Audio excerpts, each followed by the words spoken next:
Good afternoon. Well, it's not afternoon. Good morning, everyone. Welcome to On the Spot Motorsports. I'm your host, Mitchell Gunter. We're here at Gainesville Raceway for the Summit Racing PT Series bracket race, race 6. Also, this is the day of King of the Track, where someone will walk away with a Wally. That is correct. This is the King of the Track Wally race today. Vehicles are starting to make their way up into the staging lanes. We will start off today with the time runs for Pro and then move through the order. I won't get any Pro ET, Pro ET, 3 and 4, Pro motorcycles.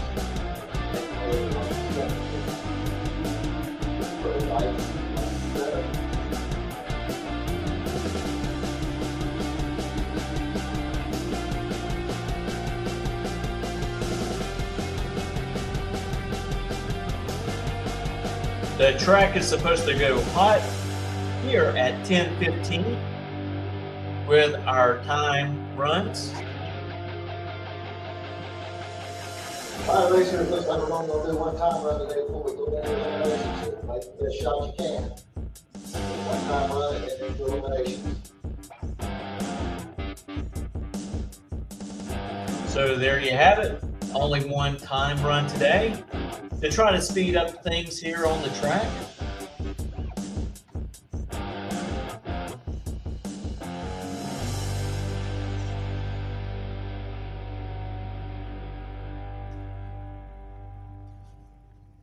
To let everybody know, we have ordered a new camera. It will be here Monday. Unfortunately, it could not get here in time for today's race this weekend, but this new camera will actually help us bring the images up a little closer for everyone to see. And we hope everybody will enjoy the new camera. So by our next race, we will have new cameras on the racetrack.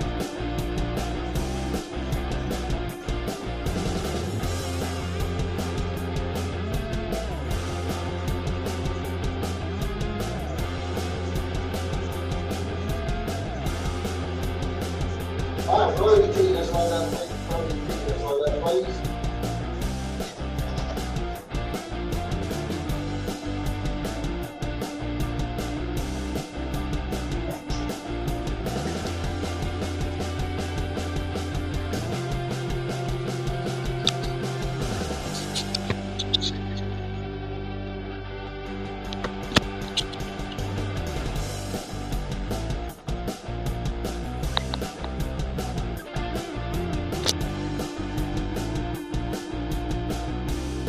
All right, Pro ET, let's start loading up, please. Pro ET, drivers, let's start loading up.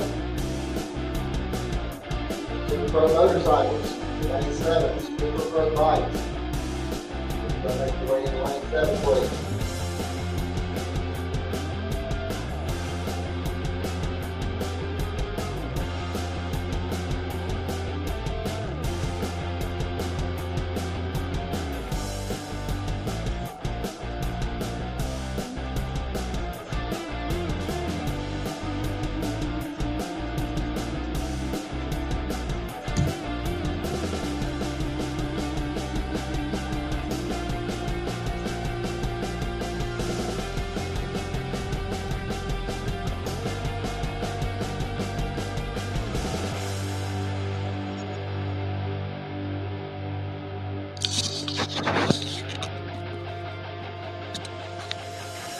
All right, Super Pro, when we get that way here in about 5 minutes. 5 minutes, Robert, so you didn't catch your in the lane. You need to make your way there now.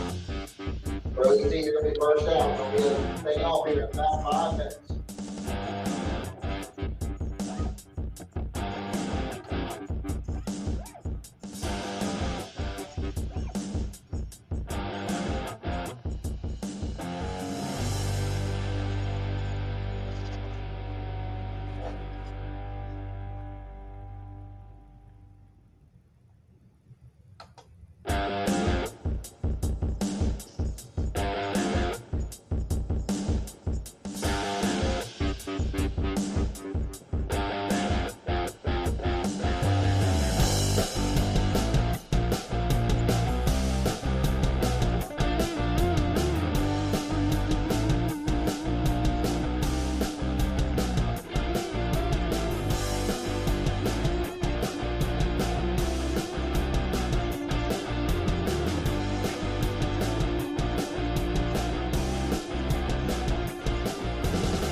ladies and gentlemen. Looks like we are almost ready to go. Just a couple minutes away from going hot on the racetrack. Once again, I need Pro ET, lanes 3, 4, 5, and 6. Pro ET, lanes 3, 4, 5, and 6, please.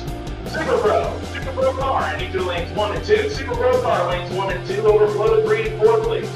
Once again, for Pro and Super Pro, once you get around to the rear of the staging lanes, please make sure when you get to where the end of the stripes are, use your overflow area.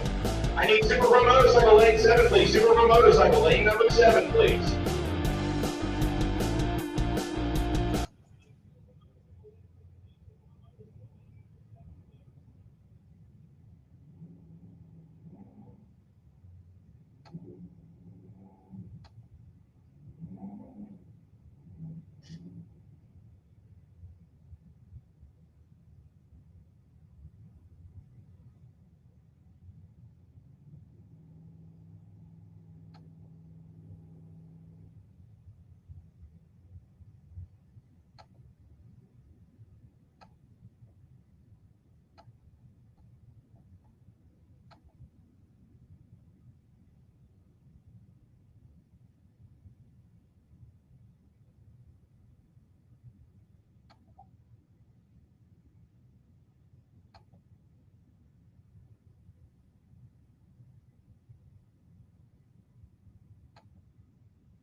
Here we go. First pair out of the gate. Looks like that Derek Putnam up there on the Lucas Oil side of the track in his Chevy Nova. Yeah. Had a glare off the sun there. Pretty bad. Looks like a Mustang over there. Have some issues with the computer screen right now. Looks like a Mustang over there. Can't sure it might be out on box. All right, everybody staged up, ready to go. Here we got the lights, and we're on. Red light started for Derek. He goes over 54 on the wrong side of the tree at 174 over here in the Budweiser lane. Derek does 2716, 95 miles an hour to a 754 at 92.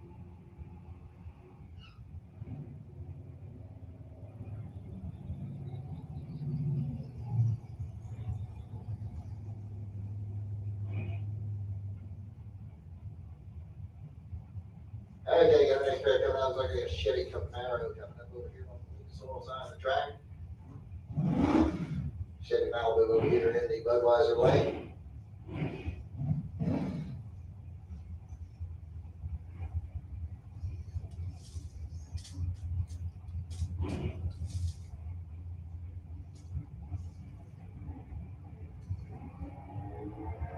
Oh, 50 reaction time over there on the Budweiser side of 36 in the oil lane.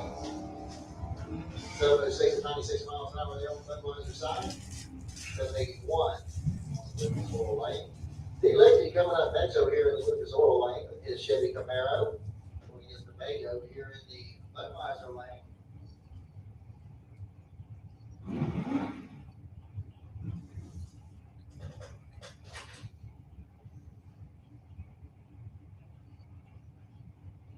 He just gets his car back here. I guess he had some issues there. He's been running the street car out here for the last couple of weeks.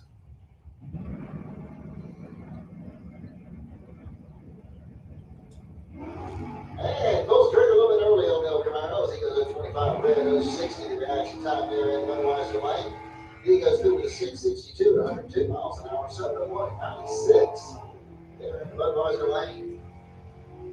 Paul Allen coming up next in the Ford Maverick over here on the Lucas Oil side of the track. Then we go up against the Chevy Nova over here in Budweiser lane. Not positive who that is right now, sorry. I will get that information along here as soon as possible.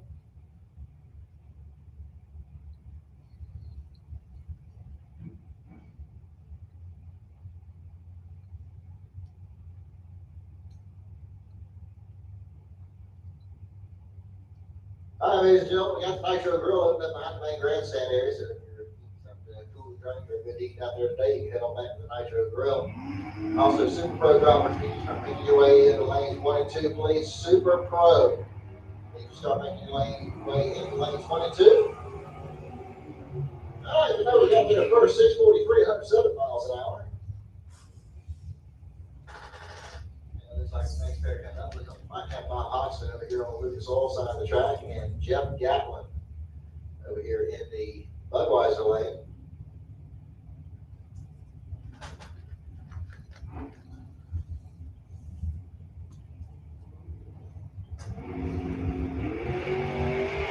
Oh, 18 reaction time there for Gatlin, 181 for Hodgson. Mongo's through with a 624, 110 miles an hour, and 866 at 81. DJ actually, not Jeff. All right, Ray Hoffman coming up over here on the Lucas Oil side of the track in the AMC Rebel, going against Kevin Roberts over here in the Budweiser lane, his 69 Chevy Camaro.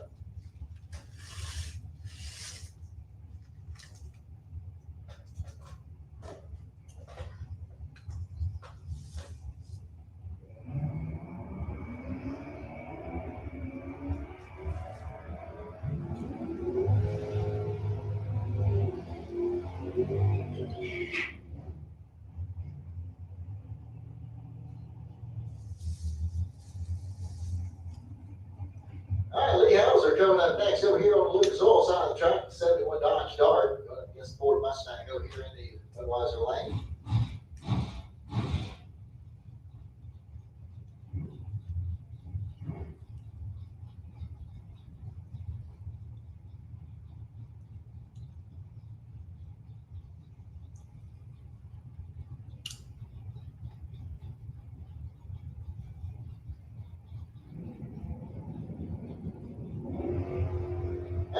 Start for Hauser, 223's reaction time on the Mustang. Hauser will get to the strike first with the Dodge. He goes through with a 703 at 96 miles an hour, 781 at 86 there on the Mustang. Ernie Renfro coming up next over here on the Lucas Oil side of the track in his 1970 Camaro. This Dodge Charger over here in the Budweiser lane.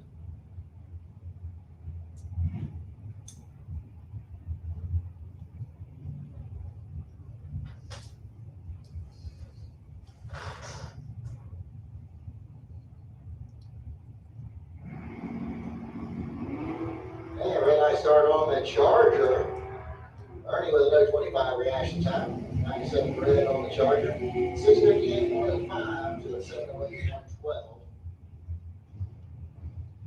And a couple of S10 pickups coming up here. Looks like maybe Max Porter over here in the Lucas Oil lane.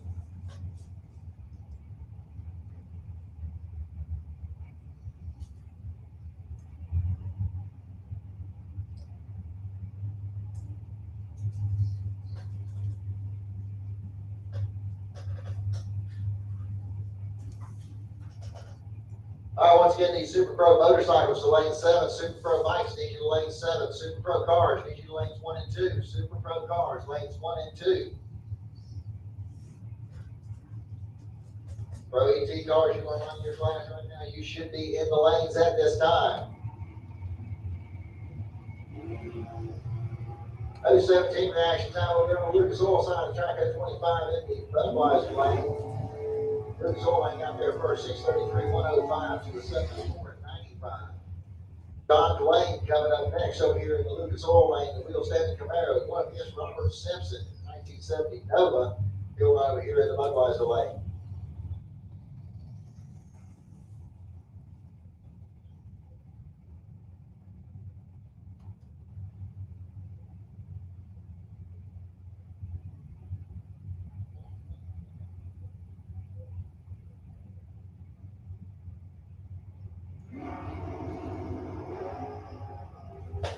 Alright, 006 red there for John Dwayne, 024 for Simpson.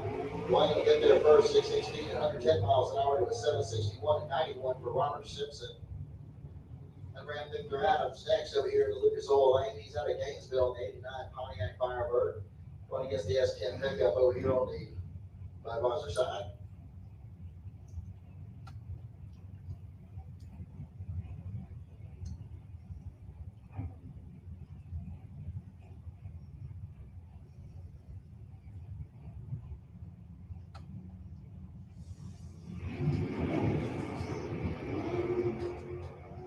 Oh, 57 reaction time for Victor, 078 for the pickup truck. Big goes through the 661.103 to a 683 at 100. Gary Thompson coming up next over there on the Lucas Oil side of the track. There's Chris Knapp over there in the Budweiser lane in the Vega wagon.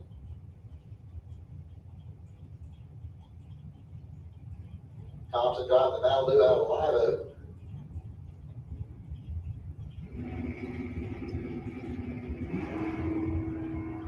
And 21 reaction time on the Vega, 65 for Thompson. Vega's going to get there first, 639.107 to a 689 at 99 for Thompson.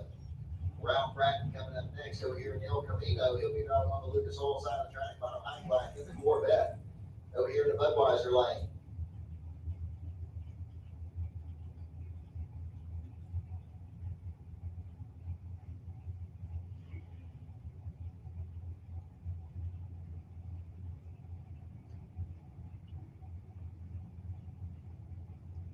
All right, everybody staged up, ready to go.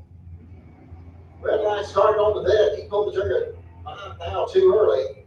027 for Bratton. Corvette's going to make the strike first, 677.102 to a 731 at 91. 1924. Chad Harris coming up next over here in the Lucas Oil lane in the Pontiac Firebird. Harold Donahue in the Mean Green Machine over here on the Budweiser side. Chevy Camaro.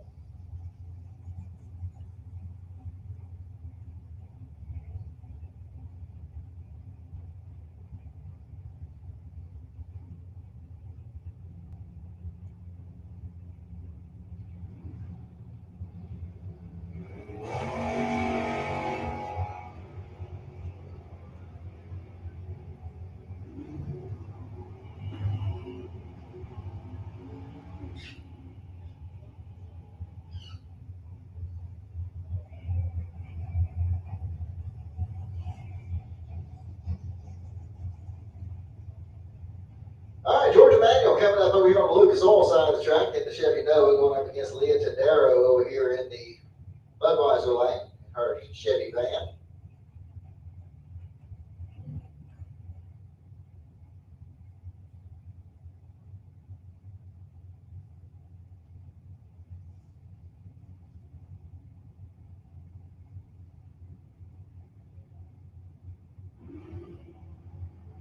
Okay, red light start for Leah.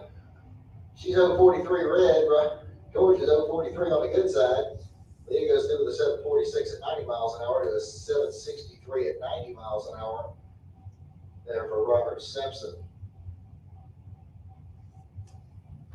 All right, here comes the whiz. Steve Mazurek. It's going to be running over here on the Lucas Oil side of the track in the Ford Mustang. Looks like he's going to be running up against Chris Parisi over here in the Budweiser lane in his late model Mustang.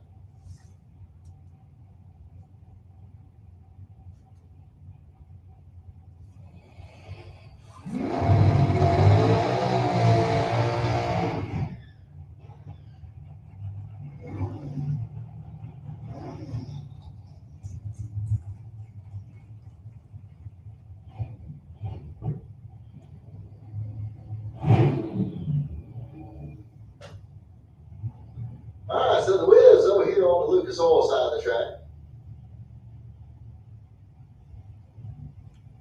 I see him back out here, been on front of some of the M&A races.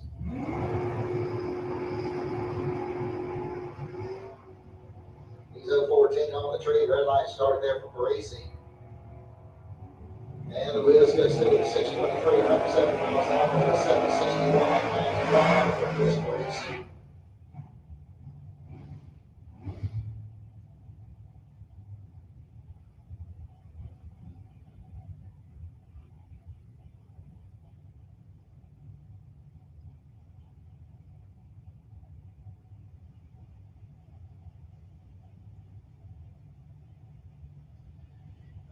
Looks like the Nova may have sprung a little bit of a leak here. So they're going to back it out of the way and see if they can check it out, see if they can get that thing fixed so they can still run with it. We'll see. In the meantime, you're going to have a single pass here on the 57 Chevy. This is Darren Stutz. He's got a green coat springs. And there he goes through with a 596, 116.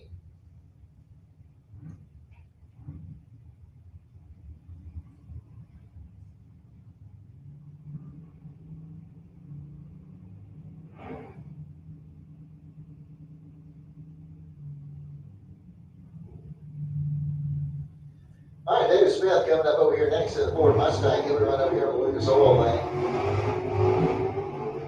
Going up against Mr. Collins over here in the Budweiser lane in the Chevy Nova.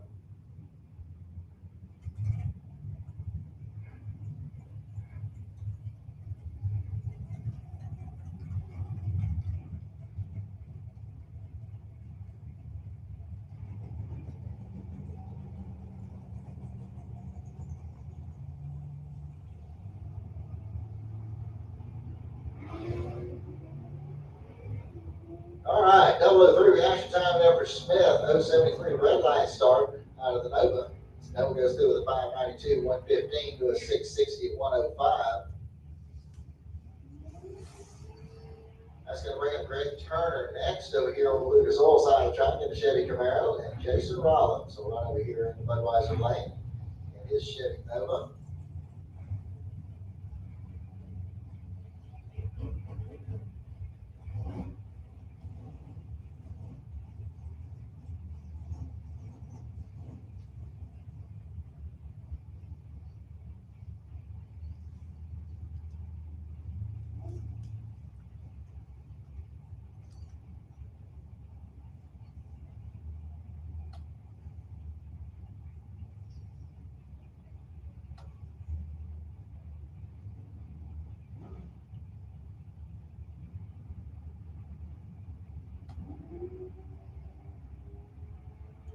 Reaction time there for Rollins. 003 reaction time shows he's on Martin Gillian driving the car. 576, 121 for Rollins to a 702 at 98 for Van Gillian.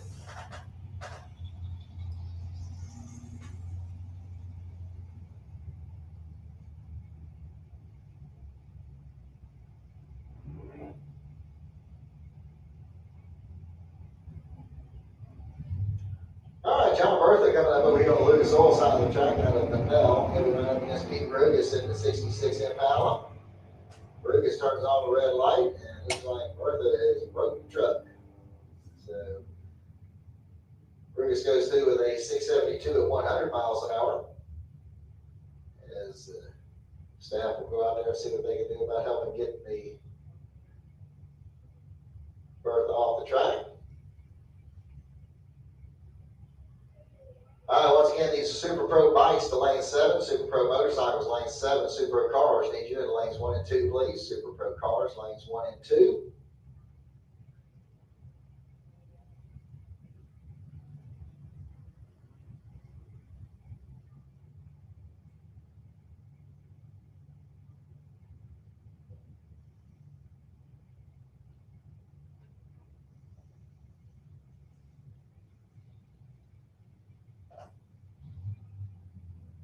Alright, so we're going to have to get the truck off the track. So it's going to be just a couple minutes here while we make that happen.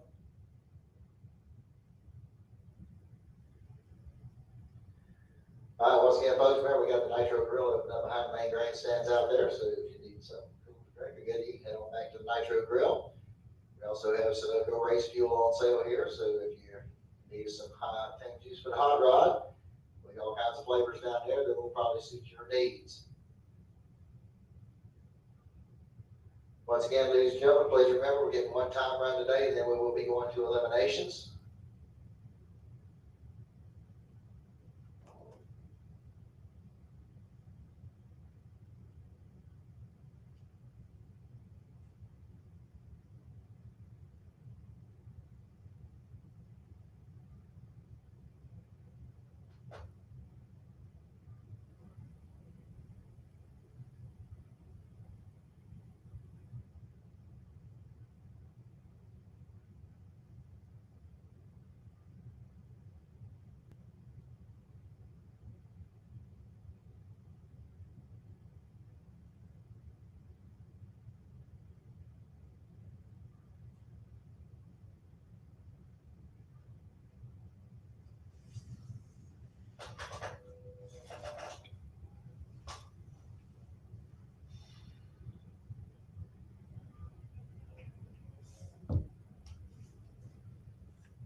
Alright, so we'll have the truck off the track here in just a matter of a couple moments, and we'll be back underway. So, drivers, get ready.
Alright, here we go. We're going to get back underway here.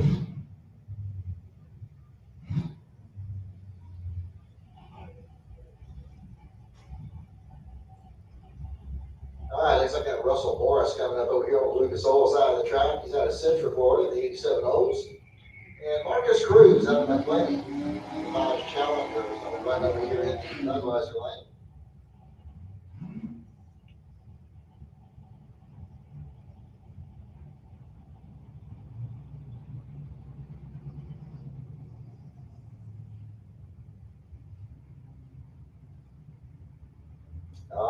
we're all staged up, ready to go. Here we go. 013 reaction time for Morris, 026 there for Marcus. Morris is going to make the strike first, 7:12 at 95 miles an hour to a 9:48 at 58 there for Marcus. Now we bring up Bill Green next over here on the Lucas Oil side of the track. 68 Chevy Camaro. He's out of Ocala, Florida. Right up against the Plymouth Duster over here in the Budweiser lane.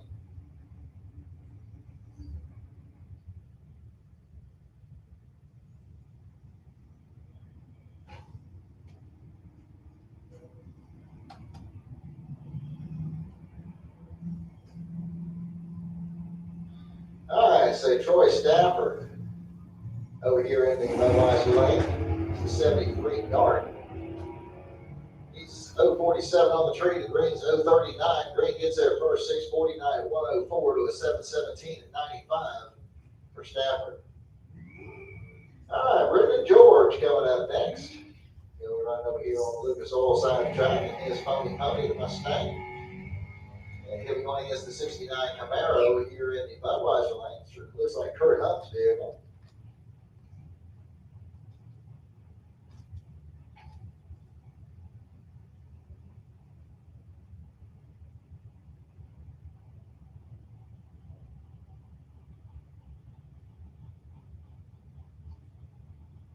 Okay, yeah, that's not Kurt's vehicle. Don't have the information on that particular driver just at this time. Maybe we'll have that a little bit later on. And here comes the lights in there off and running. Brendan with an 029 reaction time, 089 on the Camaro. Brendan's going to get there first, 6:35, 107 to a 7:10 at 98 miles an hour for the Camaro. Mike Gaffney coming up next. Driving the AMC Gremlin over here in the Lucas Oil lane, going up against the about a city that the 1970 Dodge Challenger looks like. Over here on the Budweiser side, Cleve Egerton out of Orlando. Gaffney out of Wildwood. 001 red line start there for Cleve. 068 reaction time for Gaffney. Gaffney's going to get there first, 6:93 at 99 miles an hour with 8:33 at 82. There's it. All right, got our next pair rolling out here. And we got James Evans over there on the Lucas Oil side, Budweiser lane, in his Ford Mustang. I believe it's going to be Scott DeLeon over here in the Budweiser lane, or in the Lucas Oil lane, excuse me. It is. 1980 Chevy Malibu out of Bellevue. James, he's out of Jacksonville in his 90 Mustang.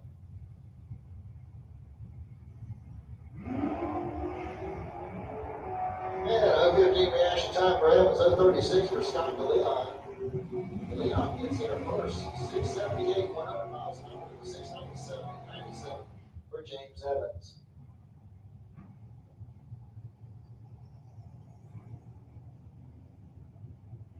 And that'll bring up your next pair.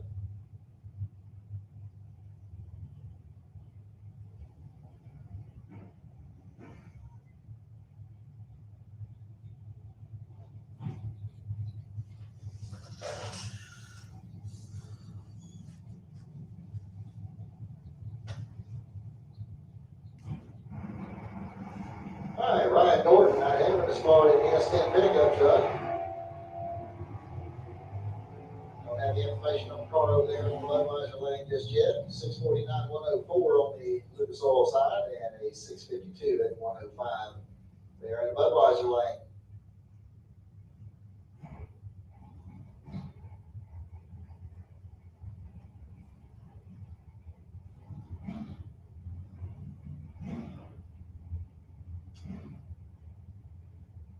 Okay, Mike Montney coming up over here in the Lucas Oil lane, driving their Cummins Nova. They're running up against David Young out of Palm Harbor, Florida, in the 92 Camaro. 011 reaction time for Young, 095 for Montney. Young gets there first, 6:37, 106 to a 7:12 at 96 for Mike Montney.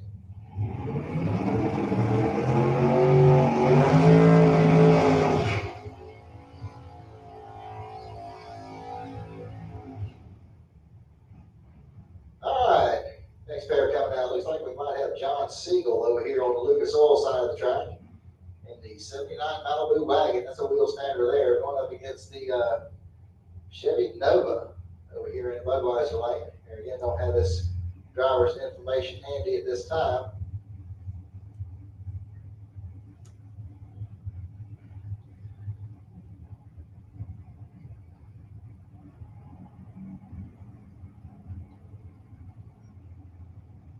All right, sportsman drivers, sportsman, let's make our way to lanes 5 and 6, please. Sportsman, make our way to lanes 5 and 6.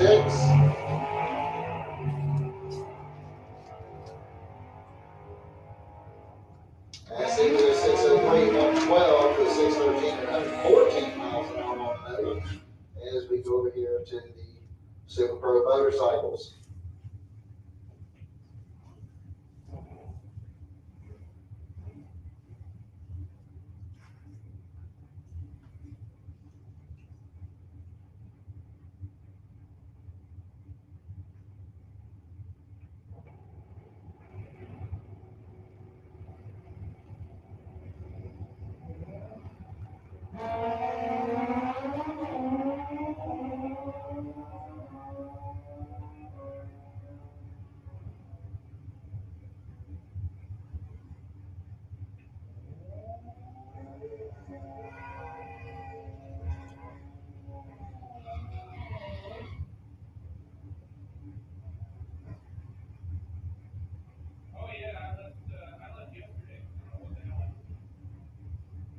All right, attention to the bits, ladies and gentlemen. I now need sportsmen. Sportsman drivers, lanes 5 and 6, please. Allen Speed Machine Shop, sportsman drivers. Lanes 5 and 6, please. Sportsman drivers. Sportsman drivers, lanes 5 and 6. I need street bike to lane 7, please. Street bike, lane number 7. How about John up the Grove and Jeremy Davis, Scrappy, back on the bike that he did a double wheelie on a couple weeks ago, and he is back here ready to rock and roll right-hand side. John Up the Grove getting the better reaction time on the green light start. Will go 5:59, 1:29. Davis goes 6:82, 1:17, keeping the front end on the ground.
All right, ladies and gentlemen, that'll wrap up that round of Super Pro motorcycles brought to us by Allen Speed Machine Shop. That'll move us into Flying Brian's Trailer Sales Super Pro.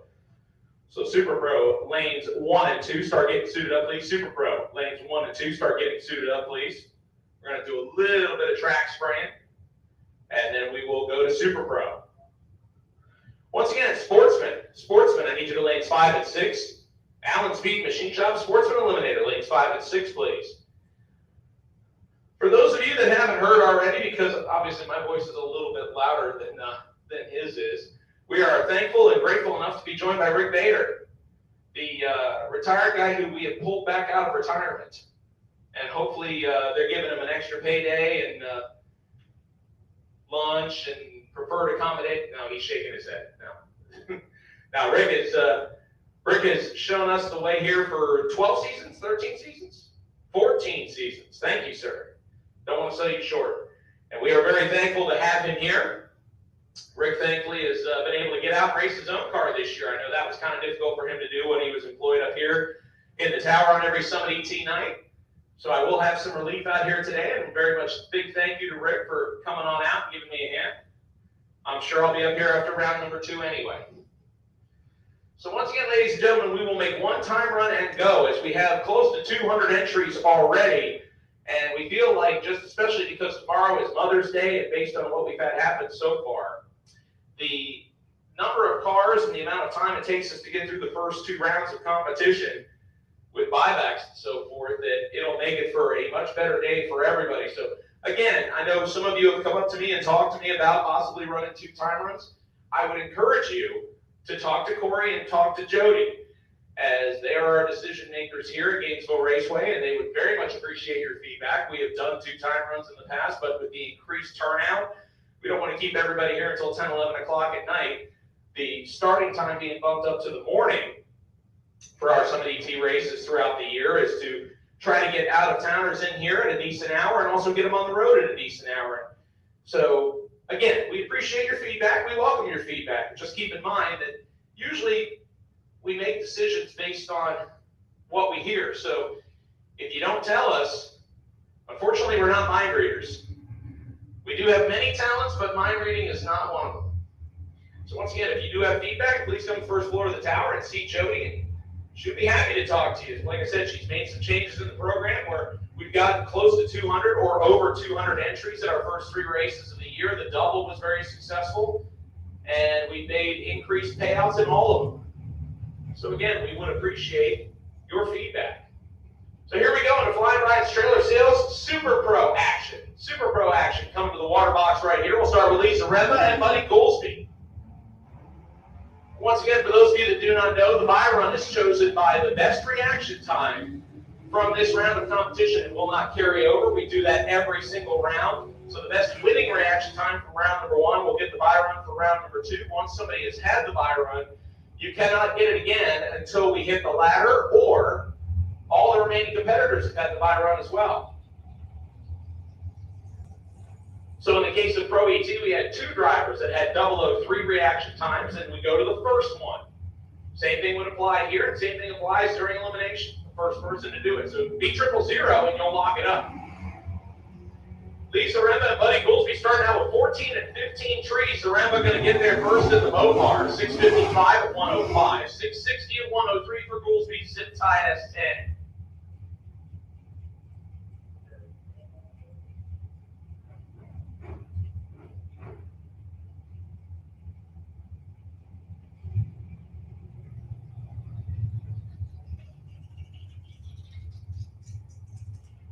I'll bring up a pair of dragsters as our next pair.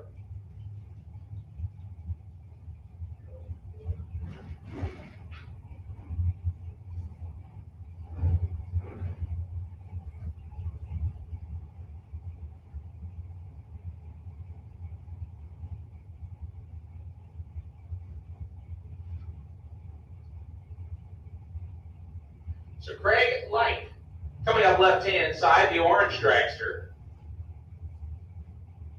Ron Haddock Jr. coming out in the dragster right-hand side.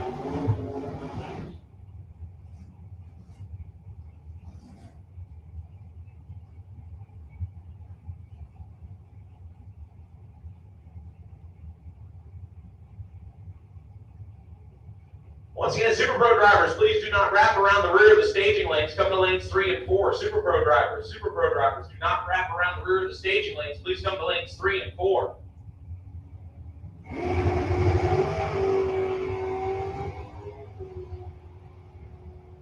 Oh, 14 reaction time for dragster right side, 488 at 141. 553 at 124 for left-hand side. That'll bring up Mike Fiddler and Keith Collins. Collins, the KC Automotive, prepared a 2000 model small block S10 pickup truck, left-hand side, Lucas Oil side of the racetrack. And Mike Fiddler, the small block Mopar, 1973 version over on the right-hand side.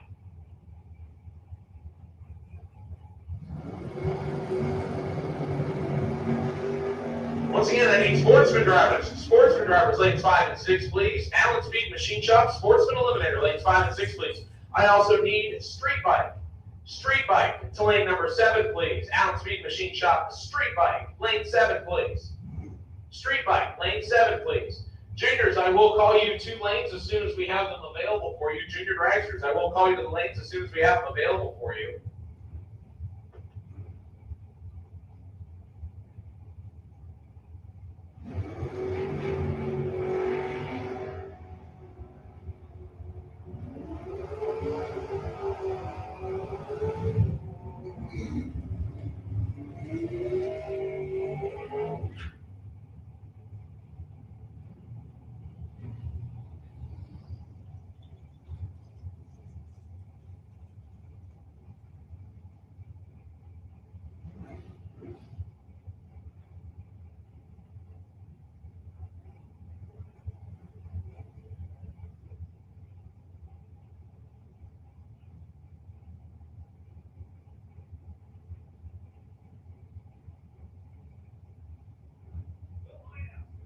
Inside the Goolsby, Wahoo-backed Chevy Malibu, the prom chick is what he calls it affectionately.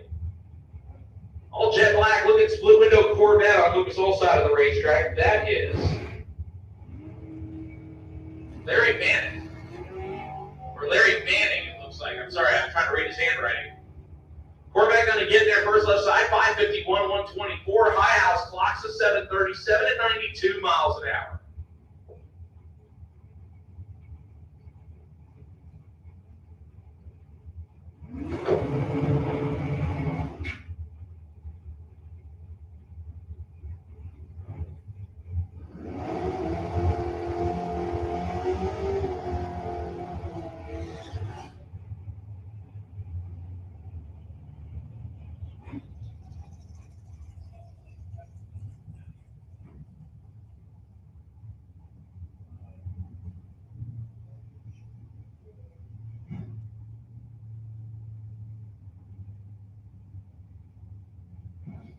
All right, attention to the pits, attention to the pits. I need Junior Street, lane 8, please. Junior Street, lane number 8, please.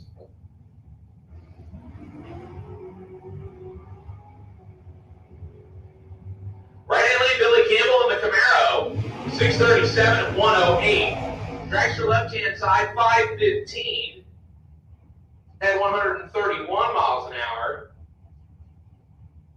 That was Chris Duffett.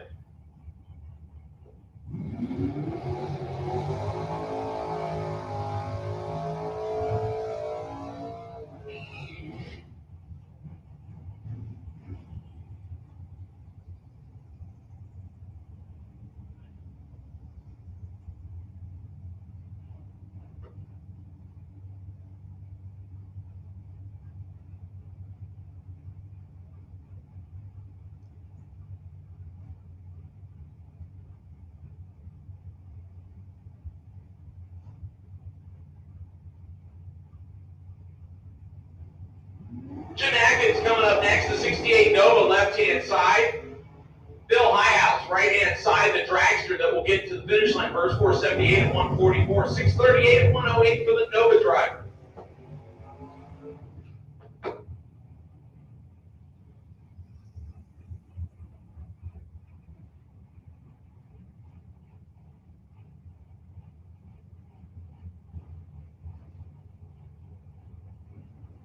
Bobby Trinnell coming up next. The 33 Ford Street Roadster, big block Chevy for power. He's on the right-hand side.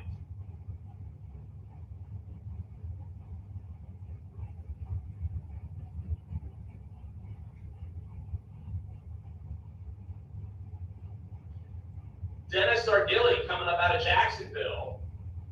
The Nova driver on the left-hand side.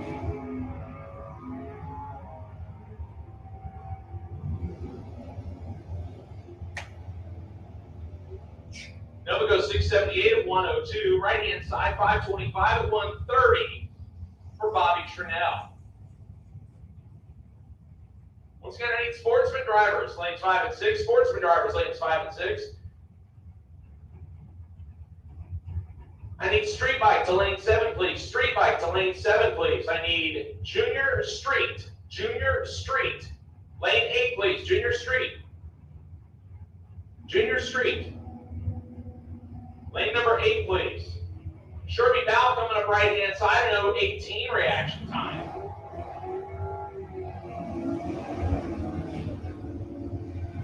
Left-hand side is DJ Coventry. He goes 704 at 97 miles an hour on the Camaro, 663 at 102 for Sherby Bow, 70 model Camaro. How about Ernie Griggs? 84 years young, ladies and gentlemen, and the Camaro on the left-hand side. Lucas Oil side of the racetrack, still out there, doing what he loves. Guy has won championships in Super Street and Hot Rod categories out here. I believe this is the first time this year I have seen him. Good to see Ernie back out here at the racetrack.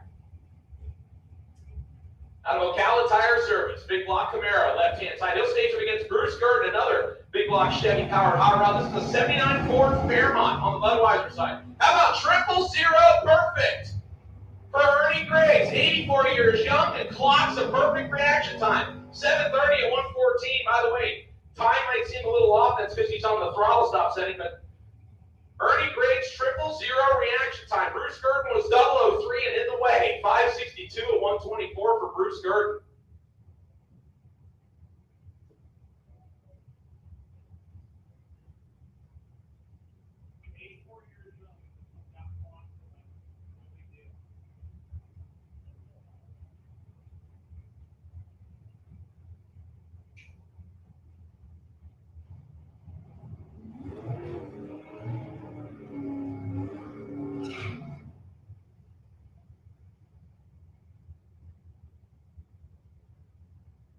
Ladies and gentlemen, that'll bring up our next pair. Jim Barbera, the 66 Chevy Nova, Budweiser side of the racetrack, and Don Haney, Lucas Oil side of the racetrack, the 69 Plymouth Roadrunner, or as a fellow announcer that I know from South Florida used to call them, Plymouth Beep Roadrunners, because they had a little horn in them from the factory that made it sound like they went beep, just like the cartoon. How about 004 and 006, both of them going after the Christmas tree. Haney's going to get there first left side, 604, 114, 675, 103 for Jim Barbera.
Tim Goolsby and John Rollins staging up about 13 and 15, and both of them going after the Christmas tree. Goolsby and the dragster will get their first 5:13, 135, 606 and 114 from Big John Rollins.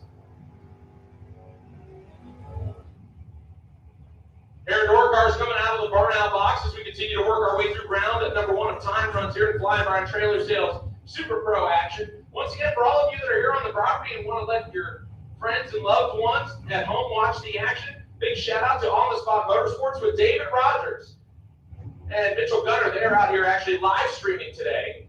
So if you want, jump on Facebook and find On the Spot Motorsports with David Rogers. They are broadcasting live on Facebook from the second floor of the tower. Ivy Brandon and Craig Spell. Ivy Brandon in the former Super Street Ride right-hand side, going 10 red on the Christmas tree. 016 green for Craig Spell out of Jacksonville. 626 at 110 for the pickup. 639 at 112 for Ivy Hutto's Camaro. Now I say Ivy Hutto just because of the fact that it pretty much rolled off the tongue, but that is Ivy Hutto Brandon. She is married to, the guy who just won the Spring Fling Million in Vegas, Kevin Brennan. Otherwise known as the Rabbit, the guy who has won both millions now, both the one in Montgomery and the one out in Vegas. Former world champion. I'm sure it rubs off, even though the Huttos on their own are quite capable race drivers. Todd Ostic, the supercharged small block dragster coming up Lucas Oil side of the racetrack, left-hand side. Mike Hopkins, little Toyota pickup truck on the Budweiser side of the racetrack. Better reaction time going to Ostic, who made it deep in eliminations last time he was here. 481, 143 left side, 648, 103 for the pick-em-up truck. Speaking of pick-em-up trucks, let's bring up another one, but this one slightly different. This one's stretched in all plastic fantastic, as they used to call them. This is fiberglass from front to back. There is no steel left on it. He went the weight savings route, but went ahead and shoved a whole lot of big block cubic inches underneath the hood. This is Derek Vasquez, your defending Super Pro track champion. G&D hydro dipping. And him and his dad, Gary, do that on the side. Derek is a welder by trade. He'll stage up the Budweiser side of the racetrack. Left-hand side is Mike Bonacci. Bonacci out of Ocala, Florida, the big block dragster on Lucas Oil side.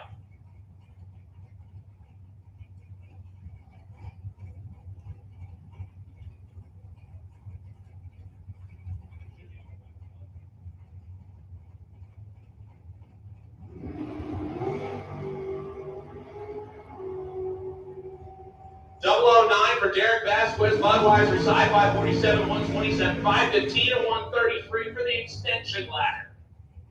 And Rick kind of gives me an oddball look. You know, Rick, I was at a race a couple years ago, and I've always heard dragsters called rails and diggers. I got an education on some of the other slang terms for dragsters. They're also called long darts, pipe racks, and extension ladders. There was a guy who actually calls them extension ladders. So you now have some different things to call dragsters.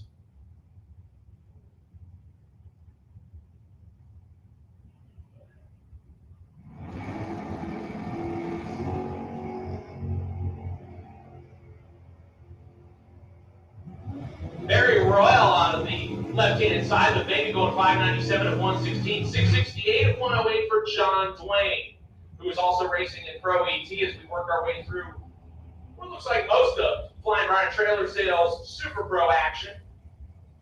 Here's an interesting pairing. How about Tom Heath? This guy has several cars, one of which I believe is being driven by Jeff Gatlin, although I haven't seen Jeff Gatlin yet. Have you? Yes, I know PJ is out here. She came up and said hi to me, and she was not her normal spunky self, so we're going to have to work on that. Tom Heath, stage up Mustang left side. How about the Willys right-hand side? That is Darren Stutz out of Green Cove Springs. This is his new ride he picked up last year. Darren has finally gotten it all squared away to where this thing goes A to B in like 5.3 seconds. Yep, there it is, 5:39, 128. Tom Heath leaves a couple days early and goes 7:16 at 102. I have a feeling he might have left it in high gear. How about the screaming sounds of a NASCAR-based small block Mopar? Right-hand side, this is Jimmy and Joel Kelly, racing the infamous Yankee Peddler, originally out of the Northeast. Yeah, these guys are originally from up north.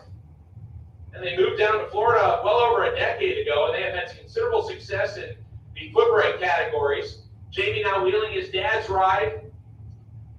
This is the former Mitri Kelly car. NASCAR headed small block, Budweiser side, left side Luke Galley. Luke Galley in the dragster. Slightly better reaction time, and he'll get there first as Kelly kicks off the throttle stop, 566 at 121, 653 at 117 for Kelly. And you just look at the mile an hour and you go, well, why is it only running in the sixes? Well, it's on the throttle stop because he's got it set up for super gas. Super gas, you want to go 990 at the quarter mile, so a lot of drivers will keep them on the throttle stop to get the data. Speaking of getting the data, how about left-hand side? This is Bella, otherwise known as Laura McMaster, but Bella apparently is her stage name. And according to her husband, she is available. Might want to contact her for race. That's what I've been told. She stages up the big block dragster on the Lucas Oil side of the racetrack. The McMaster family coming up to once again race with us. Their son Lincoln will be up in a little while in junior dragster. How about right-hand side? John Rugas, the 92 Trans Am. A whole lot of big block Chevy underneath the hood of that thing. He gets the better reaction time and will get to the finish line first. 496, 140 miles an hour for the door car. 608 to 136 for Bella Bella as she set up on the Super Comp setup. Yeah, that's the throttle stop setting for 8.90.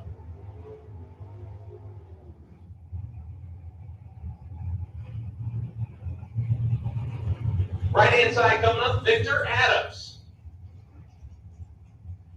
He's wheeling the Pontiac Trans Am. This is a third-generation design, 1982 to 1992.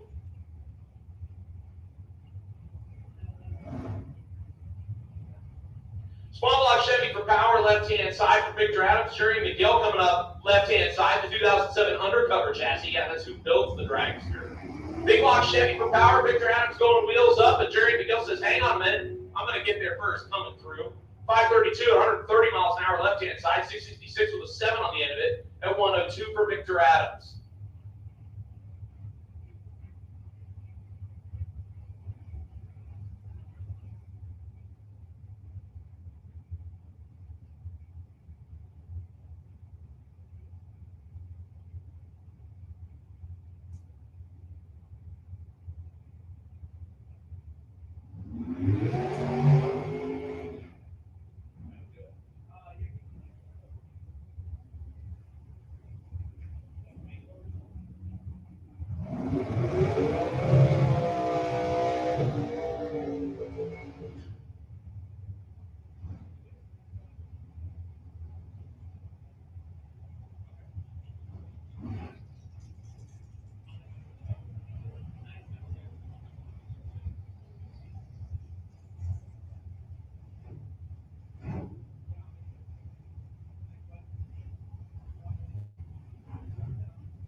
Barry Jones coming up left-hand side. This is Brian's dad. Yeah, he's wheeling a 570 door car now on the Lucas Oil side of the racetrack. That beautiful Camaro over there.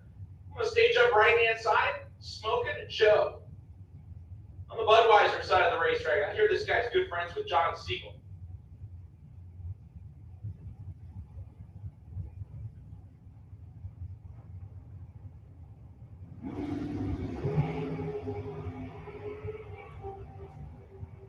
Not my mistake, that's Patrick Miller right-hand side. 480, 143 miles an hour. I just figured it was Joe because of Blue Dragster. 578, 120 miles an hour for Barry Jones.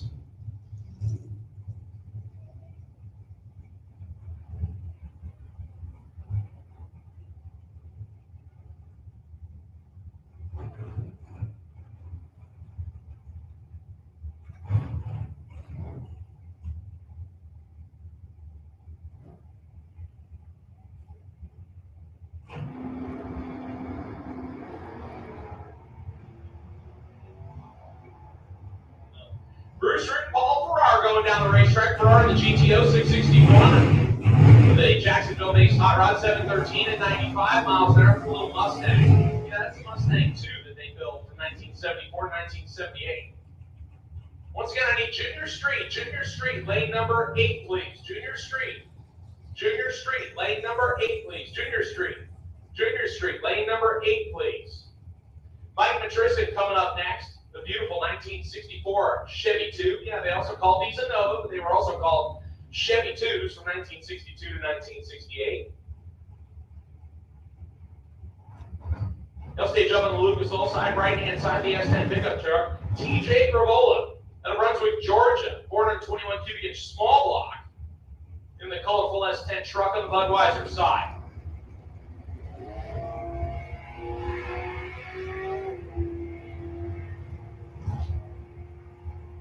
Both of them are green. 651, 105 miles an hour left side, right side, rolling slow to a 1069 pass.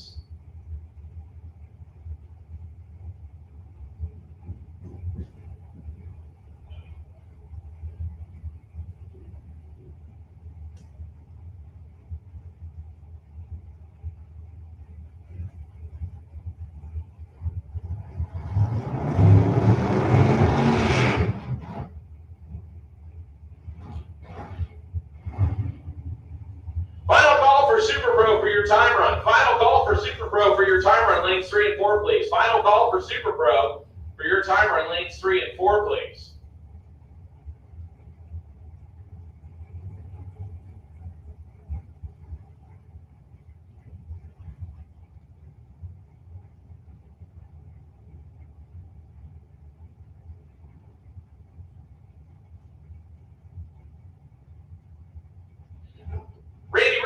up left-hand side, the 1971 Ford Pinto. Yeah, this was their compact car.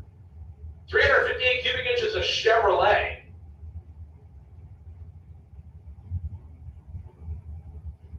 Right-hand side is Pete Cosmos out of Lodi, Florida. The Mustang coming up on the Budweiser side.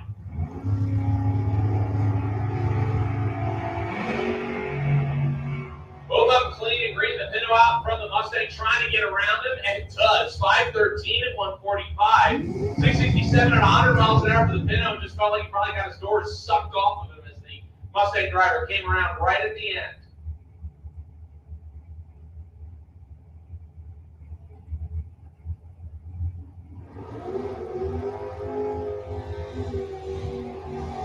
Big Singer coming up next, right-hand side, the colorful Chevrolet Monza. This is also a compact car, and these were prevalent in NHRA in the 70s, 80s, and even into the early 90s, and used for super gas and super street. And then people started figuring out that extended wheelbases means that they would have less chance of getting upset in the chassis. So it's not very common to see Vegas and Monzas as much, but when I started going to the track in the 80s, they were prevalent and everywhere.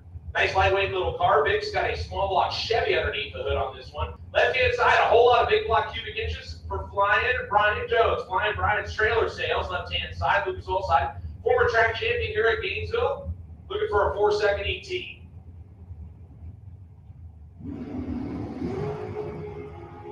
He turns it 3 thou red, 13 green for Vic Singer, who gets front row seating to a 468 to 147.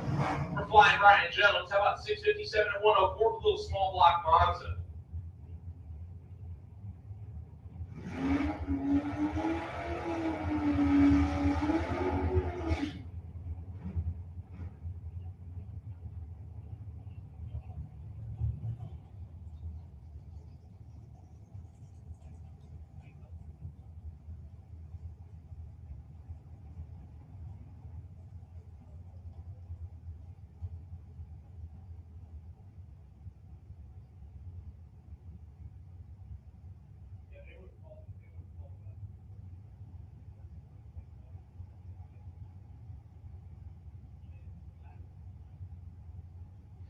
Joe David, this is Smokin' Joe, coming up left-hand side, the Blue Dragster, 018 Tree.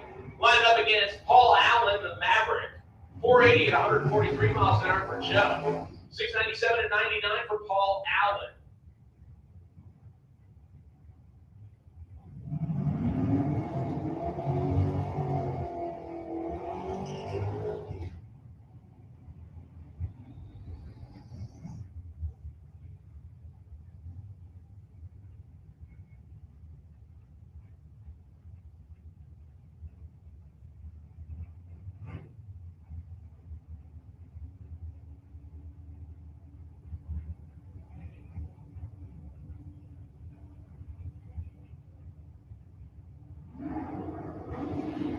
Mark Horton and Wayne Bell. Bell turns it 3 thou red in the dragster on his second entry. 486 at 142. Horton slides to a 667 at 110 in David Owens Camaro. And he took this thing to the winner's circle at our double race 2 weeks ago, as did this guy coming up right-hand side. This is Ryan Norton. He was around and playing the deep rounds of Super Pro and Pro 2 weeks ago. Little LS-powered Chevy pickup truck on the Budweiser side. Yeah, it's got a late model engine in it. Left-hand side, the car that was originally designed on an airplane barf bag. This is Mike Gaffney. Little AMC Gremlin, small block Chevy powered blend. He turns it red. Norton keeps it 14 green. And Norton will get there first. 646 at 104 for the pickup truck. 695 at 99 for Gaffney's AMC. Buddy Goolsby coming around on his second entry.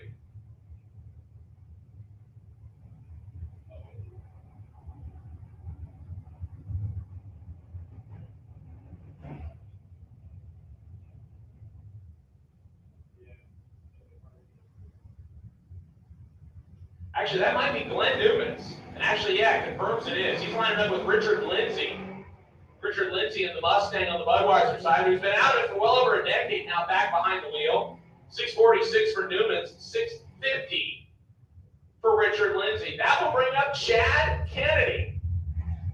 Yeah, Chad Kennedy stepping out of the crew chief role and into the driver role. He slides behind the seat of Big Juicy. This is Brendan George's recently redone 1992 Mustang. Small block pump gas Chevrolet power plant underneath the hood, sponsored by National Parts Depot.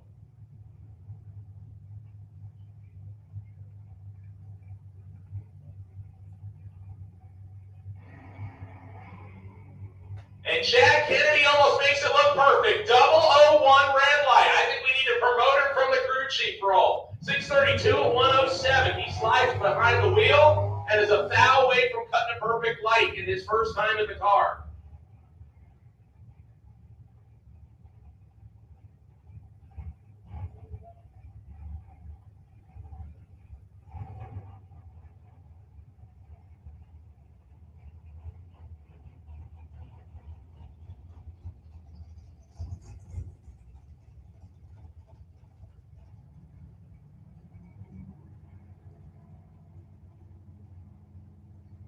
Dan Young coming up in the X Stock Eliminator. LT1 Firebird, Lucas Oil side of the racetrack. Foot braking his way to an 0:16 reaction time. The former IHRA World Champ lays down a 6:35 at 1:06 for the Lucas Oil back ride.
Final call for Sportsman. Final call Sportsman, lanes 5 and 6, please. Final call Sportsman, lanes 5 and 6, please.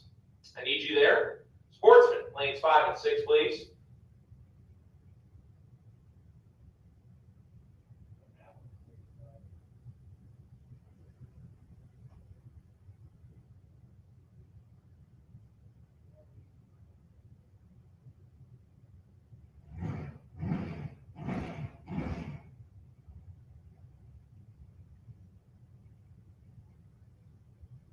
Single pass coming up over here, Lucas Oil side.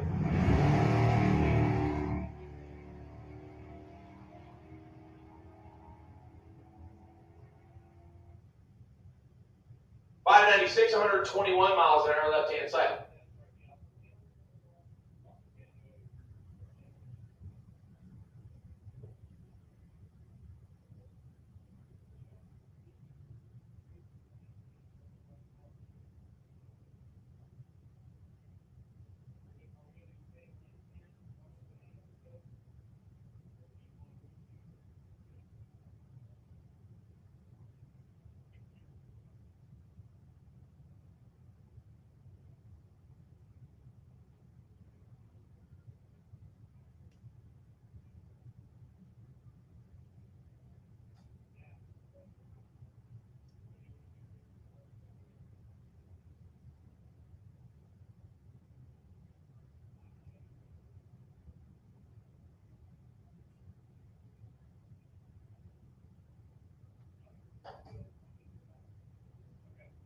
All right, attention in the pits, attention in the pits. Junior dragster drivers, I need you to the lanes, and I need you to the following lane assignments by age group, please. Age group 6 to 9 to lane 1, age group 10 to 12 to lane 2, age group 13 to 17, lane number 8, please. And juniors in lane 8, please pull up to the front of lane 8 around Junior Street. So once again, junior dragster drivers. Lane number 1 for age group 6 to 9, lane number 2 for age group 10 to 12, and lane number 8 for age group 13 to 17. Junior Street, you will follow junior dragsters. So Junior Street, the 3 of you that are here, please stay where you are to allow juniors to get around. We appreciate that. As we are going to roll out street motorcycle next, and that will be followed by Sportsman Eliminator. Pro ET, we will call you for round number 1 as soon as we have lanes clear. Pro ET, we will call you for round number 1 as soon as we have lanes ready.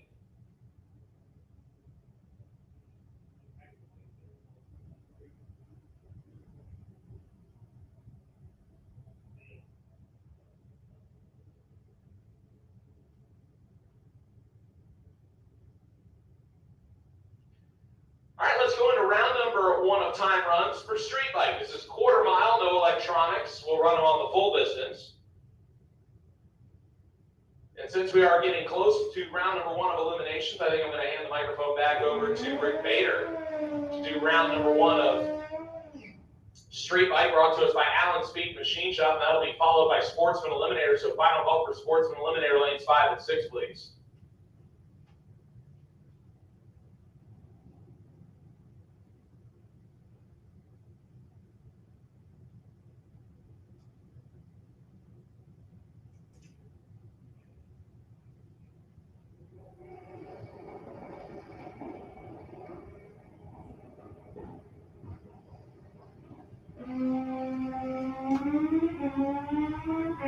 All right, Suzanne Turner over there on the Lucas Oil side of the track, one of the Tim Hunt. Hunt's going to get there first with a 9:01.148. And it looks like Suzanne may be having some issues with her bike. It's taking a little time to get down through there. Yeah, 21:46 ain't going to work for her, I'm sure, so figure it out. All right, comes the next pair. We got Dwayne Leachman out of Wildwood over here on the Lucas Oil side of the track. And Jeremy Davis out of Palm Coast, Florida, is going to run over here in the Budweiser lane.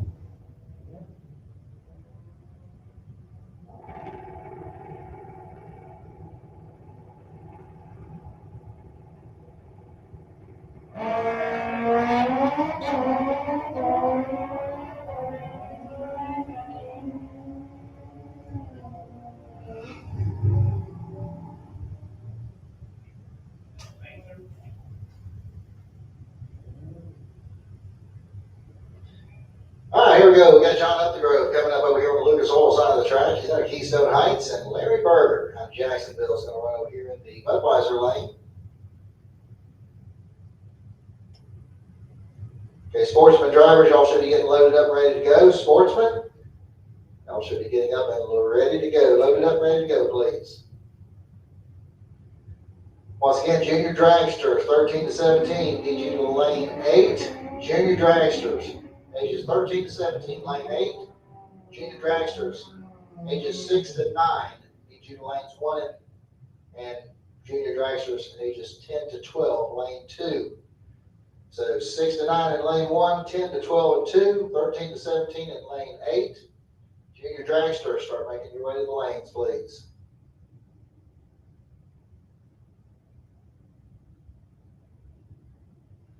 All right, single pass coming up here for Chuck Wolf.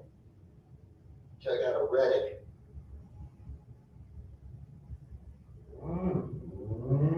And 088 reaction time here for Chuck.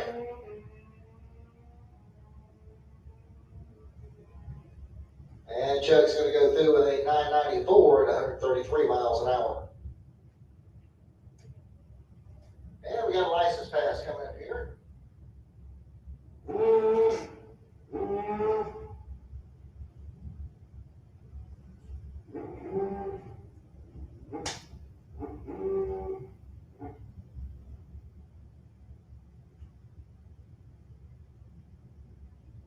That's Bill up there.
Brown looks like doing some repairs to the engine on that car. So Sayers out here in the street truck today.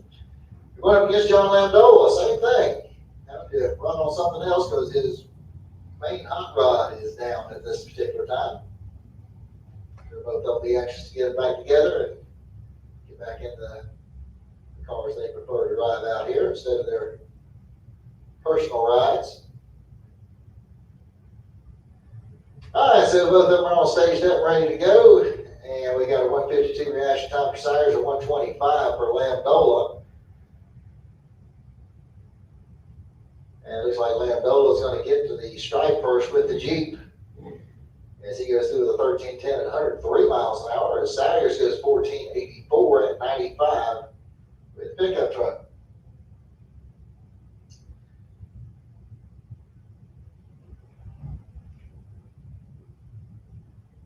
All right, so Adam Wills coming up over here on the Lucas Oil side of the track in the Oldsmobile. And PJ Gatlin. St. Augustine's going to run over here in the Budweiser lane in the 04 Pontiac GTO.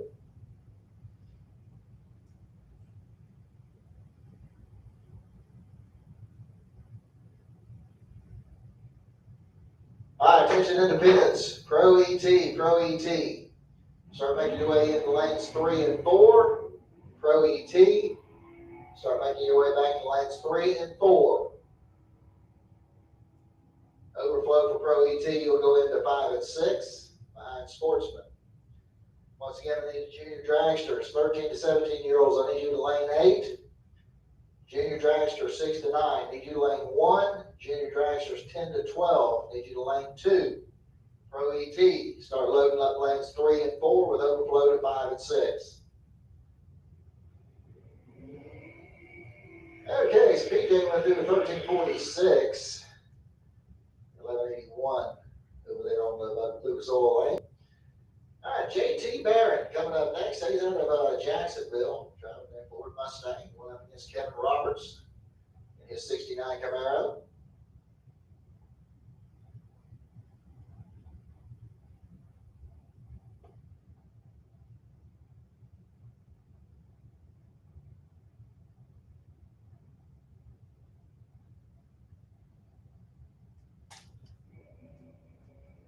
Okay, 003 red light start there for Roberts, a 143 reaction time for JT. And it looks like Kevin's going to get there first with the Camaro as he goes through with 1171 at 115, as JT goes through with a 1236 at 115.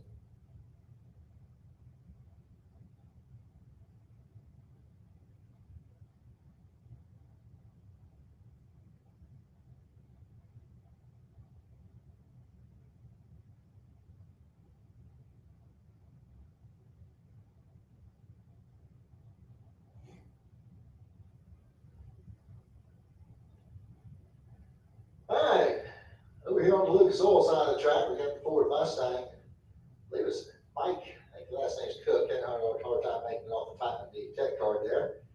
We're up against Chris Parisi over here in the Budweiser lane. Parisi out of Jacksonville, his Mustang.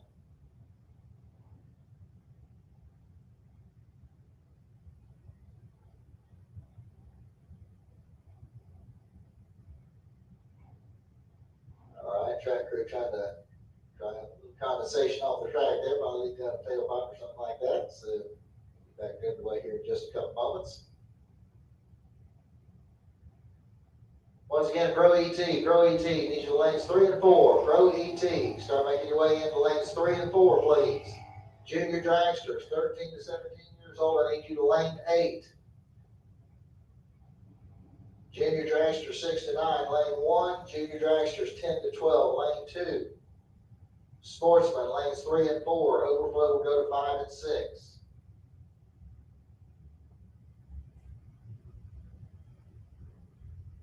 Okay, so we got our Mustangs just about all lined up, ready to go. Parisi goes deep on the tree.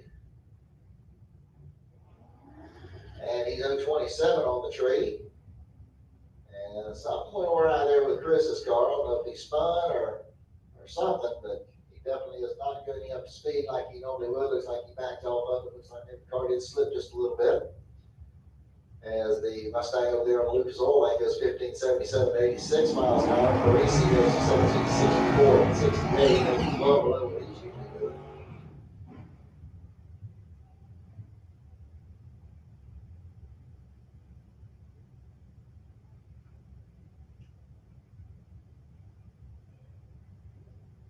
Reed Farrar coming up next over here on the Lucas Oil side of the track in the Pontiac Firebird. And Ralph Bratt over here in the Budweiser Lane in the 72 El Camino. 0:23 is reaction time for Bratt. The 0:76 red light start there for Farrar. Bratton's going to get there first with the El Camino as he goes through at 11:30 at 119 miles an hour, 12:87 at 109 for Reed Farrar. Mitch Gunner coming up next over here on the Lucas Oil side of the track. He's out of Stark, Florida. He'll be going up against the pickup truck. Mr. Misty Combs in the F-150 over there on the Budweiser Lane. And red light start there for Misty. Gunner with a 0:47 reaction time.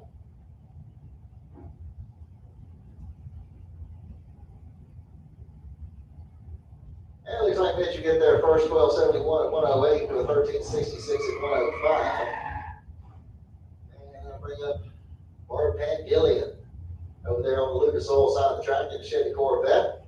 Going up against Dennis Harsh over here in the Budweiser Lane in the Infinity. All right, once again, I should have my junior dragsters in the lanes. I need junior dragsters, 13 to 17-year-old in lane 8. Junior dragsters 6 to 9 to lane 1. Junior dragsters 13 to 17. Excuse me, 10 to 12. I need you to lane 2. Pro ET needs you to lanes 3 and 4. Overflow will go into 5 and 6. Pro ET needs you to start making your way into the lanes for round 1. Chad King coming up next over here on the Lucas Oil Lane. 94 Pontiac going up against the Dodge Challenger over here in the Budweiser Lane. That's Cleve Egerton at the wheel of the Challenger. Cleve pulled the trigger a little early on that Challenger. He goes 0:33 red to an 0:60 reaction time for Chad King. And it looks like Chad's going to get the strike first. He goes 12:05 at 115 miles an hour to a 13:10 at 102.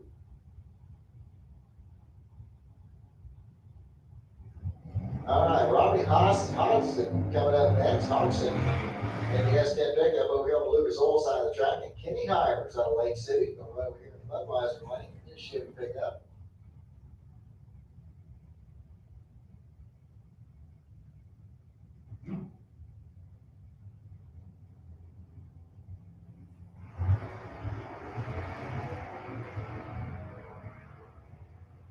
.049 reaction time for Hodgson, 2:04 for Hires. Hodgson going to get to the strike first down there as he goes 11:03 at 125.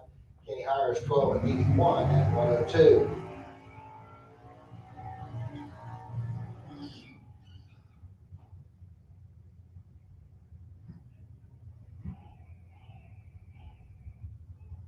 All right, so it looks like Scott DeLeon coming up over here on the Lucas Oil side of the track in the Chevy Malibu. Robert Simpson going to run over here in the Budweiser Lane. He's out of Jacksonville with the 70 Nova.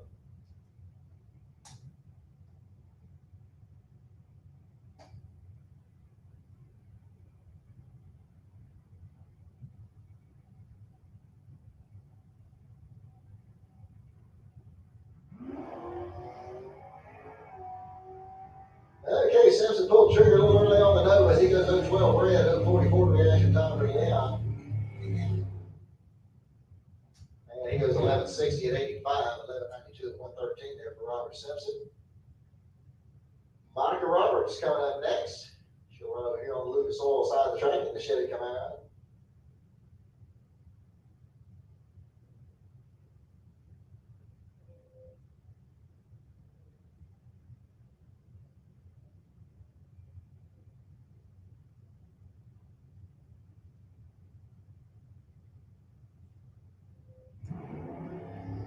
Yeah, Monica pulled the trigger a little early on her Camaro. She goes 0:14 red.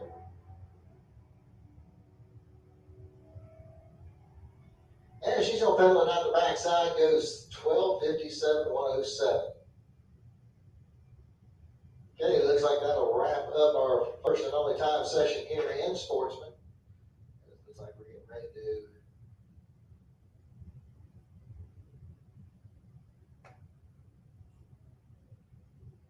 looks like we're going to go to Junior Street next, and then we'll follow it up with the Junior Dragsters.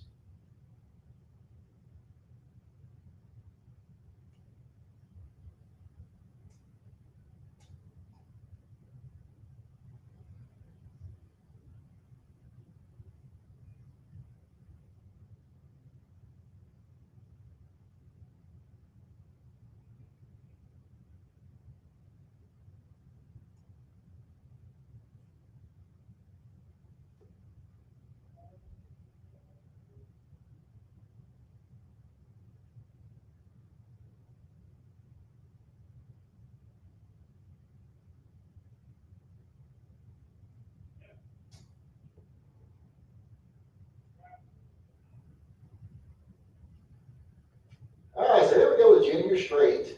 This is an entry-level category where you get the youngsters involved in driving full-size cars. Mom or dad one has to ride along with them.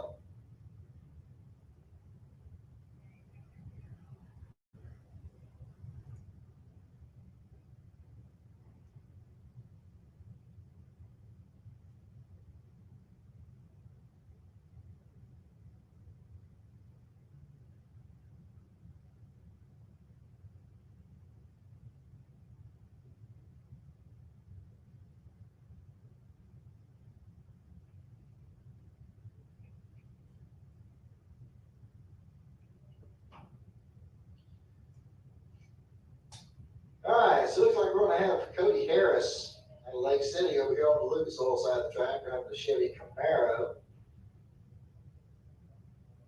And it looks like it's going to be Hardy Norton. Hardy Norton at Inverness in the Malibu.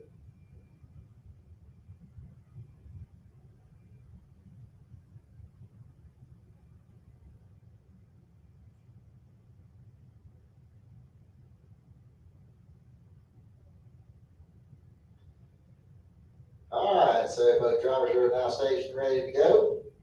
And they're off. Cody Harris, a little better reaction time as he's 110 on the tree to a 226 for Norton. And it looks like Harris is going to make it to the strike first down there as well.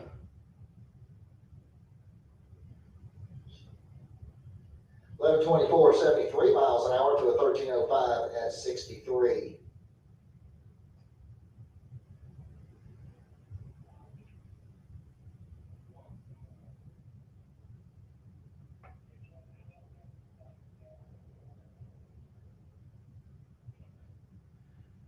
Orton Riley coming up next at Longwood.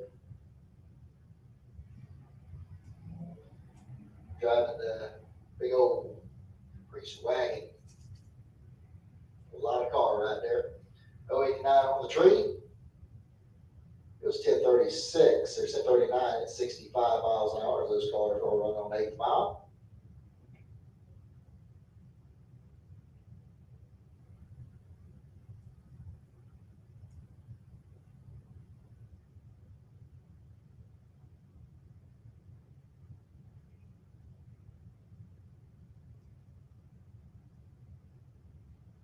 All right, Junior Dragster drivers, y'all should be getting loaded up. Junior Dragsters load up. I mean, Pro ET. Lanes 3 and 4 for round 1. Pro ET needs your lanes 3 and 4 for round 1, and the overflow goes to 5 and 6.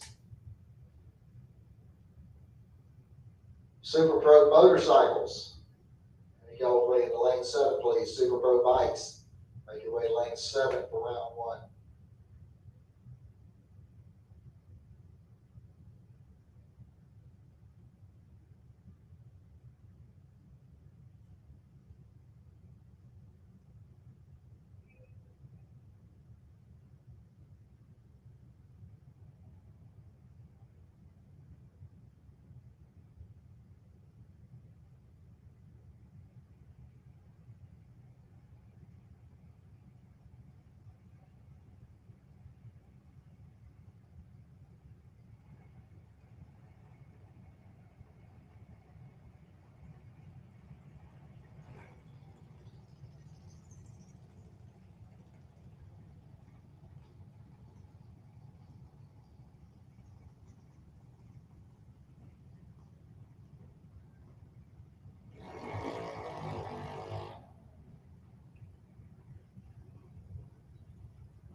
right, Jones coming up over here on the Lucas Oil side of the track.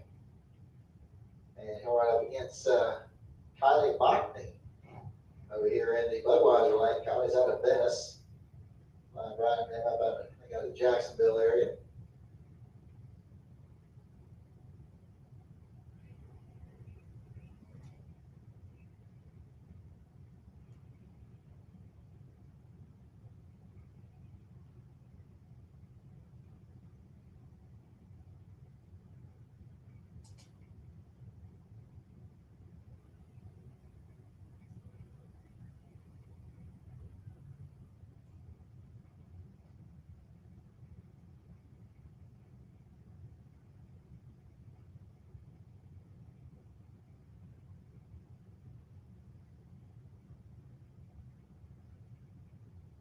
All right, so these young racers out there getting ready to get these things lined up, ready to go. Got pre-stage lights on both lanes.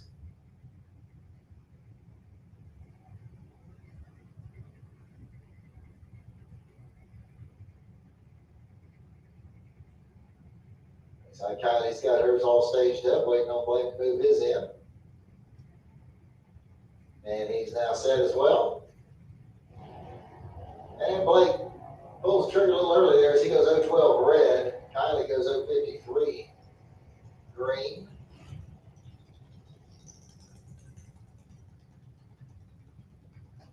Okay, 1182 at 54 miles an hour there for Blake Jones, and 1186.54 there for Kylie Mockney.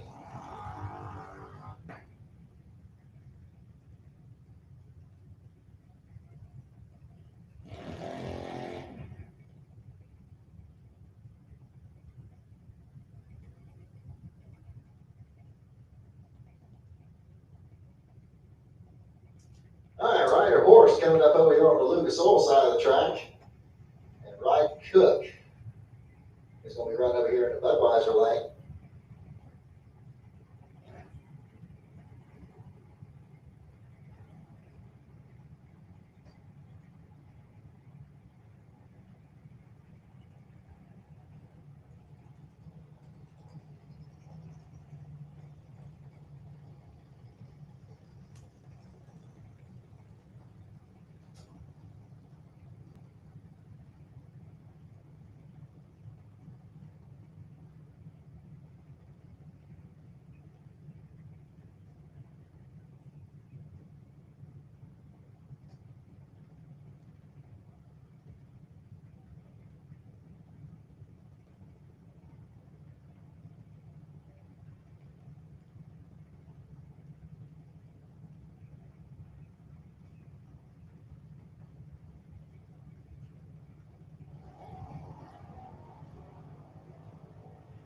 All right, Cook, 007 on the tree. Ryder over there on the Lucas Oil lane. He pulled the trigger just a bit early. He goes 062 red, does 1181 at 56 miles an hour. As Cook goes to 1166 at 55.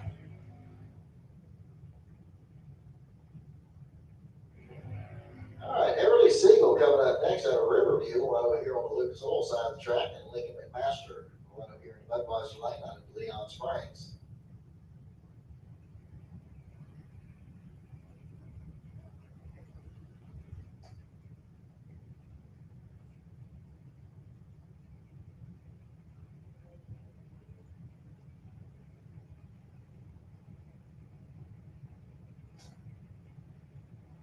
All right, so this is our 69-12 age group going on here right now.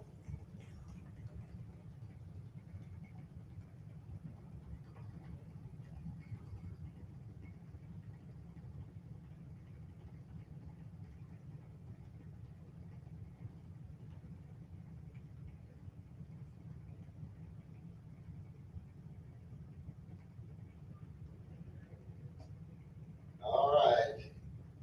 Master's all staged up, waiting on Siegel to move her car into the beams. Looks like she's ready to go. 055 reaction time for Lincoln, 095 for Everly.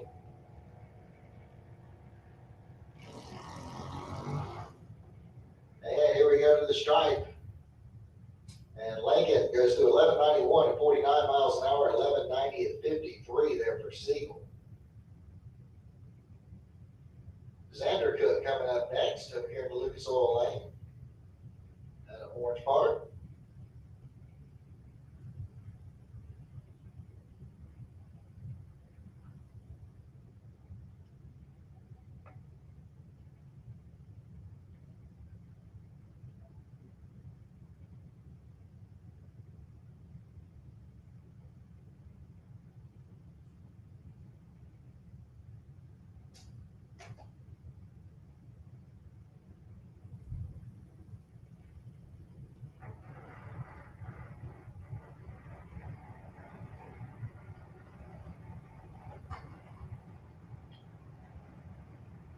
All right, so Xander's all staged up, ready to go. And he leaves just a little bit early. He goes 083 red.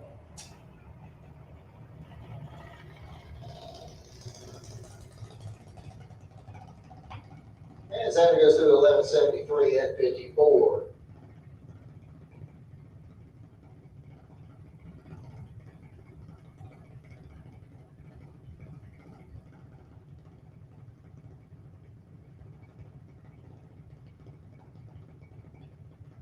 All right, Michaela Duffett coming up next over here on the Lucas Oil side of the track out of Wesley Chapel, Florida.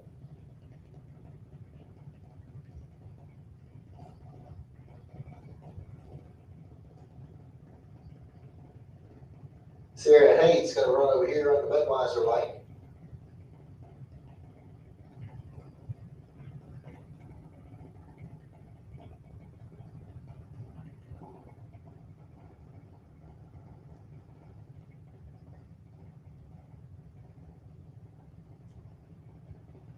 All right, so you got Sierra all pre-staged.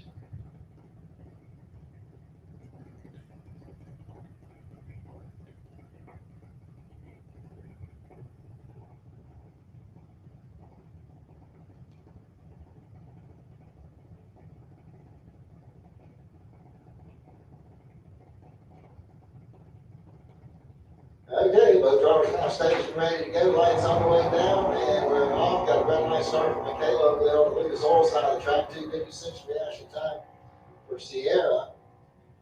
Michaela's going to go through an 890 at 72 miles an hour, and Sierra is going to break the beams down there with a 1312 at 51.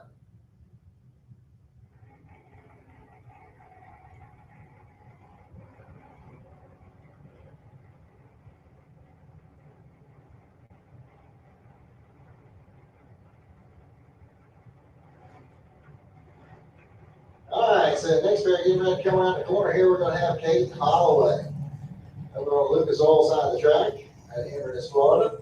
We're up against Brooklyn Collins out of Keystone Heights. Here in the Budweiser lane.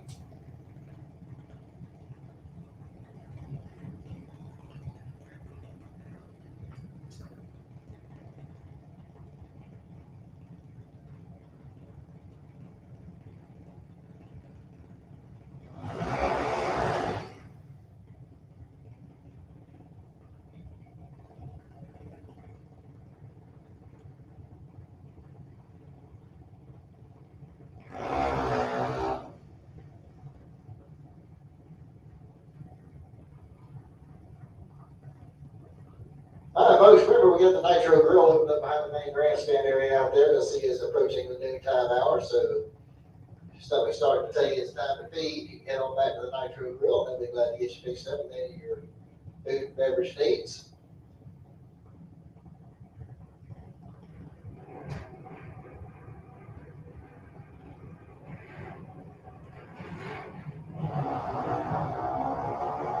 Okay, 143 is reaction time for Kate Holloway, 390 for Brooklyn Collins.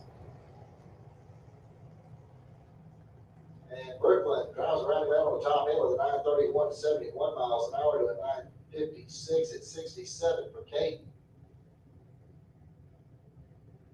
That's going to bring up Aaron Kennedy next out of Hawthorne, Florida, and run against Tanner Botany out of Venice over here in the Budweiser lane.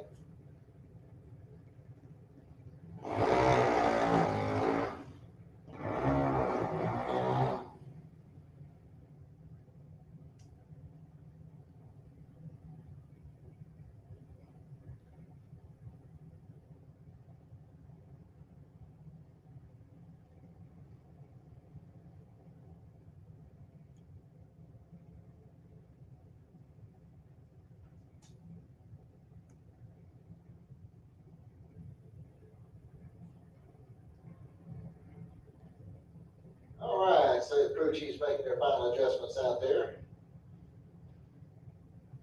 Looks like Tanner's got his vehicle in pre-stage lights, waiting on Aaron to move his on in there. And we just got one more to go.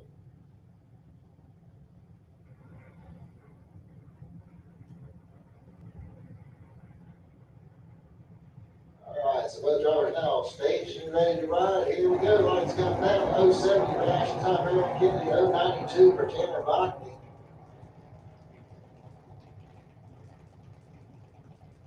And at the stripe, it's going to be Aaron Kennedy, 882, 73 miles an hour to an 893 at 74 for Tanner Botany.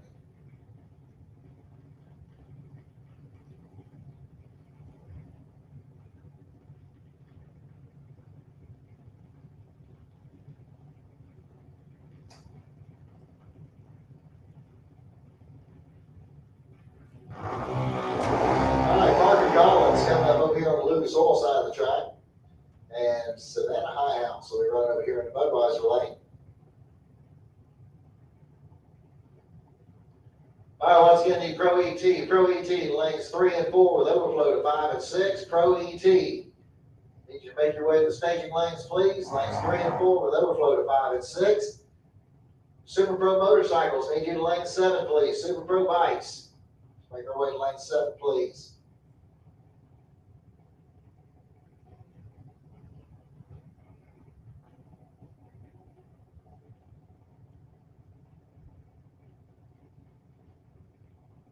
As usual, drivers, please do not come to the staging lanes till we call you. At least not for the next couple of rounds. Okay, 012 reaction time for High House, 057 there for Collins. And High House goes through 883 at 74 to an 884 at 70 miles an hour for Collins.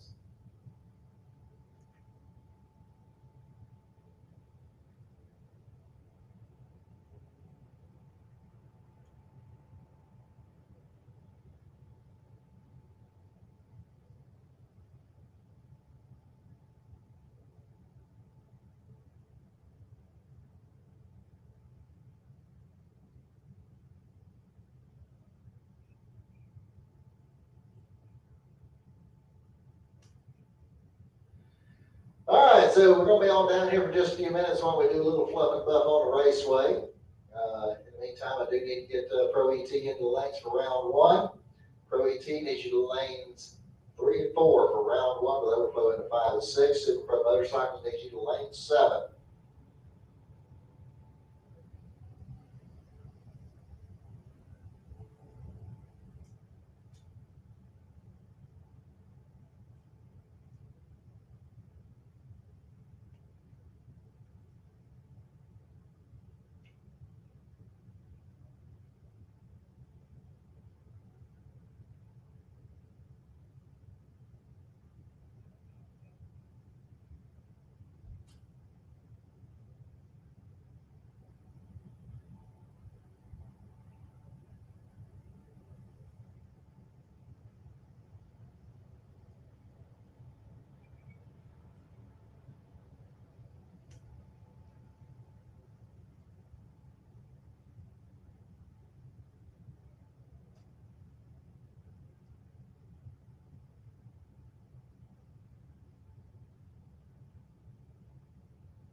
All right, once again, Pro ET drivers, if you have not made your way to the staging lanes, we do need you to make your way to the lanes at this time. Pro ET, looks like lanes 3 and 4 are pretty much filled up, so we need you to start filling in lanes 5 and 6. Pro ET, you're not in the lanes, go on and make your way into lanes 5 and 6, please.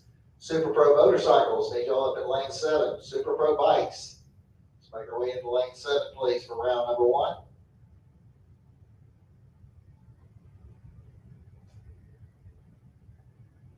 Remember, ladies and gentlemen, Nitro Grill is opened up for your dining pleasure, so you head on back to Nitro Grill for some good eats and good drinks.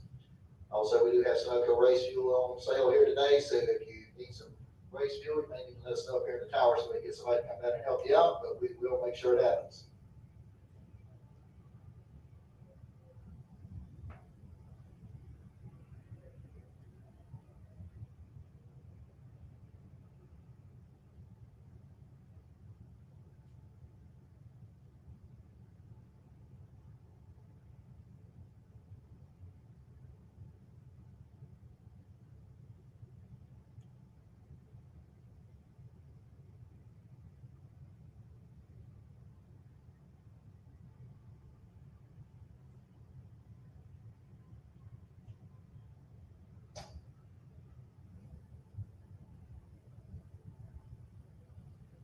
All right, also, today is King of the Track, looks like. So it looks like we're going to be giving away a wallet here this afternoon, this evening, tonight, at some point today. So everybody's going to be wanting that bad trophy there now, so make sure you're ready to go. As we do have a wallet on the line here this afternoon.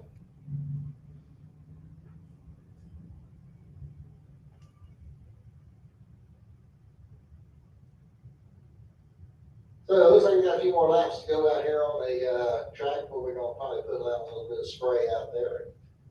We should be getting things underway shortly thereafter.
All right, ladies and gentlemen, doing the final prep work before we go into round number 1 of eliminations for Rollins Automotive Speed Custom Pro ET. Keep in mind that if you do not get a win light in your lane in round number 1 in any class, you can buy back on the first floor of the tower. Debbie will take your money and gladly say, hey, you can have another shot at it.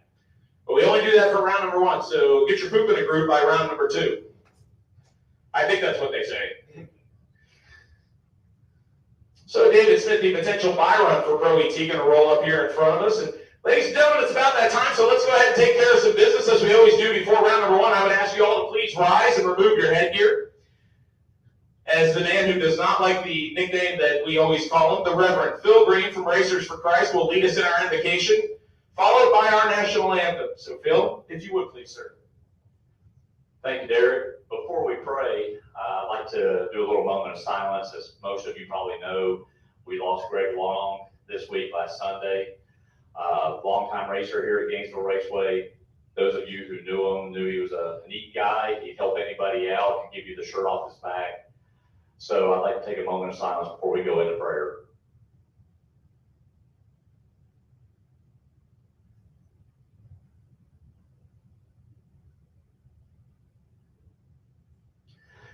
Heavenly Father, Lord, we thank you for this day. Thank you, Lord, for the beautiful weather you've given us today. Thank you, Lord, for another opportunity to be here. Thank you, Lord, for this facility and the staff and crew here working hard, Lord, to give us a fair and safe racing service. Lord, today I lift up the Greg Long family, Lord, Cheryl, his mother, and the rest of his family, Lord, and close friends. I ask, Lord, that you give them peace and comfort that only you can give, Lord, that can only come from you. And Lord, it's going to be it's going to be different around their house now, and I just pray for that comfort, Lord. You wrap your arms around them. And Lord, I ask for your arms of safety to be wrapped around us here as we continue our day. And Lord, we just thank you for your Son, Lord Jesus Christ. Before I forget, Lord, I almost forgot, Lord, tomorrow's Mother's Day. Let us remember that. Let us honor our mothers, Lord, whether they are here or have gone on. Lord, we thank you for them. In Jesus' name we pray. Amen. Thank you very much, Phil. All right, if you would remain standing, please direct your attention towards the flag as we play the most beautiful song in the world, our national anthem. Oh, say, can you see by the turning light what so proudly we hailed at the twilight's last gleaming, whose broad stripes and bright stars through the perilous fight o'er the ramparts we marched were so gallantly streaming. And the rocket's red glare, the bursting in air, gave proof through the night that our flag was still there. Oh, say does that star-spangled banner yet wave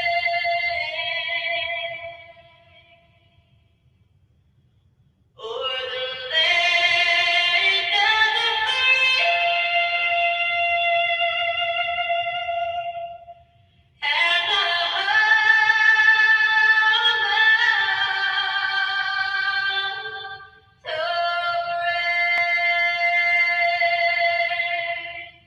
All right, ladies and gentlemen, thank you so much for coming out here to Gainesville Raceway. All right, we're going to get ready for round number one of Bronze under the Speed Custom Pro ET. On behalf of the entire Gainesville Raceway crew, we thank you all so much for coming out here today. My name is Derek Putnam. I'm being joined in the booth by the legendary Rick Bader. Rick, I'm going to throw it to you, buddy. It's all you now as I'm going to try and stink up the joint round number one of Pro ET. All right, thank you very much, Derek. All right, we got the hot rods fired up. Let's get it in the burnout box and get our day underway. Round number one, Pro ET. Coming at you, as Derek said, if you don't get the win like in round one, come to the first floor of the tower, see Miss Debbie, give her the right amount of cash, and you'll get back in the race for round number two.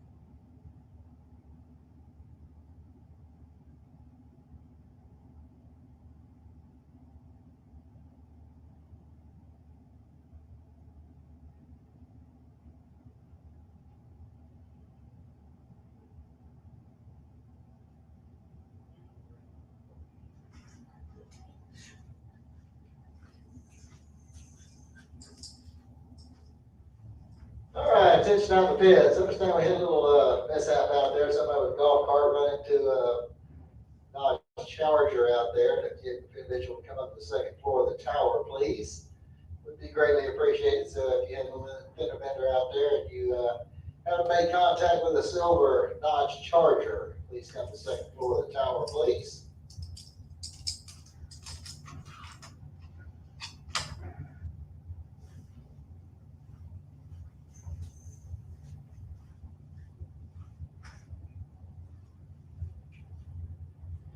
All right, looks like Kyle's single going to come on out. So looks like we're going to get ready to go here.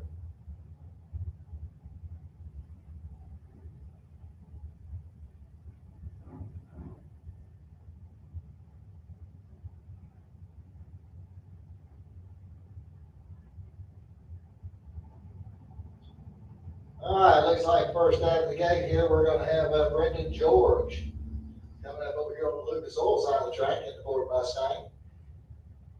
As Derek said earlier, it's got a fresh paint job on it, looks really good. We're going up against the, looks like a little Duster, but that could be a Dodge Dart. That's Troy Stafford out of Orlando, 73 Dodge Dart. 726 dialed in, Brendan George with a 637 dialed in on his Mustang. So Troy Stafford's going to get the head start here, almost a full second head start on Brendan George.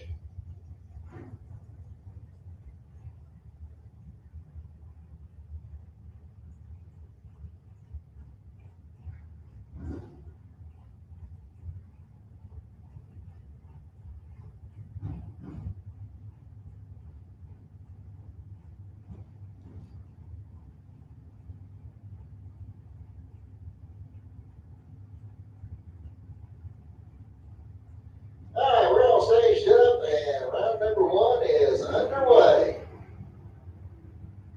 All right, look at here. We got a 38,000 difference at the starting line here, and at the stripe, it's going to be Troy Stafford getting the win out here. He was 728 on the 26 dial, and as Brendan George breaks out with a 634 on a 637 dial in.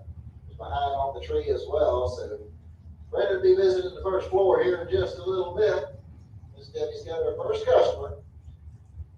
That brings up Derek Putnam next, 716 to 9 on the Nova out of Gainesville, going up against Jim Atkins out of Holly Hill, Florida. His 68 Nova. He's got 645 dialed in.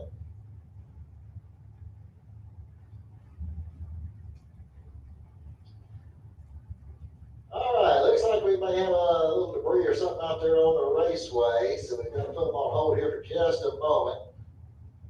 It looks like maybe one of the reflective devices that we use down there may have blown off into the raceway.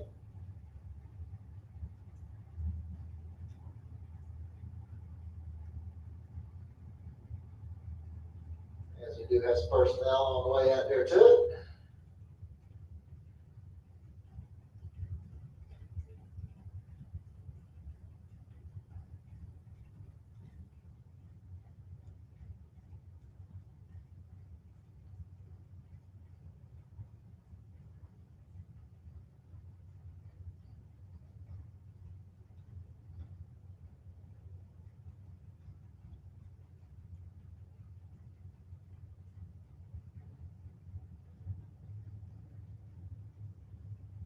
All right, so we got the one removed and one knocked down.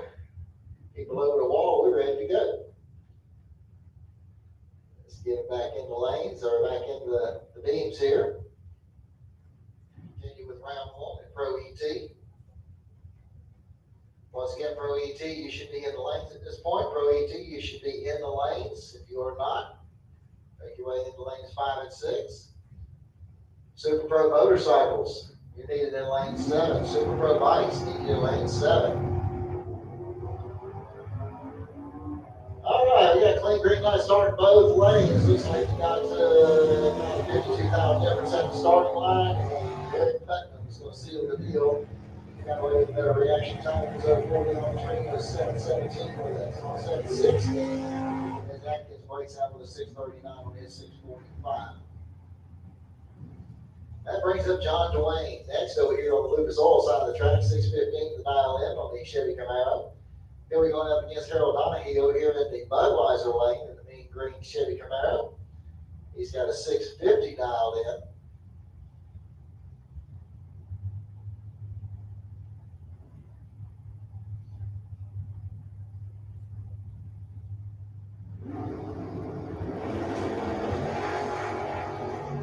And we got a clean green light start, and this one should really be over already.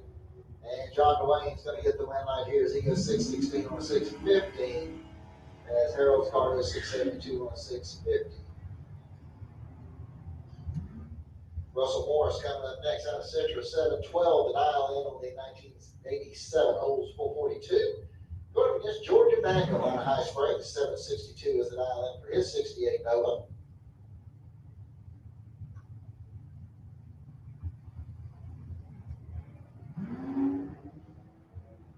All right, nice clean green light start. Looks like we got about it's like 54 pound difference at the starting line. This is going to be Georgia Bankham getting the win light. He runs dead on 8 with a 0.22 reaction time. So George puts together a nice pack there.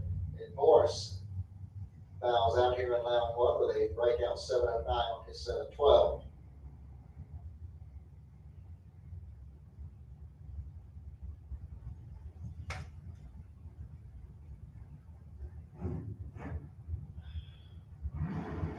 Paul Allen coming up next over here on the Lucas Oil side of the track in the 72 Maverick. One gets Alan Bond in the Dodge Charger.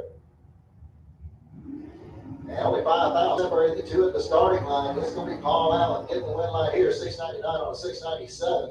His Bond's car slowed to a 661 on a 645 dial in.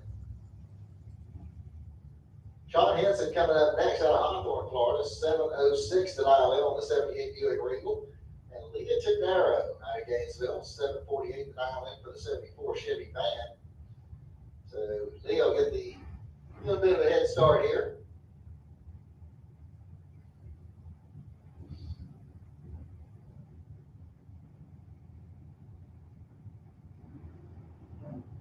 And unfortunately, Leah pulled the trigger too early on that van, and she goes 003 red. So Henson's going to get the win light here. He was 710 on a 706. Leah went closer to the dial in as well. She was 749 on her 748.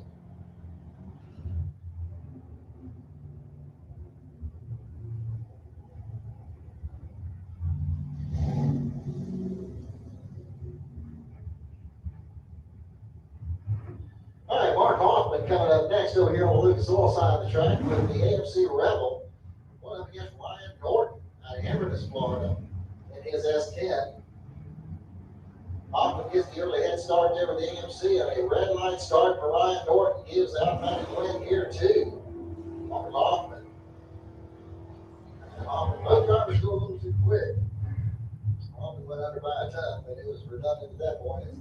The red light already gave him the win light. D. Lichty coming up next, 662 the dial in for the 69 Chevy Camaro. He's out of St. John's, Florida. We'll go up against Big John Rollins over here in the Budweiser lane, 608 the dial in for the Nova. John's out of High Springs.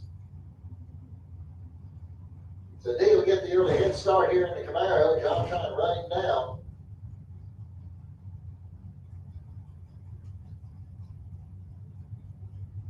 And they're all staged up and ready to go. He's off and running. A red light start for D. Lichty. He's going to give John Rollins the automatic web light. He goes through the 666 on his 662. John goes through the 696 on his 608.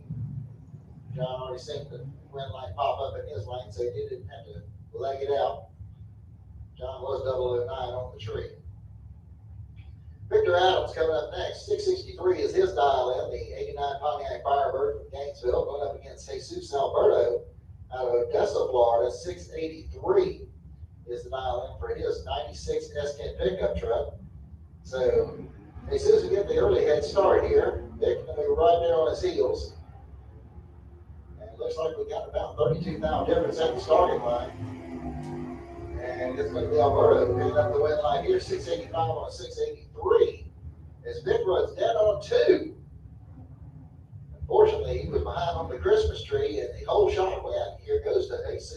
Alberta. Bob Highclack coming up next out of Clearwater, Florida. 667 the dial in for his 87 Corvette. Going to get Ann Knapp out of Homosassa, Florida. The 2001 S10 got a 710 dialed in. Highclack with his 667 dialed in on the Corvette. The S10 gets the head start. And on a double red light, the wind light's going to come on for Ann Knapp, but she had the better of the two red lights. And she goes through with a 706 on that 710. Highclack also goes too quick with a 659 on his 667. Lee Hauser coming up next, 703 the dial in for the Purple People Leader, the 71 Dart over here on the Lucas Oil side of the track. They're up against Chris Knapp, 642 the dial in on the Chevy Vega. And a red light starting for Hauser is going to give Chris Knapp the automatic red light. As Knapp goes 613 on his 642, Hauser with 695 on his 703. A pair of Camaros coming up here next as we've got Ernie Renfro, 1970 Camaro, sitting over here on the Lucas Oil side of the track. 658's his dial in. He's going against the 69 Chevy Camaro. Kevin Roberts over here in the Budweiser lane, 754 is the dial in for Roberts. So Roberts, it's almost a 1 second head start here in the 69 Camaro.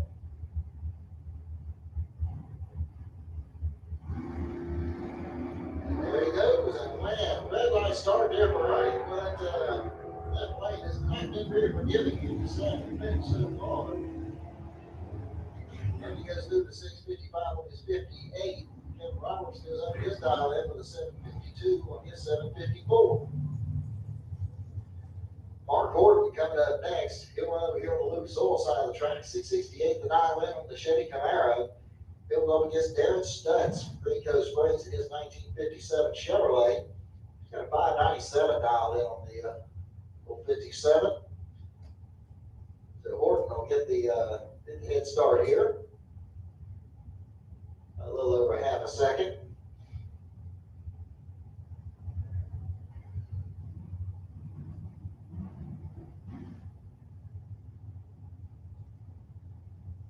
All right, they're all staged up, ready to go. Horton's off and running. Here comes Stutz. And 11th difference at the starting line between the two. This should be pretty tight. And it's going to be Horton getting the win light here as he goes 669 on the 668. And Stutz breaks out with a 594 in his 597. That brings up Max Porter next out of Waycross, Georgia. 633 the dial in on the 85 S10. Here we going up against Pete Rugas, 66 Impala. He'll run over here on the Budweiser lane. 673 is his dial in. So the Impala leaves just a little bit ahead of the S10.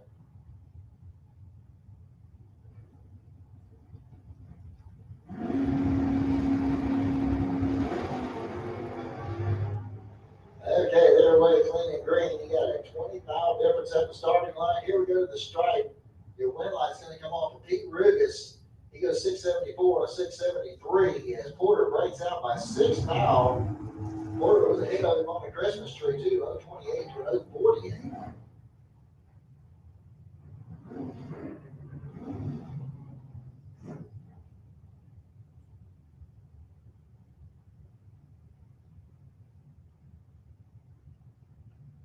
Mike Crook coming up next over here on the Lucas Oil side of the track, 780 to dial in on the Chevy Camaro. Going against the Wiz, Steve Zorick, 625 to dial in on the Ford Mustang out of Middleburg. So the Zorick going to have to be a little bit patient here as he's going to front that Camaro almost a second and a half head start. And here he comes. I got a 55 mile difference at the starting line. Here comes the Mustang. Is he going to get there in time? He does. He makes it happen. Goes dead on with a 5 with a 005 reaction time. 10th out pack. And unfortunately, Croak didn't have a chance. He was 060 on the tree. He just did not have the mathematics to make it happen. So he goes through with a 783 on that 780 with an 060 reaction time. All right, that's going to bring up Bill Green next. 649 to dial in for the 68 Chevy Camaro out of Ocala. Going against Cleve Edgerton out of Orlando. Driving the Dodge Challenger. He's got an 8:33 dialed in. So Egerton's going to get just shy of a 2-second head start here with Bill Green. So Green will have to be a little patient here as he watches that Dodge slipping on down the track for almost 2 full seconds before he can start giving chase. There he goes. And the red light start there for Cleve Egerton's going to give Bill Green the automatic win. And Green goes through the 650 on 649, and Egerton on 836 on his 833. That brings up Mike Gaffney next in the AMC Gremlin over here on the Lucas Oil side of the track. 694 is going to be his dial in. He'll be running against the Chevy Camaro, the 69 model over here in the Budweiser lane.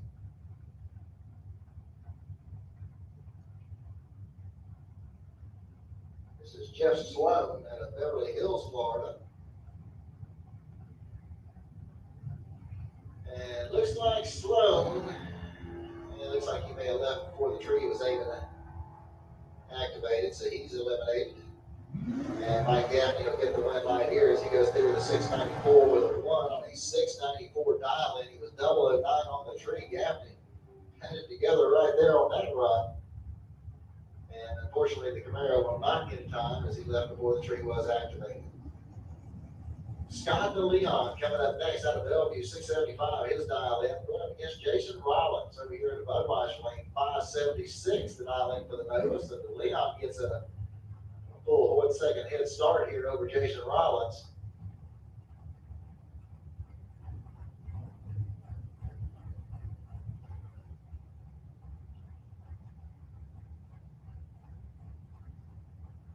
All right, here we go. We're all staged up, ready to go. Scott DeLeon gets the lead first, and on a double red light, it's going to be Jason Rollins picking up the win light here as he has the better of the 2 reds. DeLeon goes 25 red, 06 red for Rollins. Rollins goes 576 with a final on a 576. Good run there for Jason Rollins. DeLeon went 677 on his 675 dial in. That brings up Ralph Brackett next, 725 the dial in for the 72 El Camino. Going up against David Young out of Palm Harbor. 637 is his dial in for the 92 Chevy Camaro.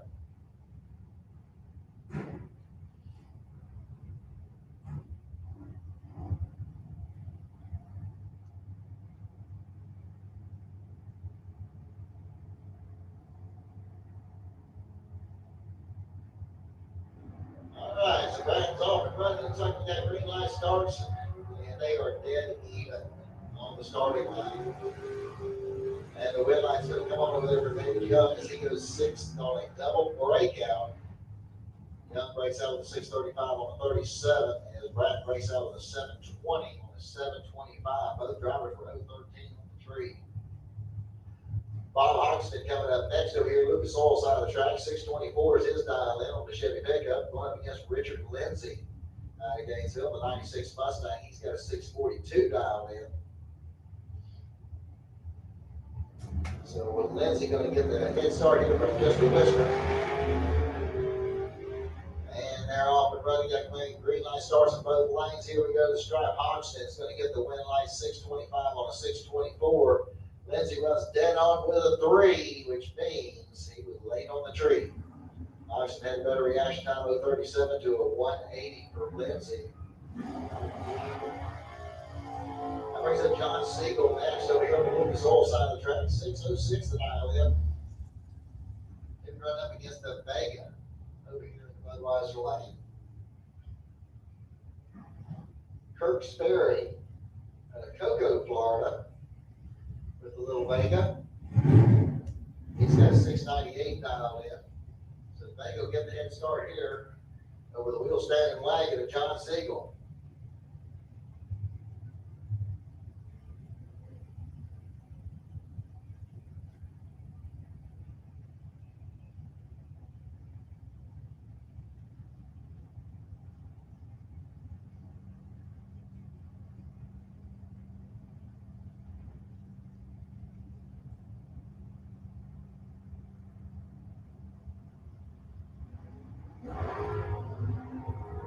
All right, clean green light start. Only 2 fouls separating these two in the starting line, and Siegel gets the win light here as he goes 610 on the 606 dial in. the Vega Valves out with the 707 on the 698.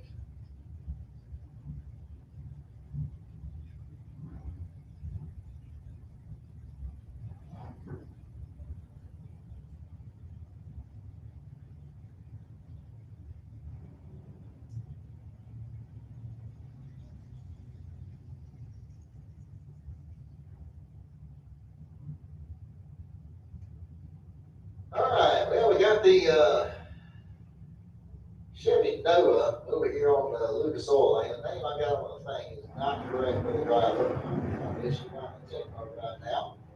And the same thing with the Budweiser Lane. I think that's one of the Youngs. Also, Daniel.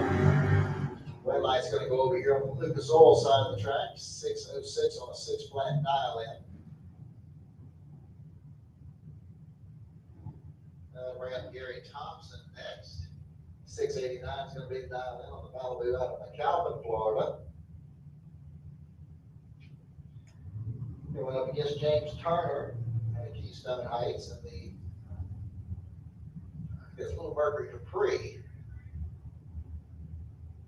770, he's got a 755 dialed in. And a red light start there for Thompson. It's going to get the automatic win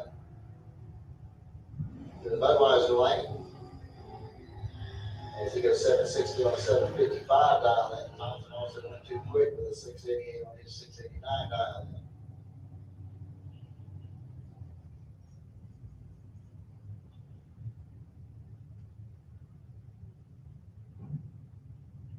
All right, Marvin Gillian showing over here as the driver over here on the Lucas Oil side of the track. Looks like he's driving Greg Turner's Camaro, going up against Chris Parisi over here in Budweiser lane. 765 the dial in for Parisi.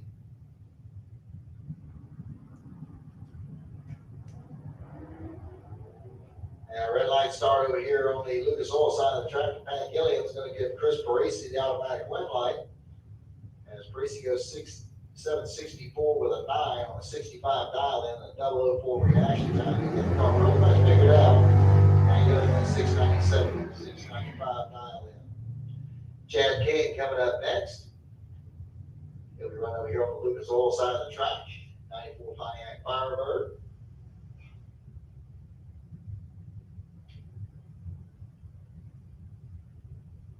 And you had Dawson Bass coming up over here on the Lucas Oil side of the track, or the Budweiser lane, excuse me. And Ford Mustang's got a 781 dialed in. So Mustang will leave just a flash ahead of the Firebird. All right, so one was pretty good, one was a little late. Let's see how this works out down on the top end. And it's going to work out for Chad King.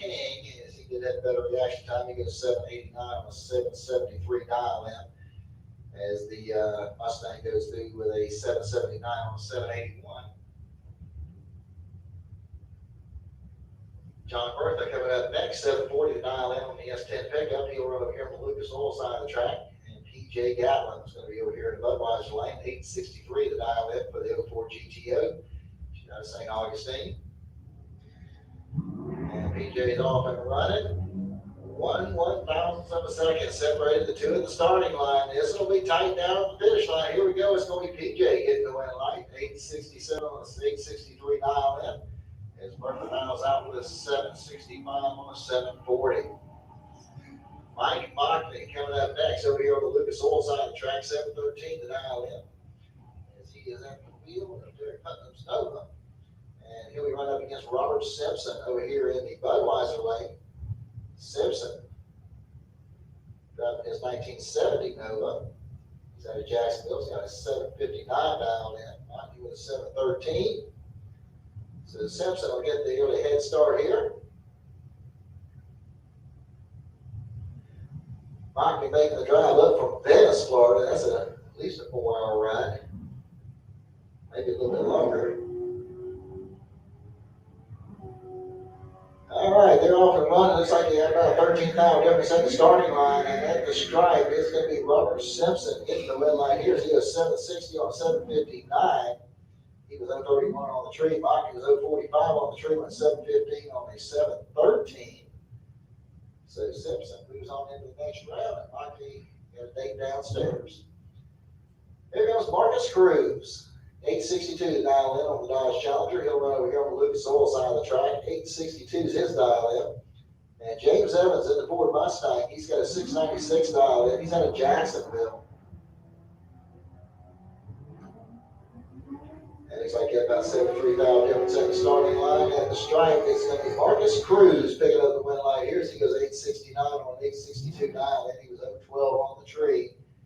And Evans bows out as he breaks out with a 692 on his 696. And that brings up David Smith next. 2004 Mustang. He'll run over here on the Lucas. All right, Super Pro cars. Super Pro cars needs your lanes 1 and 2 with overflow to 3 and 4. Super Pro. Let's make our way into the lanes, please. Sportsman. Let's make our way lanes 5 and 6. Sportsman, lanes 5 and 6.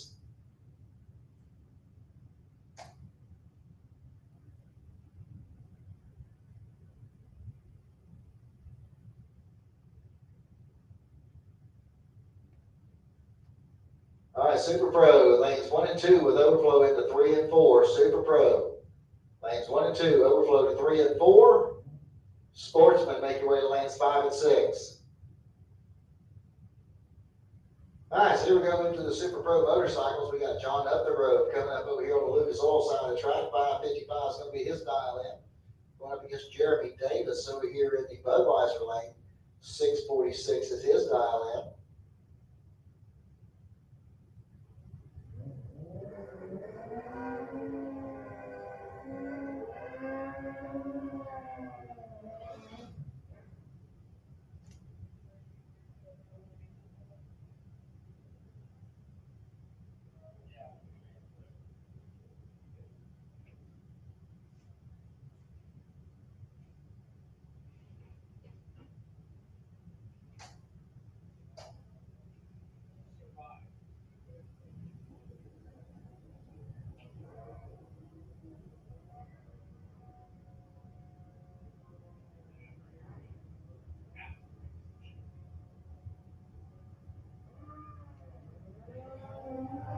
All right, we got a clean green light start. One's pretty good, one's a little target. This works out up at the top end. It's going to work out for John Up the Road as he goes through the 557 on a 555 dial, and he was 054 on the tree.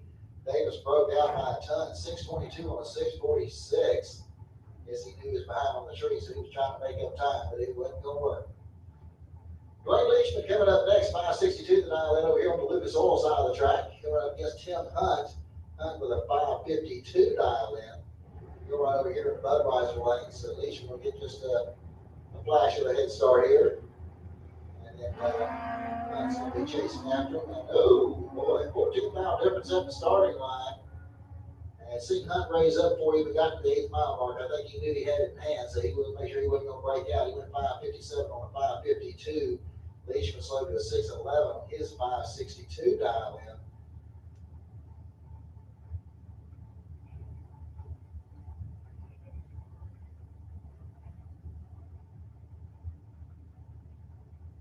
All right, so we're getting ready to go over here to Super Pro. I'm going to step away for a few minutes and let Mr. Putnam do his thing for you for a little bit.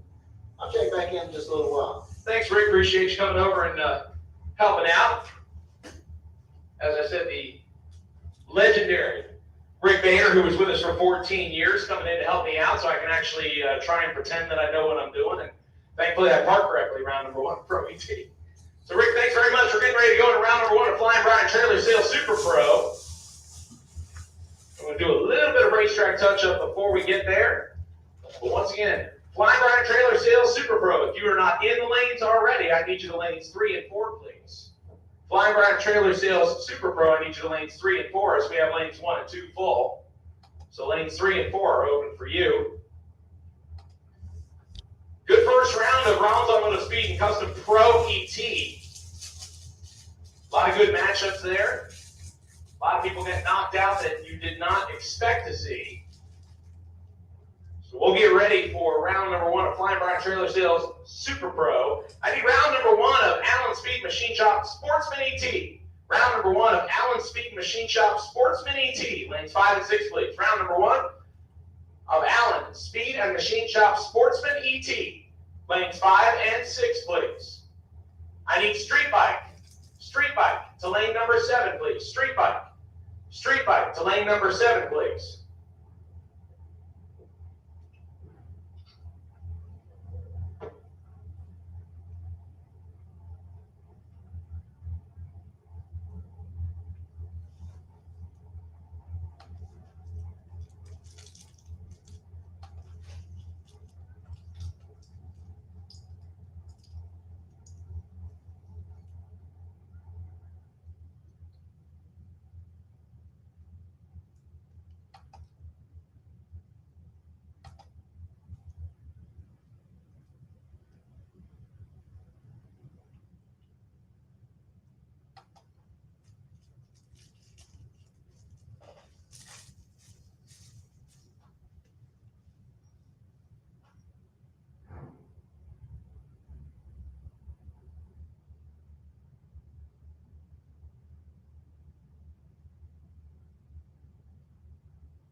All right, ladies and gentlemen, the racetrack prep is done.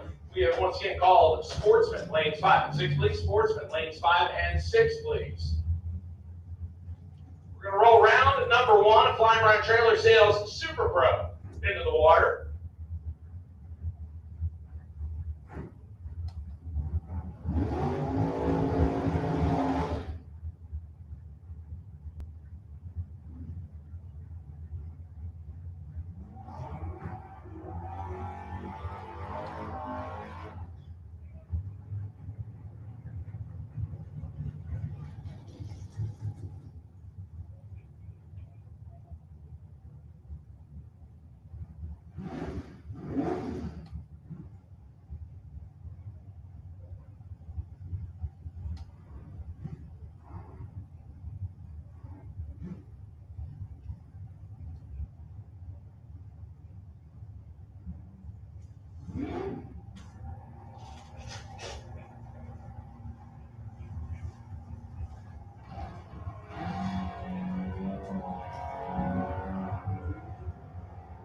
So Wayne Bell unable to hold the dragster on the right-hand side. That'll give Lee Zaremba a free shot, even though he breaks out going 640 on a 645. Bell could not hold the car in the beams.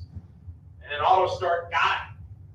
That's what the red light shows at the bottom. Bell will be back around on his second entry, but unfortunately it looks like the trans brake may not have wanted to hold. But either way, Lee Zaremba, who was a little late on the Christmas tree, gets away with one there, and we'll go to round number 2.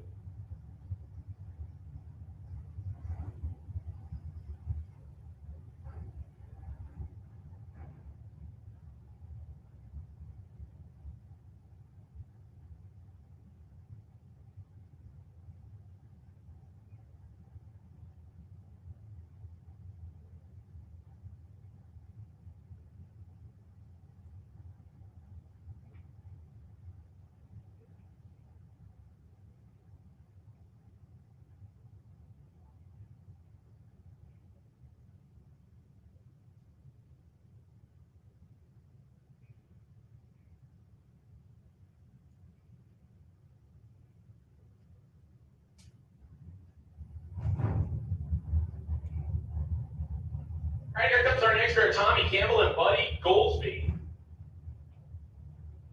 A couple of well-known Gainesville regulars are going to come up here, match up in round number 1 in a pair of door cars.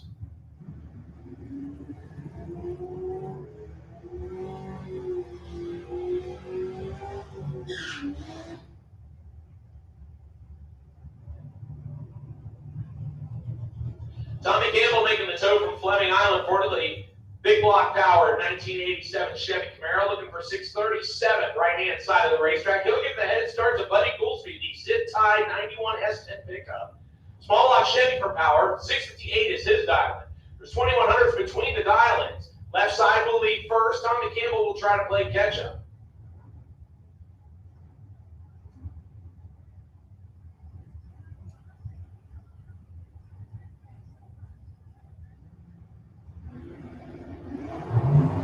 Clean and green on both sides of the racetrack. Better reaction time going to left-hand side. Win light.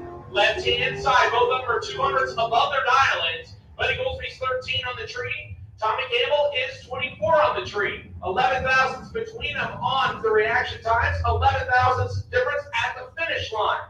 For Buddy Goolsby, he goes to round number 2. How about Will Highhouse and Brendan George? Big Juicy. Stage up left-hand side, 634 dial in. He'll give about 1 second head start, 1.03 seconds exact. To the Goolsby Racing Enterprises Malibu, piloted by Will Highhouse. Out of Middleburg, Florida, 737 the dial in on right-hand side. So Highhouse will go first. And Brendan George will play catch-up left side.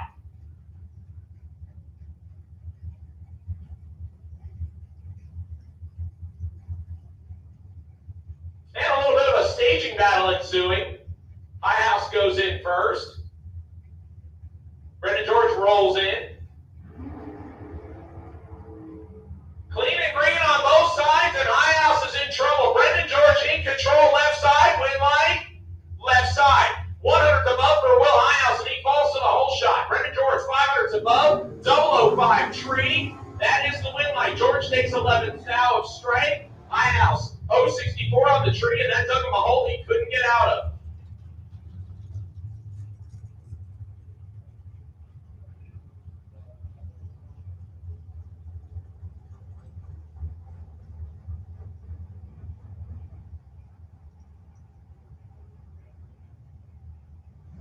How about Ryan Norton and John Rugas, a former winner here at Gainesville just a month ago. Ryan Norton staging up the truck left side, 647 dial in. Rugas giving chase on a 496 dial in. Whole shot goes to Norton, win light. Norton, how about dead on a 004 12 pack? 12 thou total. John Rugas is 30 on the tree and mathematically ineligible. You're 30 on the tree and have no chance at all. Ryan Norton, 004 on the tree, 647 8 on a 647. 12 pack. He'll go to round number 2. So a 005 and a 004 right in succession with one another. Let's move to our next pair. How about an all truck battle? Keith Collins and Derek Vasquez. Vasquez, right hand side, 549 dial in. He'll give the head start to Keith Collins out of Casey's Automotive left side. 619 dial in. 7/10 of a second handicap going left hand side. Red light for Vasquez by 3 thousandths will give Keith Collins the automatic win light. And he goes 619 with a 7 on a 619. He's 023 tree. That's 30 pack. Vasquez turns it red by 3 thousandths of a second and then breaks it out by almost 300ths of a second just for good measure.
reset the computer. Something was coming up funky, so we went ahead and did a reset, so we are good to go. We're going to back them up and give them one more shot at the burnout.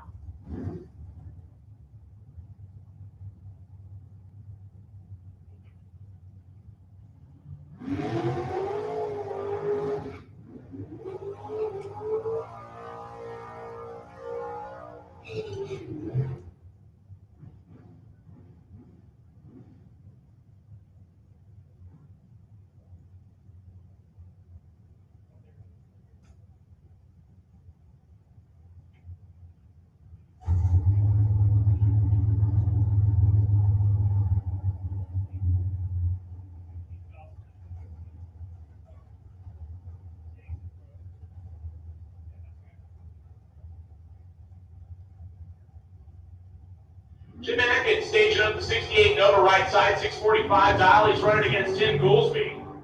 Goolsby pocketing 100th of a second better reaction time of the dragster, win line. Going to the door car as Goolsby takes 52 thou, a stripe to break it out 28. Take 52, needed to take 24 or less. The Nova 027 on the tree, one above with a 4. Goolsby took too much, breaks it out. He'll visit the buyback window.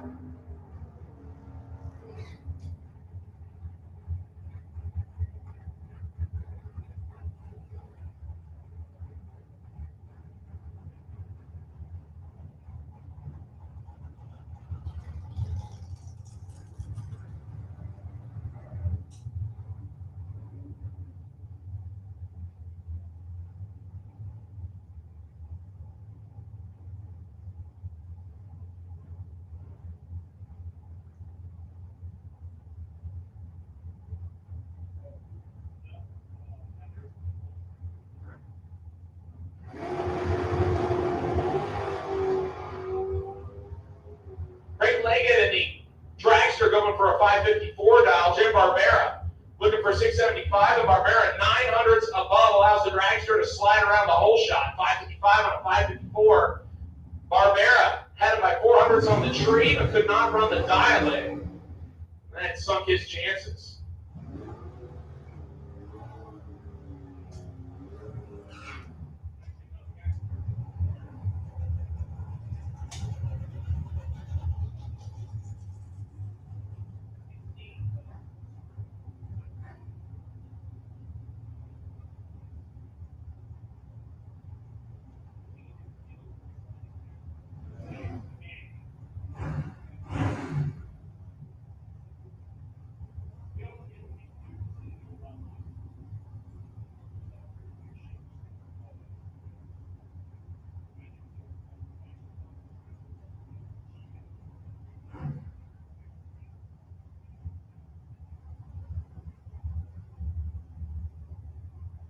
Don Haney and Bill Highhouse staging up a door car dragster battle. The Roadrunner. Haney will go first left side. Both of them turned on the red light, and Bill Highhouse forgot to put in the crossover. He was giving him almost 1 second of handicap. 4th out red for Haney. 1.11 for Bill Highhouse. Highhouse didn't have to delay it correctly, and that cost him dearly. So Don Haney will escape with a 606 on a 580. He was there for the taking. All Highhouse had to do was keep it green, but he did not put the crossover in. That's why he let go at the same time as the door car. When a delay box, you have either leaving on your own side if you leave first, or put the crossover in, and he must have forgotten to switch the crossover on.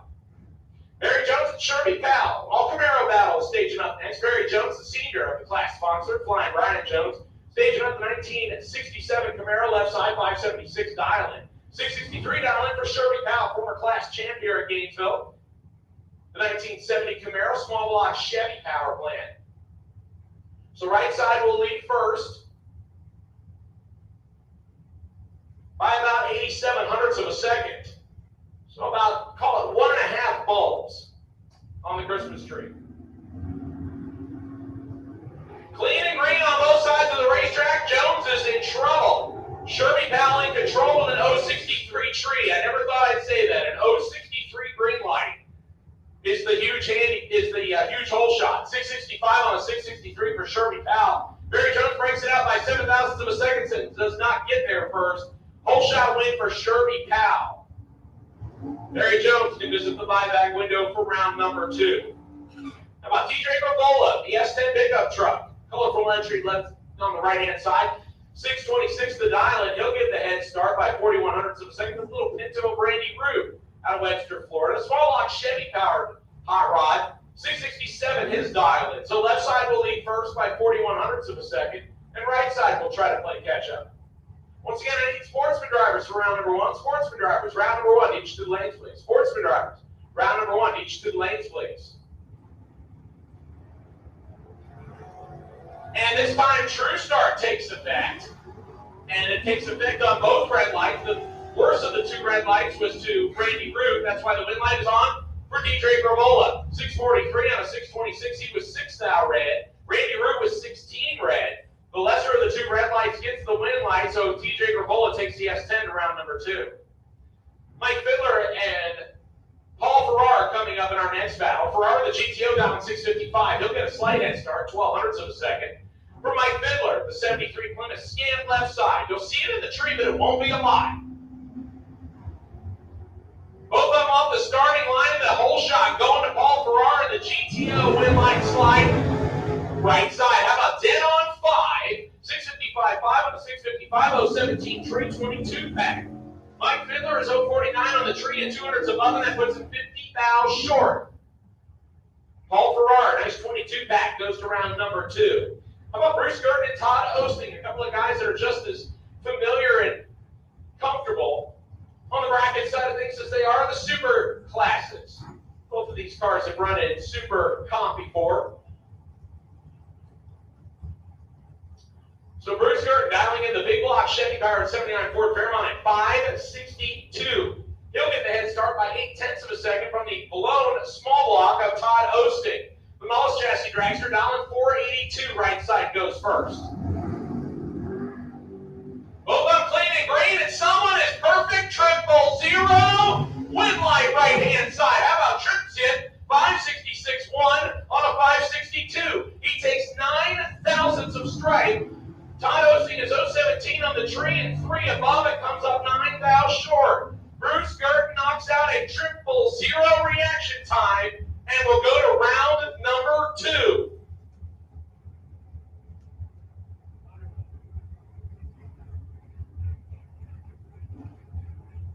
Trips in perfect for Bruce Gurton, locking up the potential buy run for round number 2. How about Craig Spell coming up next? Left-hand side pickup truck, dial 625.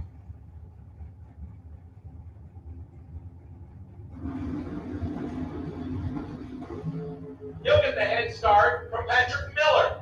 Dragster dial 481, better lights are Craig Spell, wind light, dragster on a double breakout. Spell 22 thou under, dragster 9 thou under. Craig Spell takes 21 thou of stripe. I need to take the difference in the reaction times. You need to take 8 or less. Taking 21 on a dragster is not bad on a 31 mile an hour closure rate, but Craig Spell just breaks it out worse, and he will get the L. Patrick Miller, 023 tree, 480 with a 1 on a 481. They can adjust those dial-ins for round number 2. Bobby Trinnell coming up next, the Ford Roadster. Right-hand side, 525 dial-in. He'll get a small head start from the dragster on left-hand side. That is Chris Duffin. 516 to dial in for him. They're only 4,000 apart on the reaction times. Wind light going to come on for the dragster. As Bobby Trinnell breaks it out by 8/1000ths of a second, he took 20 and needed to take 12 or less. Duffin, 517 with a 6 on a 516, 017 on the tree. Trinnell takes 20 and needs to take 12 or less. Tried to close that stripe up and just took a little too much. Duffin will go to round number 2. Brings up Larry Manning, split window fiberglass Corvette, right hand side, 547 to dial in. Probably not an original Corvette, it's probably a replica. But still, 547 for a door car. He'll get the head start from Mike Bonacci. Ocala Ford makes big block dragster. He's down in at 515, so Corvette leaves first by about 3/200ths of a second. Red lights on both sides, and this time, Mike Bonacci gets the win. 003 red beats an 091 red. 513 on a 515, 552 on a 547. The Corvette is going 5 above red by 91 thousandths, and that's a flinch. Mike Bonacci going around number 2.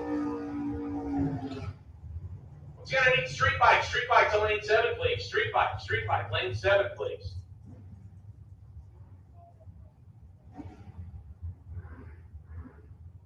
Junior Street, round number 1, lane 8, please. Junior Street, round number 1, lane 8, please. Junior Street, round number 1, lane 8, please. Jamie Kelly and Joe David, Smoking Joe, left side out of Seminole, Florida, 480 to dial, and he'll give the big head start to the Dodge Daytona of Jamie Kelly, piloting in the name of his dad, Dmitri. And we got a good race here. 4,000 separated in reaction times, win light, dragster in a double breakout. How about 479 with a 4 and a 480? He gets around the small hole shot of Jamie Kelly, who took 34,000 straight, and needed to take 4 or less. It was that close. You try judging 30 miles an hour. Jamie Kelly breaks it out by 3.5 hundredths, and unfortunately tried to scrub it down, but did not do so well enough. So Joe David will get out of that one and go to round number 2. Darren Stutz and Mike Patrician, the 1964 Chevy Nova. Left-hand side, 650 to dial in. He'll get the big head start from Darren Stutz. 539 dialing for the Willys, right-hand side. Darren turns on the red light by 1,000th of a second. A heartbreaker indeed. The Nova was there for the taking. 067 tree, 2 above. 652 on a 650. Darren Stutz puts it 3 above after he turns it 1,000th red. That's a heartbreaker to turn it 1 red, and the guy in the other lane is 89 total. Very easy to beat on 89 total, but Darren Stutz turned it red. Live by the sword, die by the sword.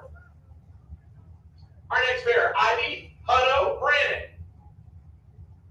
Out of South Carolina, 25 years young, 3rd gen Camaro. Used to belong to Leland Popple, 639 dialing. Get the big head start from the dragster of Jerry McGill left side, 531 to dialing. 1.08 seconds is the handicap. Going to Ivy Hutto. Brandon and gets the win light. 008 on the tree as McGill turns it red. And the Camaro goes 640 with a 0 on a 639. 18 pack. 008 tree, 1 above 0. 18 total. McGill goes dead on his dial in to 32 thou red. Eliminated his chances from the start. Well, Bruce Root coming up next. The 1978 Mustang 2. Yeah, this is the small Mustang that they built from 1974 to 1978. The small block Chevy power plant, 713 to dial in left-hand side. Look at the big head start from the dragster, dial 595, right-hand side.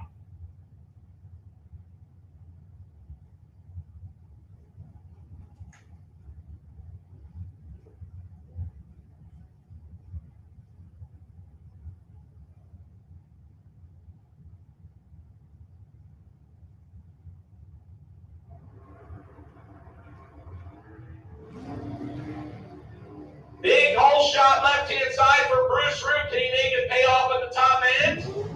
Yes, double breakout. Bruce Root goes under by 1,000. The dragster going under by more.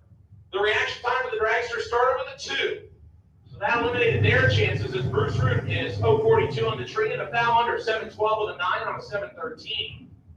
And Bruce Root will go to round number 2.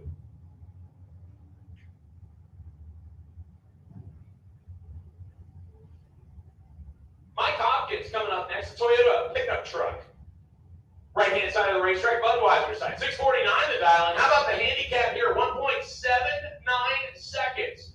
Courtesy of Flying Brian Jones out of Orange Park, Florida. The Mullis chassis, big block power dragster. Lucas Oil side of the racetrack, 470 dial in.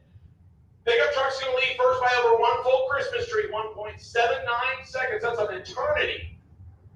And then Flying Brian will try to chase him down left-hand side.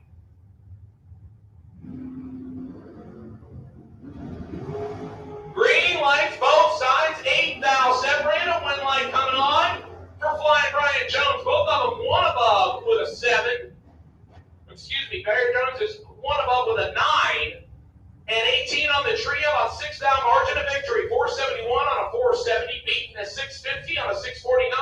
018 tree for Flying Brian Jones. 026 tree for Hopkins. 6 thou margin of victory. That was a good race right there. How about John Rollins coming up next? Big John Rollins, small block Chevy, powered Nova, 607 dialing. He'll give the head start to DJ Coventry. 703 dialing for the Camaro, left-hand side. So left side will go first, and John Rollins will play catch-up. Clean and green on both sides of the racetrack. 5,000 separated on reaction time. Twin light going to come on for John Rollins. Coventry takes 24th hour strike and breaks it out by 16. Needed to take 8th hour less. John Rollins, 608 on a 607. Drops him off at the top end. 12 on the tree for John Rollins. Goes to round number 2. Coventry, tough break there. Take 24 and needed to take 8th thou or less.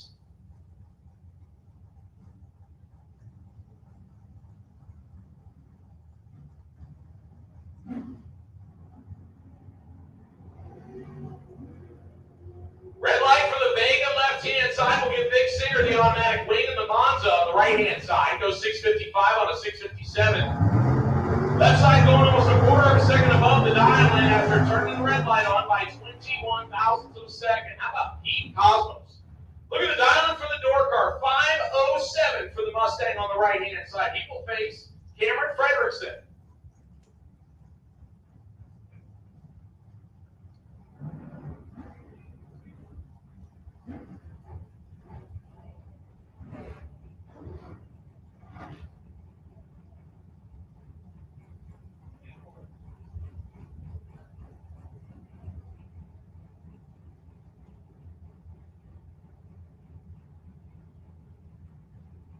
John Siegel's wheelie wagon coming up left-hand side. Cameron Frederickson behind the wheel.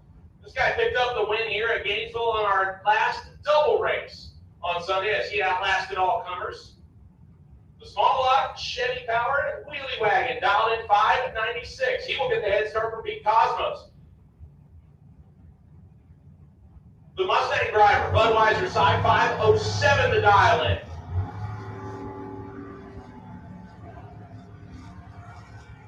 Cosmos gives him plenty of time. Cameron is 6th out red and gets out of the gas early. 604 on a 596 006 tree. And he was just probably making the test passes. He was late on the tree and about 27 hundredths above. So Cameron, 6th out on the tree and didn't need it. He'll go to round number 2.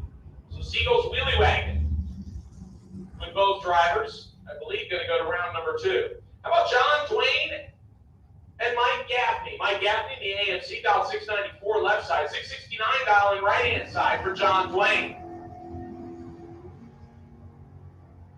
Red light start for Mike Gaffney by 3 thousandths of a second. John Dwayne, 032 tree, and breaks it out by 3 thou.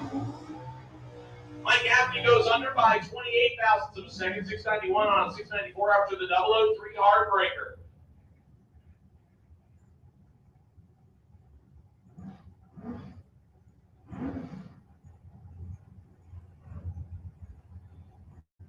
All right, let's bring up our next pair.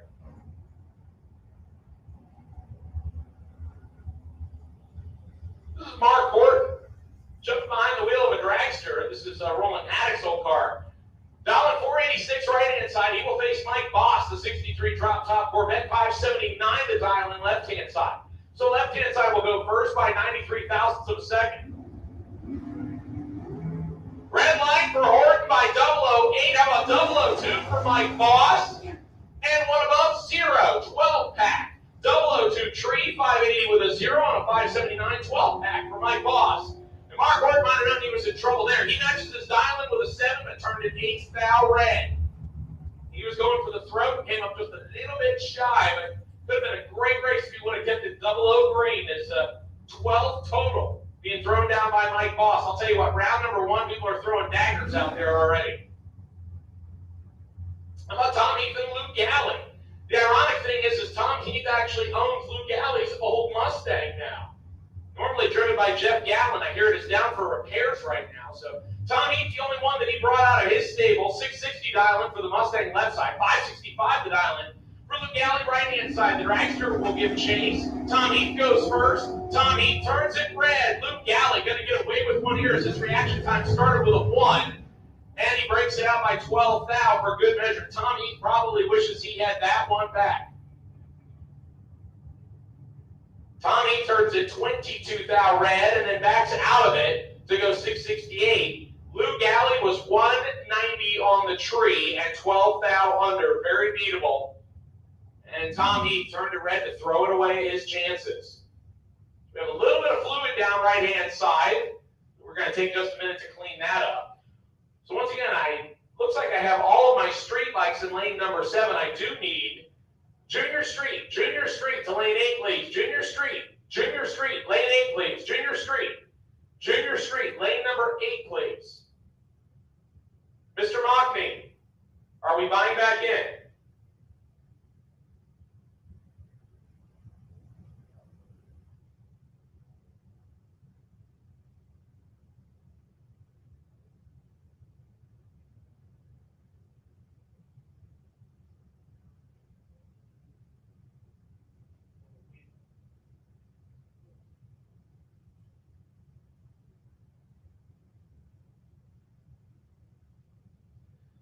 So a little bit of cleanup work going on here. We'll be back underway here in just a minute.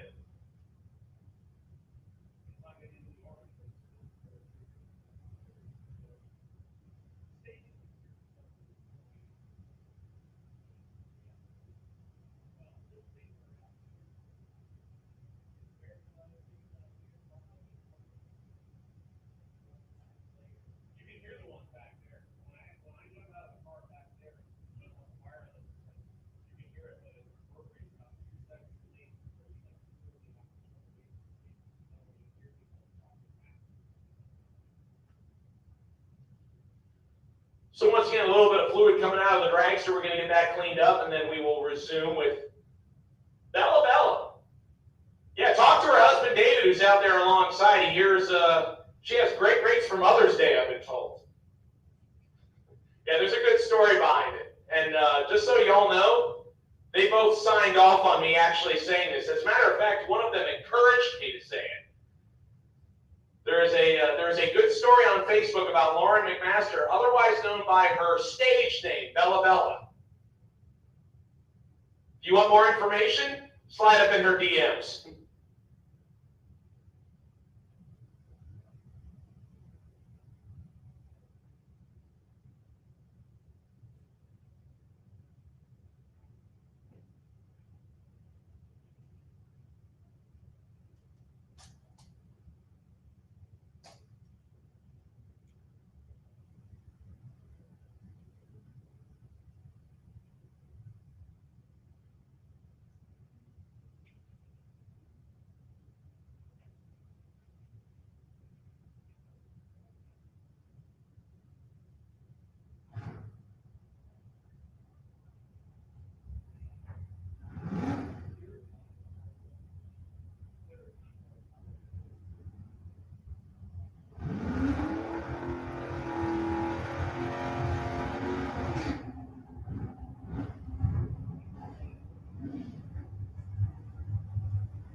So Lauren McMaster, otherwise known as Bella, staging her dragster up 609 dialing, and you go dragster dialing 609. Yeah, she's on the throttle stop. She's set up for Super Comp, which is an 8.90 fixed index on the quarter mile, so she leaves it in there for bracket racing so she can get some data.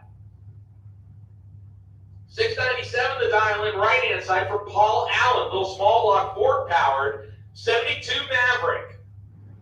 Right side will go first. And Bella turns it red. How about 001 for Paul Allen looking for 697? And he goes 702, so he was 500s above, but he was 001 on the tree, so driver was ready. Bella goes under by 2.5 hundredths after she turns it red by 19 thousandths. We'll put a pair of Firebirds on the line next. Victor Adams, left-hand side. Small block Chevy powered 89 model Firebird, 665 dial, and he'll get the head start from Dan Young. Former IHRA World Champion and Gator National Superstock winner, 637 dial in for the bracket car right-hand side.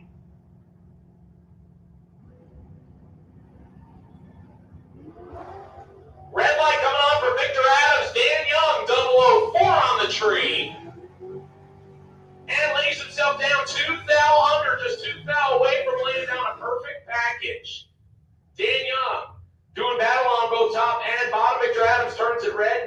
away. Dan Young shows he was ready. How about Chad Kennedy? Flying behind the wheel of Big Juicy. This is Brendan George's car. 6:33 to dial in for Chad Kennedy. He'll give the head start to Buddy Goolsby. Actually, that's Glenn Newman's left-hand side in Buddy Goolsby's truck. 6:45 dial in for him. 0.12 of a second separate him on dial-ins. Left side's going to lead first. Clean and green on both sides. The advantage going right-hand side for Kennedy. Win light. Kennedy, 6 above in both sides as they play the who's going to drop game. 17 tree to a 28 tree. Kennedy turns on the wheel light in his first time ever behind Brendan George's steering wheel. And that will bring us to the end of Flying Brian Trailer Sales round number 1 of Super Pro action. How about this guy right here, Ernie Griggs. 84 years young, ladies and gentlemen. 1972 big block Camaro out of Ocala Tire Service. He went 000 in his reaction time and his time run, so he got the odd slot 5 for round number 1. His son, former NHRA national champion and division champion as well as track winner, Mike Griggs, standing behind him. Mike has kind of taken some time off and helped Ernie make sure he's got everything lined up on this car. Both of them will still run Super Street from time to time. This is Ernie's first time behind the wheel in brackets this week. And Ernie turns it a little bit red.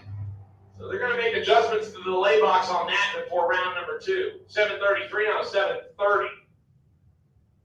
So Ernie Griggs, at 84 years young, going to round number 2 on the bye run. Mike Griggs, his son, always providing support as he has as the Griggs and Griggs operation. Always a feared combination. And that will get us staged up for round number 1 of Street Bike. And it looks like we have a license pass coming up here.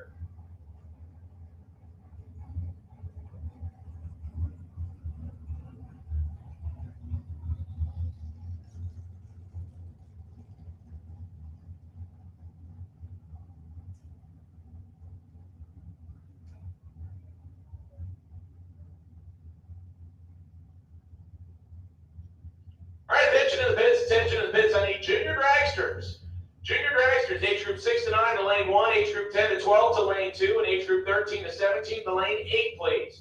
Junior dragsters. Junior dragsters, age group 6 to 9 to lane 1, age group 10 to 12 to lane 2, and age group 13 to 17 to lane 8, please. Junior dragsters, each 2 lanes, please. So we're going to make a single pass here.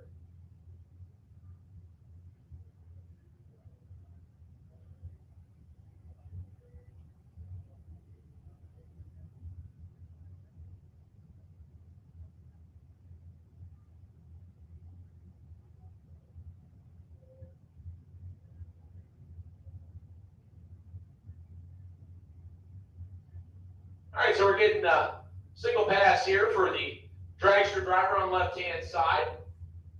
Rick Bader has kicked back and enjoyed conversation up here, which is never in short supply in Gainesville's Tower. He's going to jump back on the mic to do round number 1 of motorcycle as well as round number 1 of sportsman.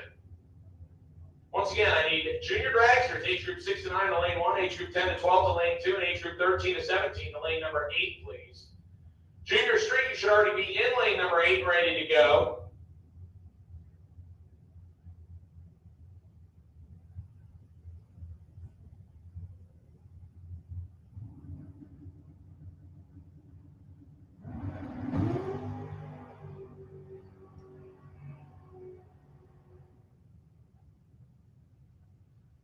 So in doing the licenses, you want to show control as you roll further down the racetrack every time. The last 2 runs would need to be quicker than 999. They're 135 miles an hour, so perfect example of what you need to do there. Mr. Rick Bader, welcome back, sir. Although I feel like I've said that a couple of times today already. So Rick Bader going to jump back on the mic and take us through round number 1 of Street Bike as well as round number 1 of Sportsman. Rick, it's all yours, buddy. All right, thank you, Derek.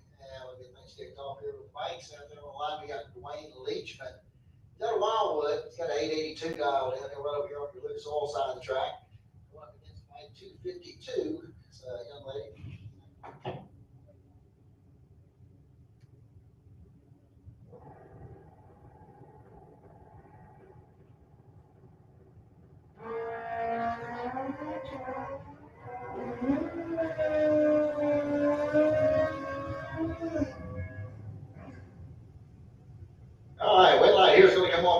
Leachman as the motorcycle had 2143 dialed in, went 2139.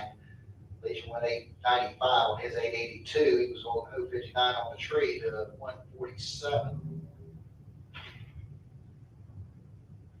Next pair up, we got Jeremy Davis over here on the Lucas Oil side of the track out of Palm Coast, Florida. 927 the dial in on the CX12R over here in the Budweiser and the Lucas Oil lane. And Tim Hunt is going to run over here in your Budweiser lane. 898 is going to be the dial in for the Kawasaki.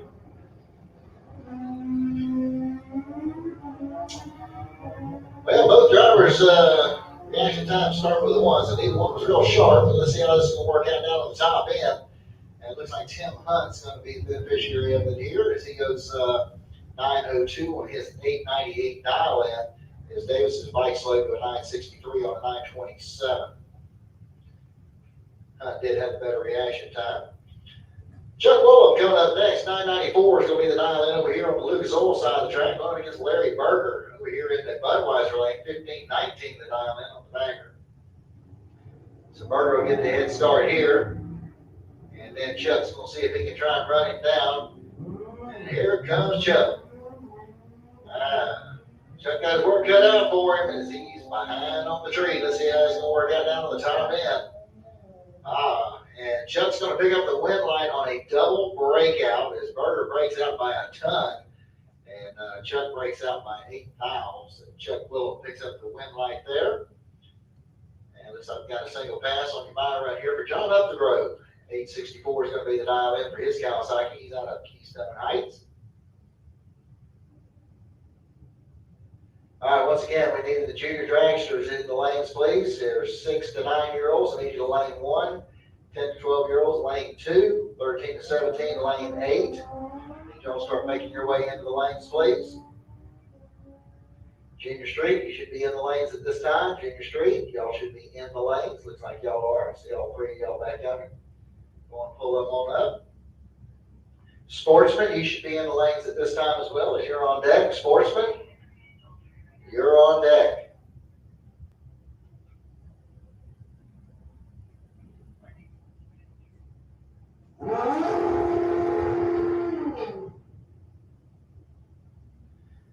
And a license pass coming up here next in the Budweiser lane.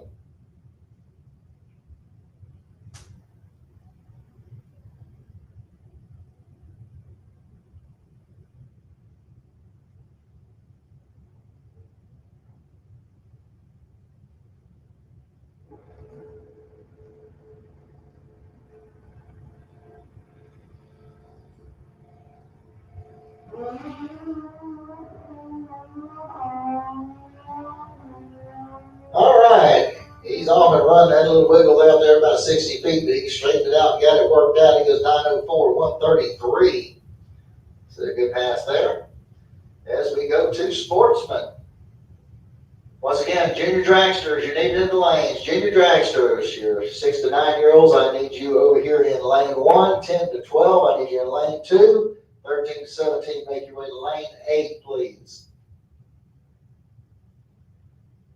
All right, here we go, round 1 of sportsmen. We got Dan Salyers over here on the Lucas Oil side of the track. 1495 going to be the dial in on the Chevy pickup truck. Going up against Dennis Harsh. Dennis out of Gainesville. He's got 1336 dialed in on his Infiniti.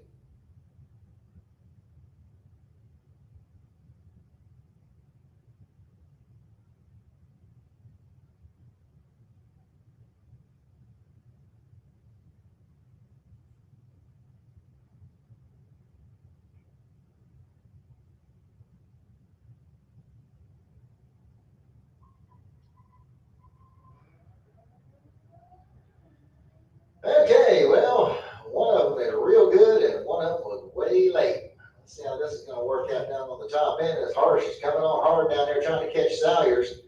Salyers touching the brakes down there, goes 1496 on a 1495. Good run there for him as Harsh breaks out with a 1332 on a 1336. Salyers was 013 on the tree and Harsh was late, real late.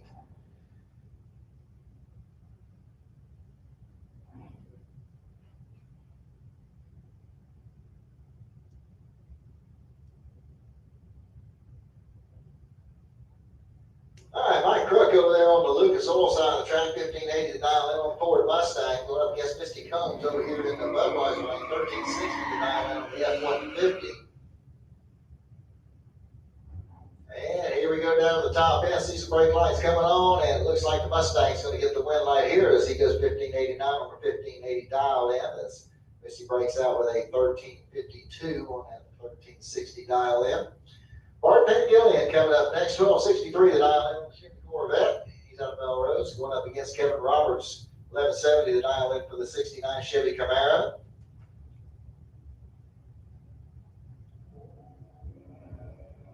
All right, this is going to be a good one. There's only 4 fouls separate the two at the starting line.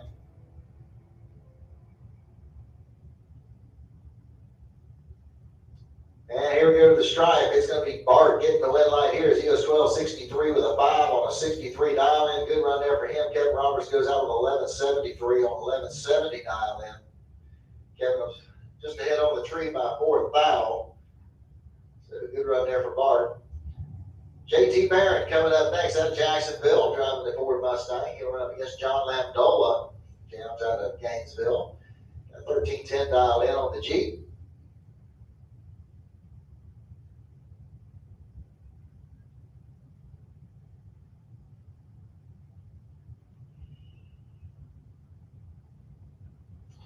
And red light started for Lamendola is going to give JT Barrett the automatic win light.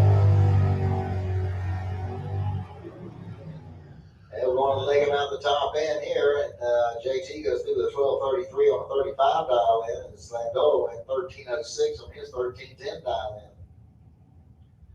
Chad King coming up next, 1208 the dial in on the Pontiac Firebird. He'll run over here on the Lucas Oil lane, 1208 the dial in.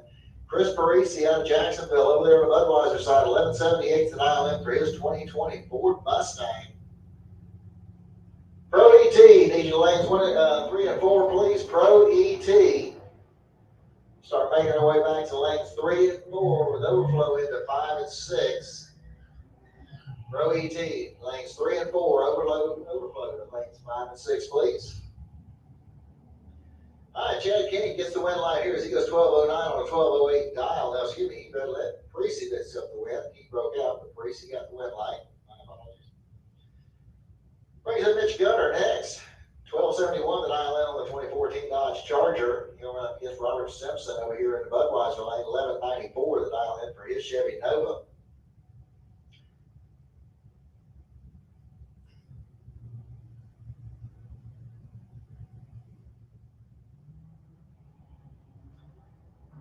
Okay, we got a nice clean green light start here. It looks like we're going to have about 57 foul difference at the starting line though.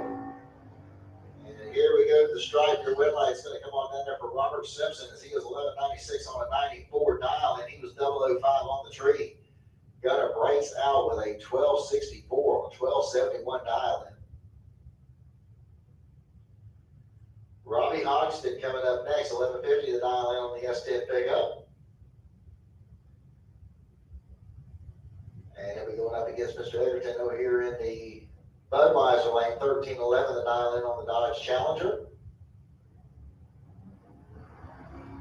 And a red light start for Hoxton. It's going to give Egerton the automatic win light.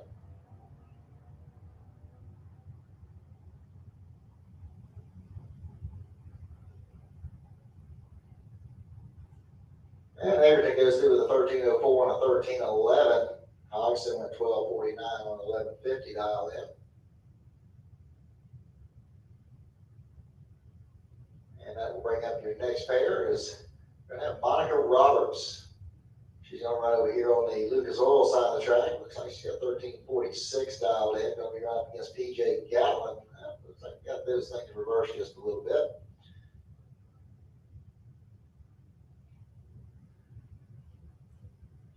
So Monica with a 1255 dial in, PJ with a 1346.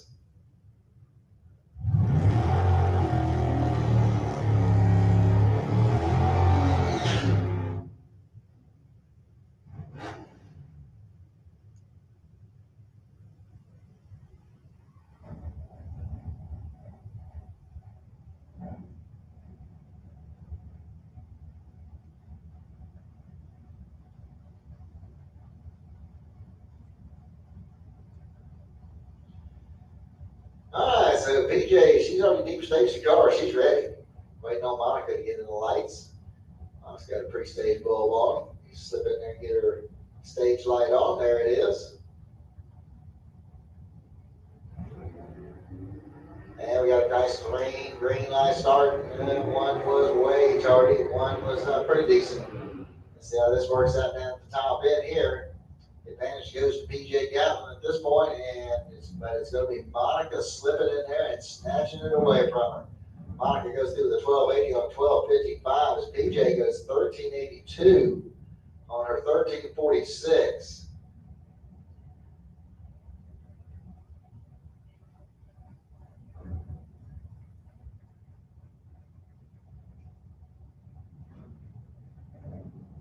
All right, Reed Farrar over there on the Lucas Oil side of the track, 1286 to dial in on the Pontiac. Going up against Marcus Cruz over there in the Budweiser lane, 1376 to dial in for Marcus. Win light's going to come on down there for Marcus Cruz, 1391 on a 76 dial in. Marcus 005 on the tree as Farrar goes out with a 1293 on a 1286.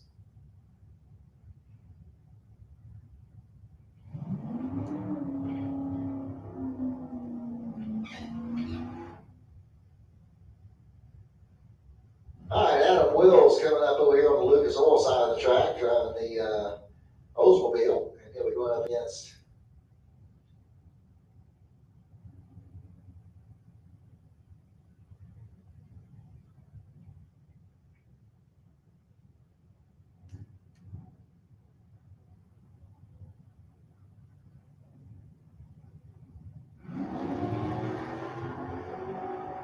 Okay, so the Malibu over there on the Budweiser side gets away from the stripe first. He's got 85,000 advantage at the start. On a double breakout, the win light goes over to the Malibu in the Budweiser lane.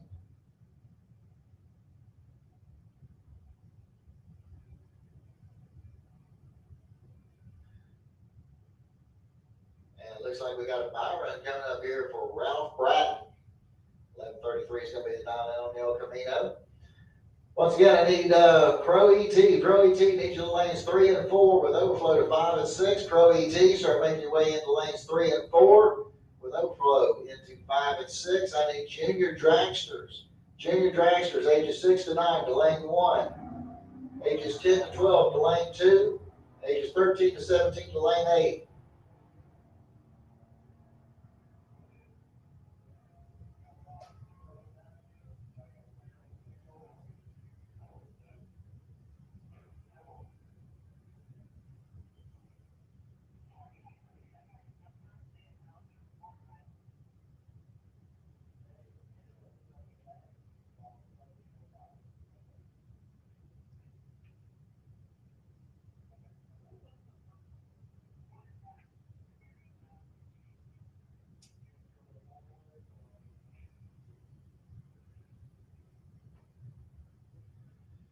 All right, here we go with our first round of Junior Street. Cars run on the 8th mile. Mom or Dad got to ride along with the youngster driving the car. Kind of getting them broke in. Some graduating up from maybe the junior dragster category, or maybe they're bypassing that altogether. The Junior Street category.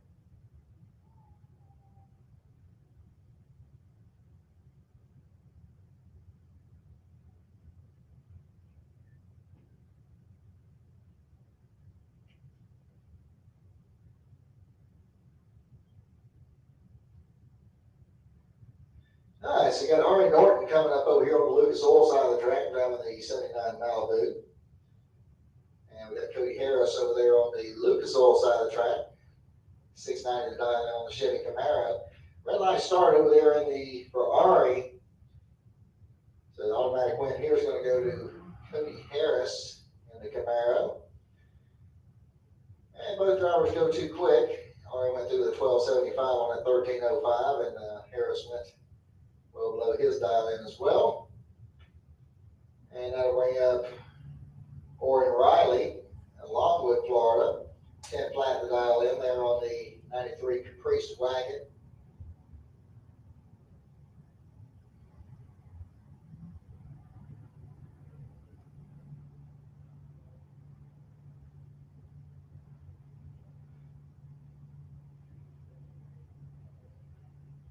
Okay, so the race goes through with a 10:56 at 64 miles an hour.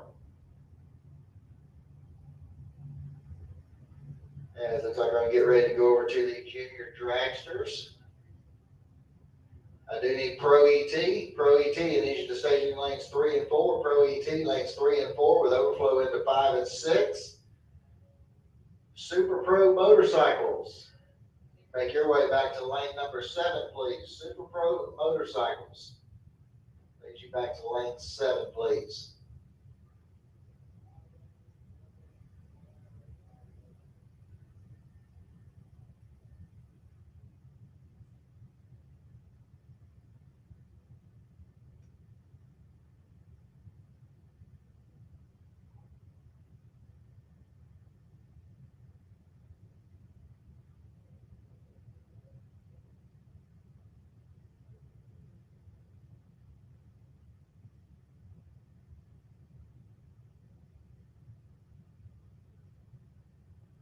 All right, Pro ET, need you in the lanes, please. Pro ET, need you to the lanes.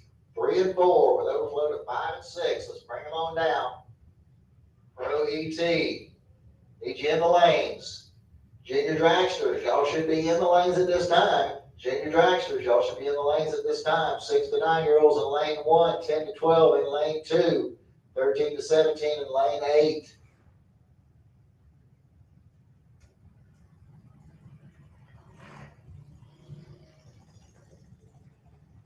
All right, here comes our first pair here in round number 1. We got Blake Jones over there on the Lucas Oil side of the track. 1190 the dial in. He's out of Orange Park, Florida, going up against Lincoln McMaster out of the Leon Springs.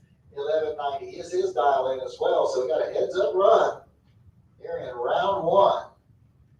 This very well could be decided right on the starting line in this heads up matchup.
Okay, so both these young drivers got the cars in the free stage lights waiting for them to move up there into the stage beams, and they are ready to go. Tree will come down simultaneously for both of them as they both got the same dial in. And here we go. All right, so I got about 49 thou difference at the starting line.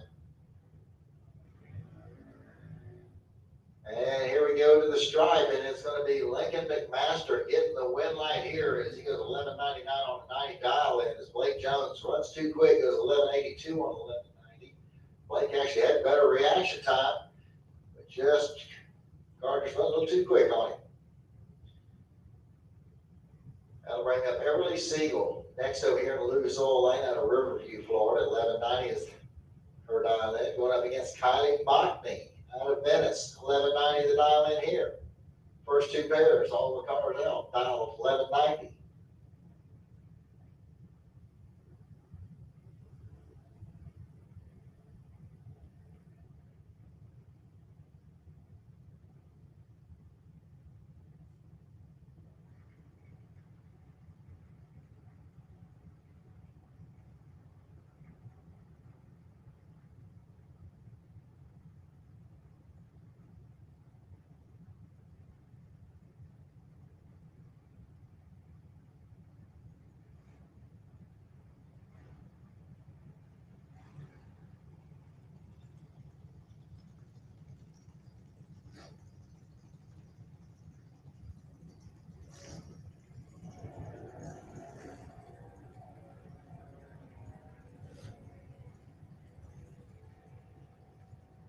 Okay, we got a clean green line start, both lanes.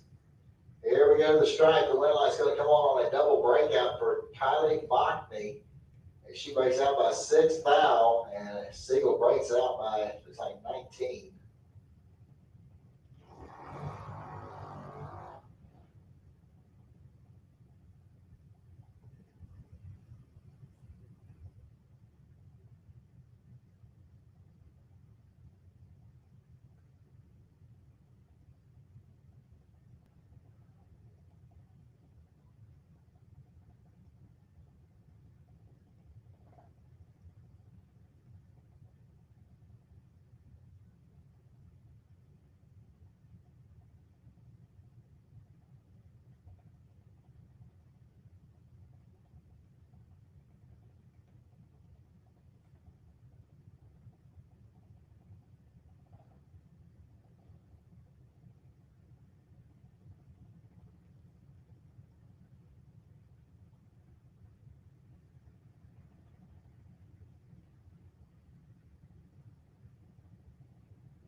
All right, Xander Cook over there on the Lucas Oil side of the track. Turning on the red light, going to get the automatic win here to car number 28.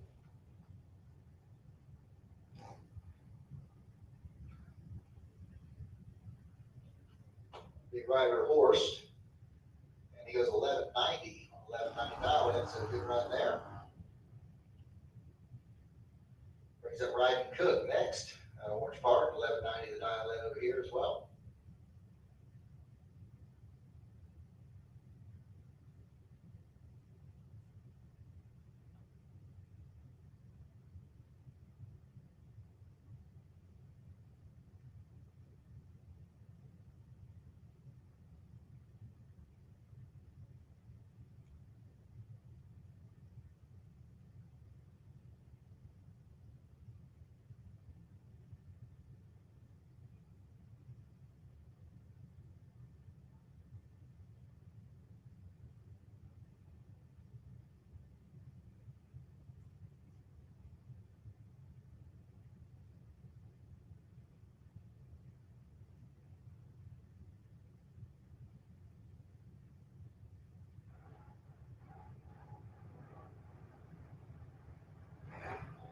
So it looks like that's fire right here coming up for Ryden Cook. 1190 going to be the dial in. He's all staged up, ready to go. Lights on the way down, and he turns on the red light. He's going to fire run. That's not going to hurt him.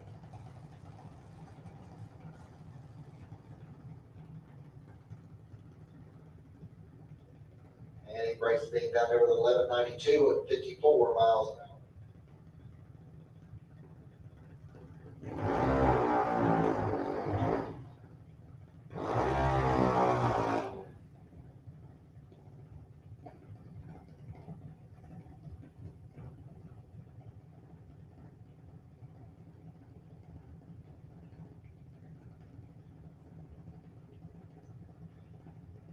All right, Michaela Duckett coming up over here next from Wesley Chapel, Florida. 890 is going to be the dial in over there on the Lucas Oil side of the track, going up against Tanner Bachny out of Venice, Florida.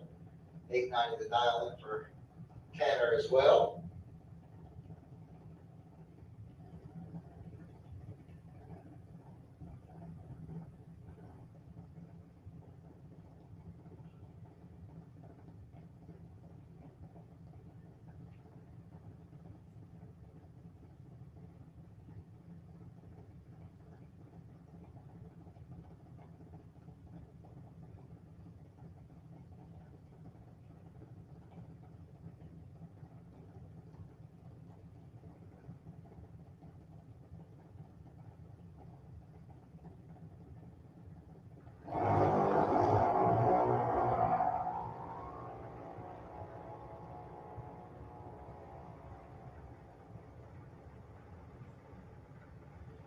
All right, so Tanner Bachny is going to get the win light here via a red light start by Michaela Duffett.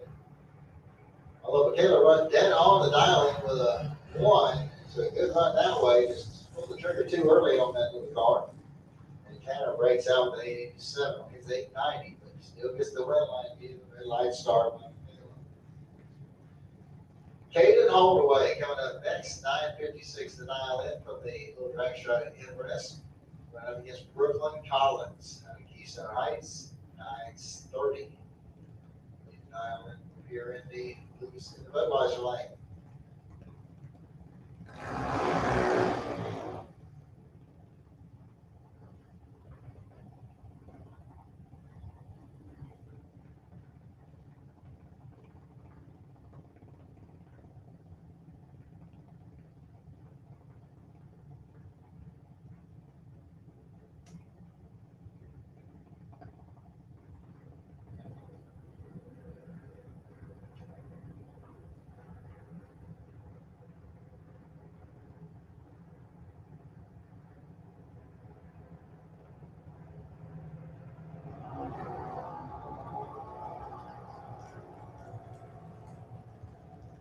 All right, got a nice clean green light start here. And on a double breakout, Caden Holdaway is going to get the win light, 9:43 to a 9:56. As Collins breaks out at 9:13 on her 9:30.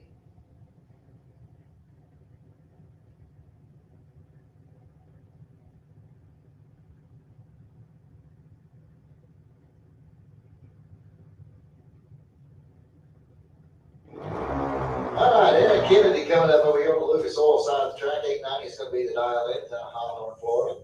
Going up against Sierra Haight over here in the Budweiser lane, 1314 the dial in.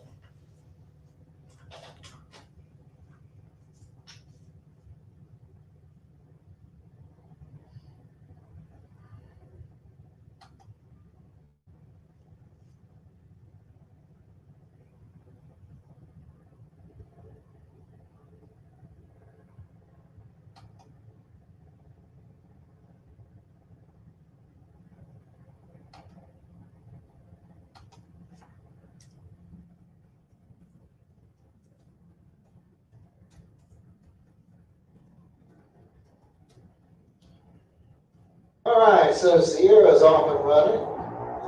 Unfortunately, Sierra pulled the trigger too early on that little junior and has gotten a red light. Giving the automatic win here to Aaron Kennedy. And Kennedy goes through with an 887 on that 890 dial in.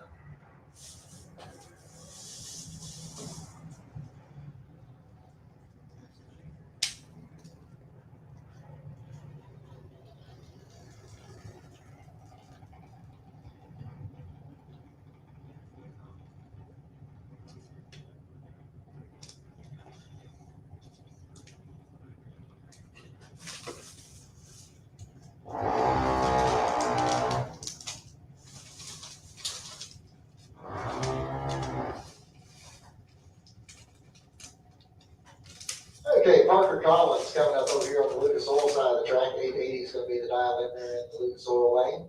Savannah Highhouse over here in the Budweiser lane. 890 is going to be her dial in.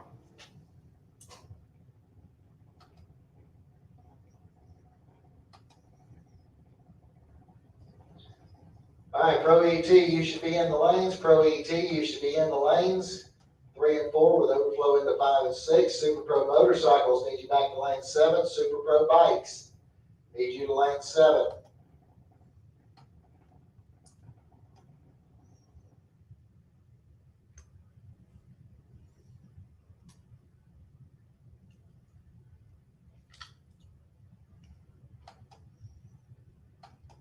All right, it looks like we might have a couple of issues out there with Parker's car.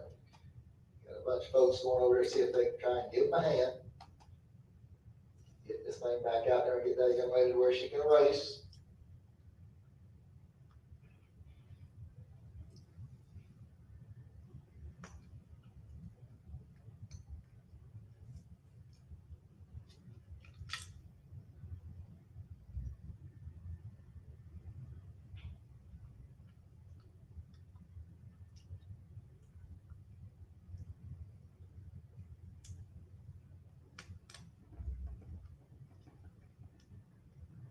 It looks like Collins' vehicle has broke. Will not make a call here in round number 1. He can't buy back and try again in round number 2 if it turns They figure out what's going on with the car. So Savannah High House will have a bio run, competition by.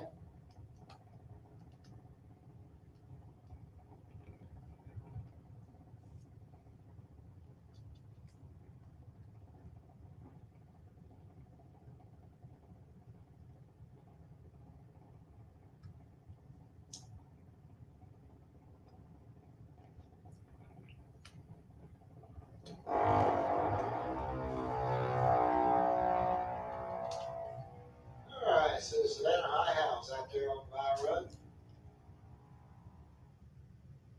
882, 74 miles an hour.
Alright, so we're gonna do a little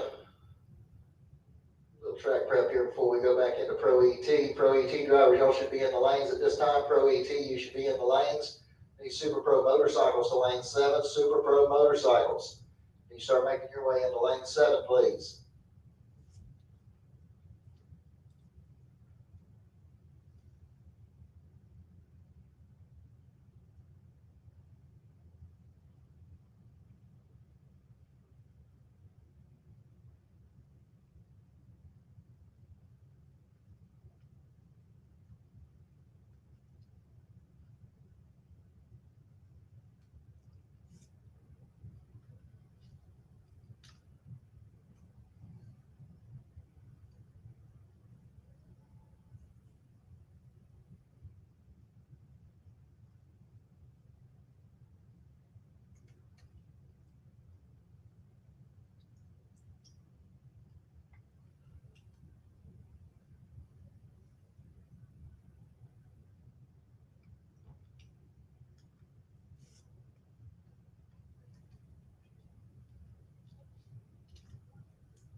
ladies and gentlemen, here we go. Round number 2 of Pro ET.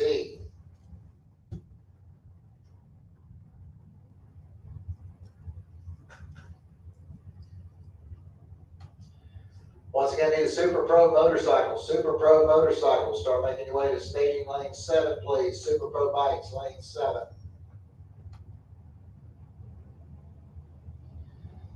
All right, here we go. Our first pair out here in round number 2. Mark Horton from Callahan, Florida, is going to run over here on the Lucas Oil side of the track. 669 is going to be his dial in. Going up against Sean Hansen in the Budweiser lane. 706 the dial in on the 78 Regal out of Hawthorne.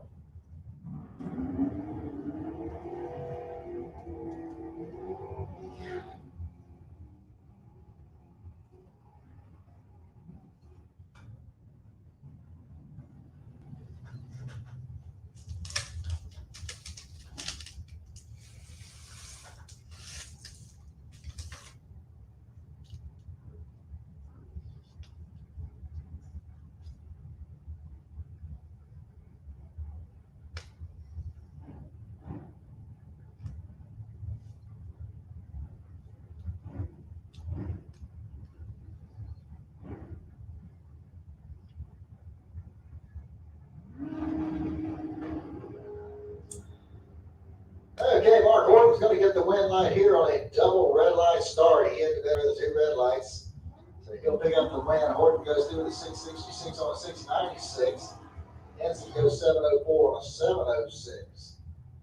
Horton was 006 on the wrong side of the tree, and Sean was 098 on the wrong side.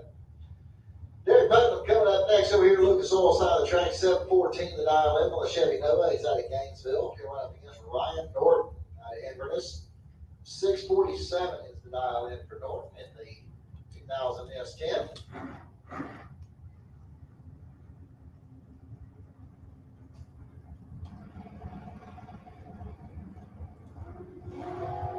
And red light start for Putnam is going to give Norton the automatic wing light. And Norton goes through the 645 on the 647. Putnam goes 716 on the 714. Putnam was 009 red. So Putnam done here in round number 2. Norton moving on into the next round. Brendan George coming up next, 636 the dial in on the 92 Ford Mustang. He'll run over here on the Lucas Oil side of the track. He'll be going up against car number 1968. That's Jim Adkins out of Holly Hill, Florida. Adkins with a 645 dial in on his Chevy Nova. Wow, good start here, both drivers. We got 1 foul separating the 2 at the starting line. It's going to be Brendan George getting the win line on a double breakout. As Brendan breaks out by 12 foul, and looks like Adkins breaks out by 4 hunt. Alan Bond coming up next over here on the Lucas Oil side of the track, driving the Dodge Charger, going up against the Vega.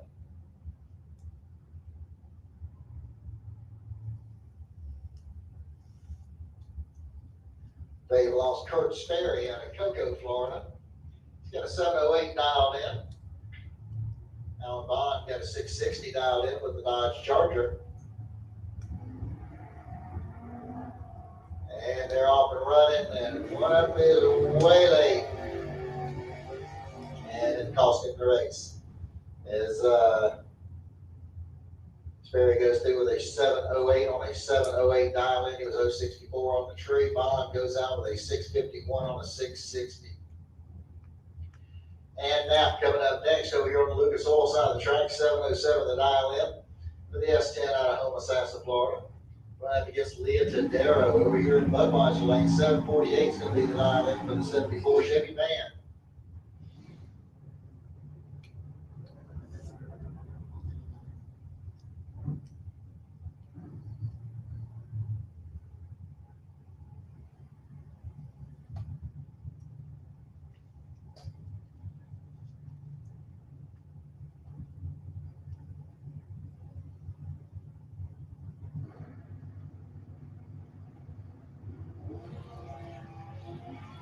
Okay, nice clean green light starting at 13th aisle, separate the two at the starting line. Here we go. The stripe, your win light's going to come on for nap.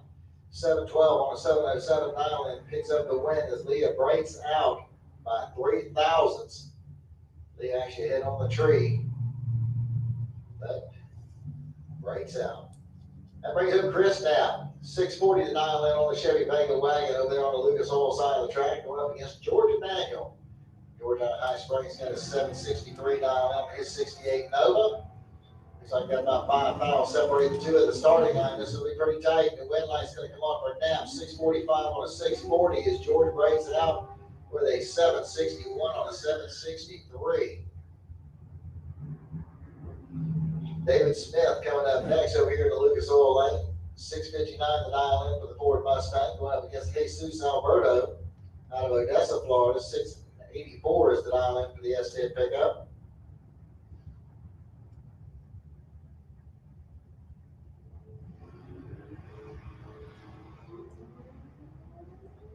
All right, nice clean green light start. Looks like we're going to have 24 pound difference at the starting line. In the stripe, the wind light's going to come off for David Smith as he runs 660 on a 659 as Jesus breaks out with a 682 on his 684 dial in.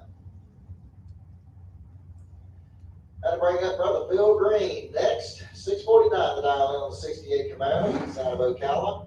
Running up against Kevin Roberts over here in the Budweiser lane. 752 is the dial in for the 69 Camaro out of Hawthorne.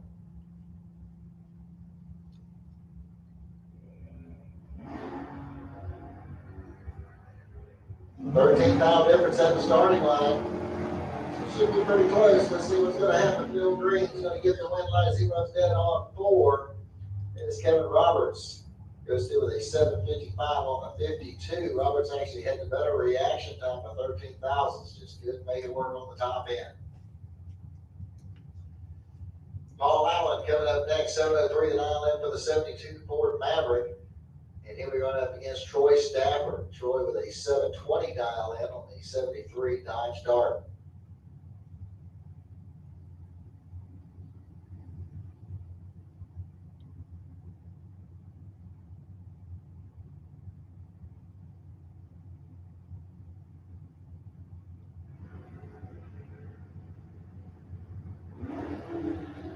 All right, way clean and green. 46 now difference in the starting strike. Here we go at the light at this line, and this going to be Paul Allen getting the red light here as he goes 704 on a 703 dial in. And Troy Stafford breaks out with a 717 on the 720 dial in. Brings up Victor Adams next over here on the Lucas Oil side of the track. Victor with a 665 dial in there in his 89 Pontiac Firebird. He's from right here in Gainesville. Running against another folks from right here in Gainesville. This is Richard Lindsay, 642 the dial in on his 96 Mustang.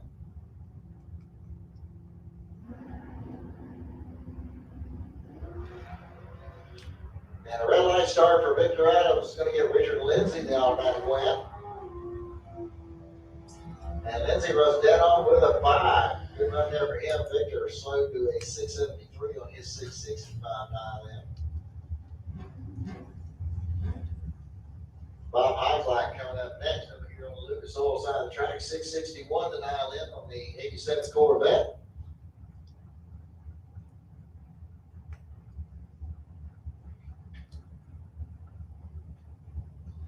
And we got Jeff Sloan over there on the Lucas, so in the Budweiser lane in the 69 Chevy Camaro. He's got a 670 dialed in. Green lights in both lanes, and it's going to be Heiflack getting the win light here as he goes 664 on a 664 dial in, picks up the win light. And Sloan battles out with a 686 on his 670 dial in. Sloan actually had a much better reaction time, but just could not run the number down on the top end. Here comes Lee Hauser, 695 the dial in on the Dodge Dart. He's out of Bonavita Beach. Going up against James Evans from Jacksonville, his 90 model Mustang. He's got a 692 dial in.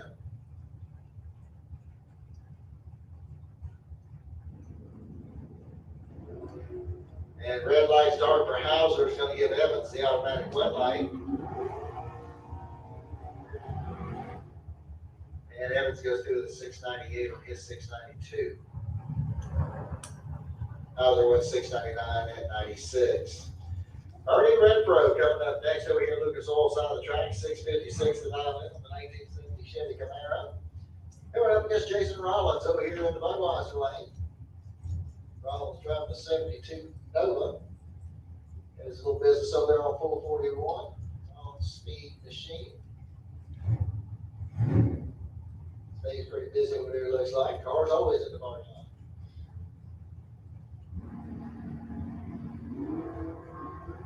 Okay, so they're off and running, only 4,000 separated the two of them in the starting line. This will be close. Here we go. It's going to be Rollins getting the win. 578 on a 76 dial in. As Ernie goes out with a 660 on a 656.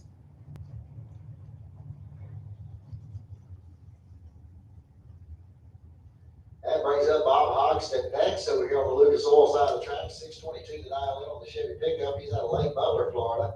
Going up against Harold Donahue over here in the Budweiser lane. 650 to dial in on the Camaro.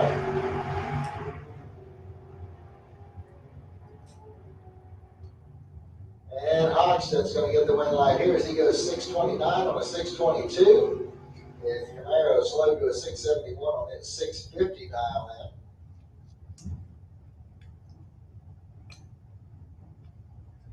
That brings up Max Porter next out of Waycross, Georgia. 632 is going to be his dial in.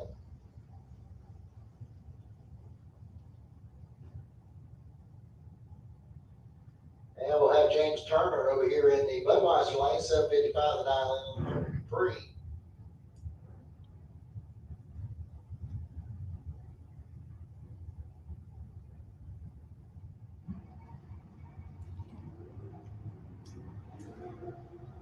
Red light start for Turner is going to get the automatic win here to Max Porter. And Porter goes through with a 627 on a 632.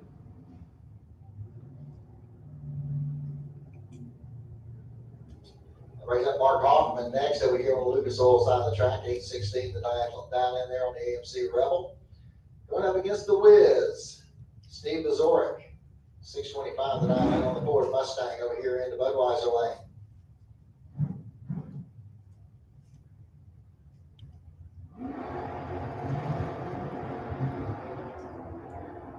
And a red light start for the Wiz is going to give Hoffman the automatic win. Hoffman goes into the 813 on an 816 as Missouri goes 638 on a 625. That'll bring up Dean Lichty next over here on the Lucas Oil side of the track. 664 is the dial in for his 69 Chevy Camaro.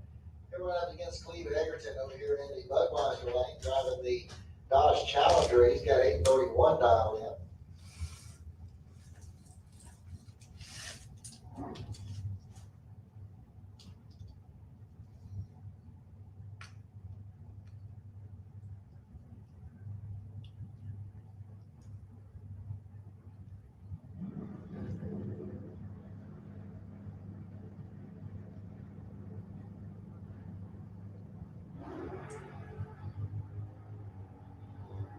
All right, 11,000 difference at the starting line. This one should be pretty tight down at the finish, and it's going to be D. Lichty getting the win light here.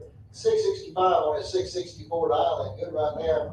This Cleve Egerton runs dead on with an 8. He cannot put it together down on the top end. With the reaction time he had, your margin of victory was 0061. 61 10,000ths of a second was the difference at the stripe.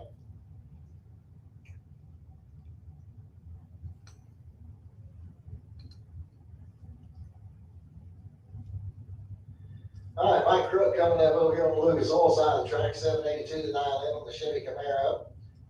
Just Darren Stutz over here in the Budweiser lane, 595 to dial in for the 57 Chevrolet.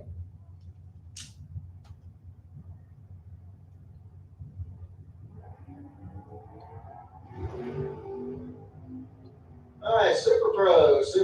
You can start making your way into lanes 1 and 2. Super Pro, start making your way into lanes 1 and 2. You'll run in the overflow into 3 and 4. Need the Super Pro motorcycles to the lanes. Super Pro bikes, need you to the lanes, please. All right, John Dwayne coming up next over here in the Lucas Oil lane. 94 Camaro.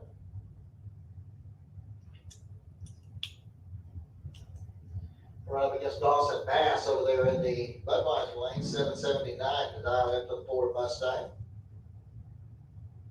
So the Mustang's going to get the head start here by about a second and a half. Here comes John Dwayne.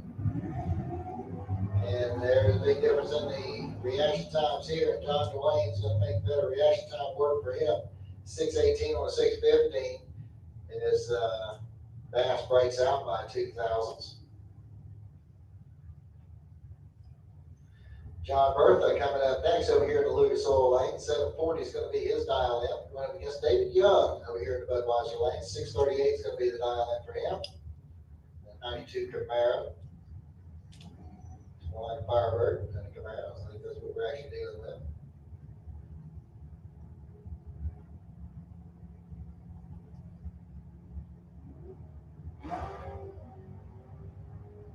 $8,000 the difference at the starting line.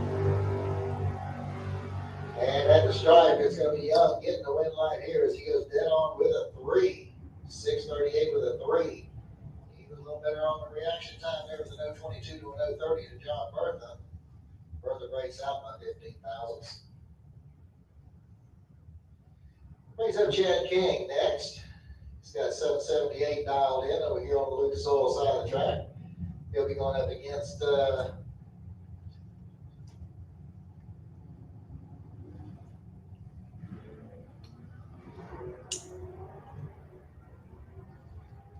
that's Dan Young over there in the Budweiser lane. There's 652 on a 652.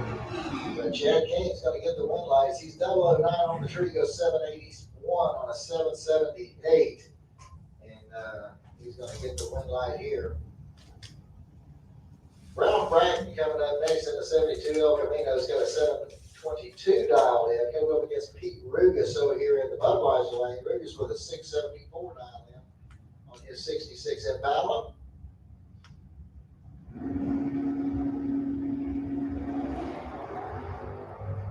And it's going to be Ralph Bratton getting the win light here on a double red light.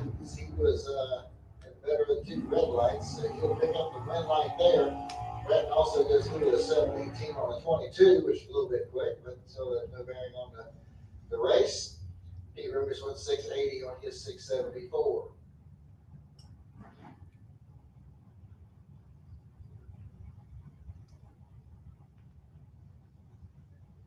John Siegel coming up over here in the Lucas Oil lane in the Malibu station wagon.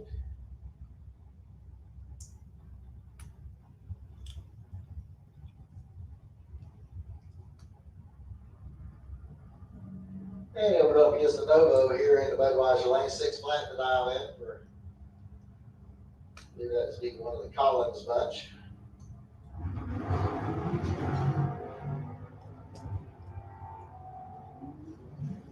And here we go to the stripe. It's going to be Siegel getting the win light here as he goes 618 on a 605 as the Nova breaks out with a 593 on a 6 flat. Gary Thompson coming up next over here in the Lucas Oil lane. 688 the dial in for the 78 Malibu. He's from McAllen, Florida. Then we're going up against Big John Rollins over here in the Budweiser lane. 607 is the dial in for the Malibu Nova.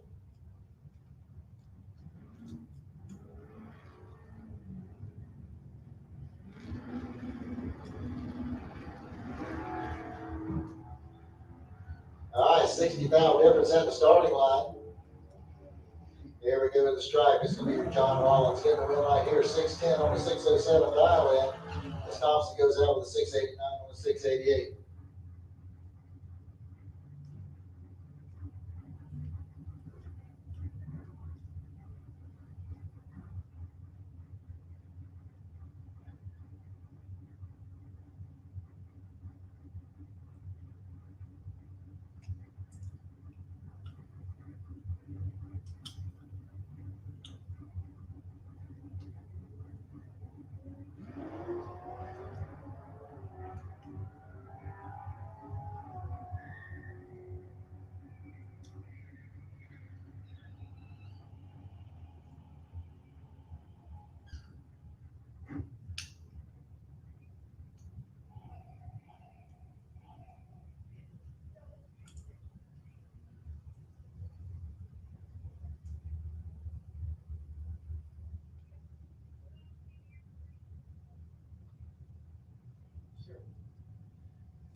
we go. We got Marcus Cruz coming up over here on the Lucas Oil side of the track. 873 is going to be the dial-in for the Dodge Challenger. Here we're going up against Robert Simpson over here in the Budweiser lane. Simpson with a 762 dial-in on his 1970 Chevy Nova. And looks like Simpson pulled the trigger a little bit early there on the Nova. Marcus will get the win light. He goes through the 869 on the 73. Robert Simpson went 764 on the 62. And we have Mike Gaffney next over here on the Lucas Oil side of the track. 693 is going to be his dial-in. Going up against Marty Pangillian over here in the Budweiser lane. He's got a 697 dial-in.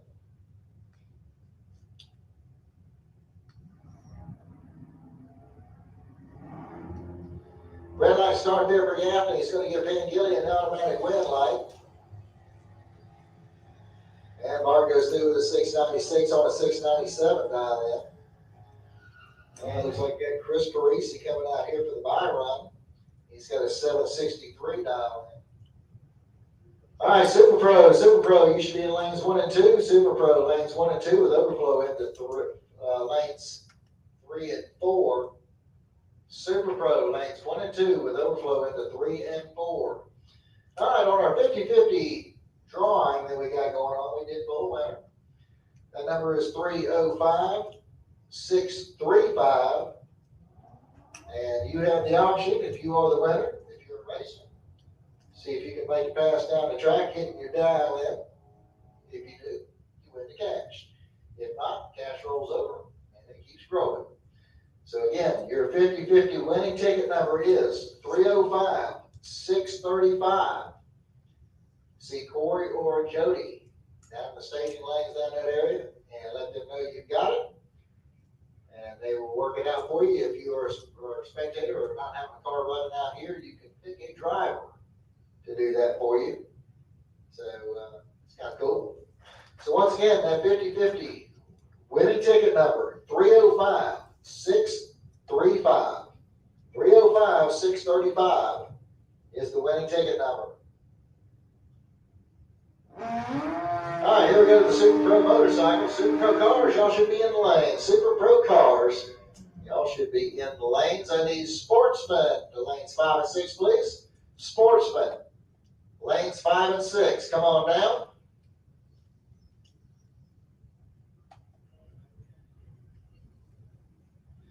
All right, Jeremy Davis coming up over here in the Lucas Oil lane. 621 is going to be his dial in. Here we're going against Tim Hunt.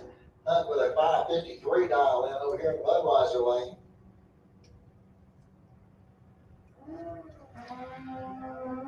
And a red light start for Jeremy Davis is going to give Tim Hunt the automatic win light. And Hunt goes through with a 553 with a 0 on a 553 dial in. Good run there for Tim Hunt. As Davis went through to 667 on the 621.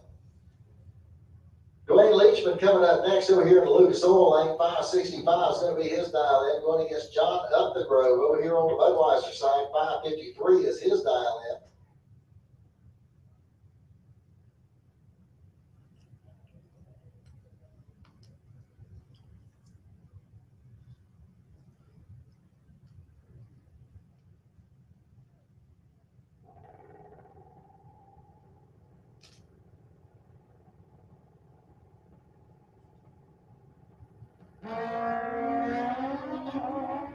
All right, got a clean drive start here, and it's going to be Dwayne Leachman getting the win light here. He's 028 on the tree runs, dead on with a 6. Good run there for Dwayne. And his job goes 554 or 553, but he was 152 on the tree, so he was way behind at the start. And Dwayne Leachman is going to pick up the win light, move on into the next round. All right, once again, we're going to do a little spray and stuff out here on the raceway, and then we'll be getting over here to Super Pro. I do need sportsmen to lanes 5 and 6. Sportsmen lanes 5 and 6, please. Once again, they did do the 50-50 raffle drawing. The winning ticket number is 305 635. 305 635. If you are the holder of that ticket, see Corey or Jody so that they can get it worked out for you. If you're a racer and you're going to make that run to see if you can win the cash, or if you're not a racer and you want to pick a racer to run for you, that can be done as well. So once again, the winning ticket number was 305-635. All right, sportsmen, need your lanes 5 and 6. Sportsmen, lanes 5 and 6, please.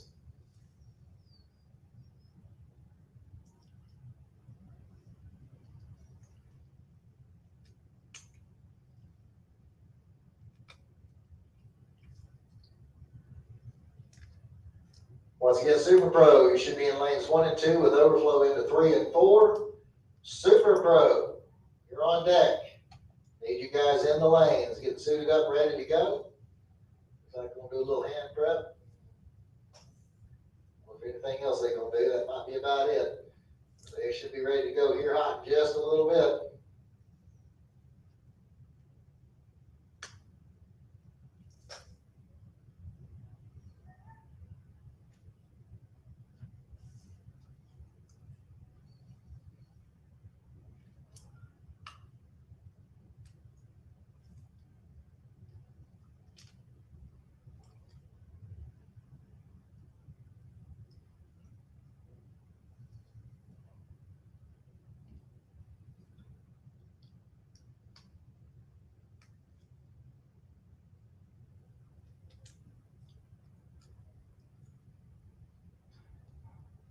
All right, once again, any of you folks that bought those 50-50 raffle tickets, the winning ticket was 305-635. 305-635.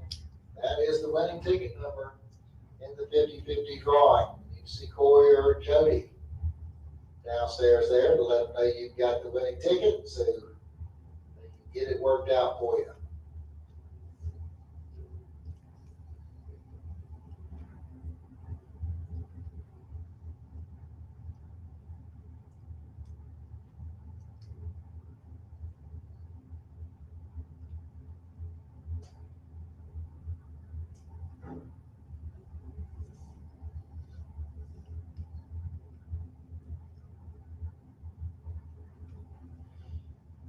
All right, so I hear the rumble of Super Pro over there, so we're getting ready to bring those guys down here for second round of eliminations. Once again, all Super Pro drivers, you should be in the lanes or on your way to the lanes.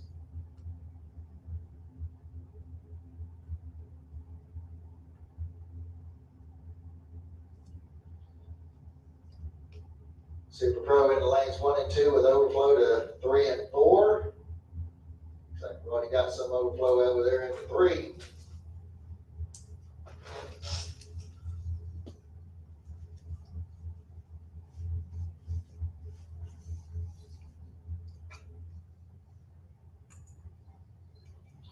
All right, so here we go. We're getting ready to bring the first pair out here for round number 2.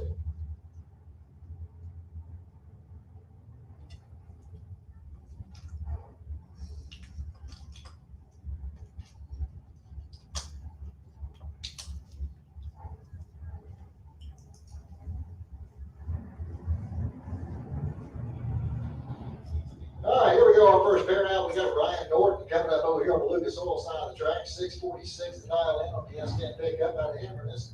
What if just Tommy Campbell over here in Budweiser lane. 638 to dial in on the Chevy Camaro out of Plymouth Island.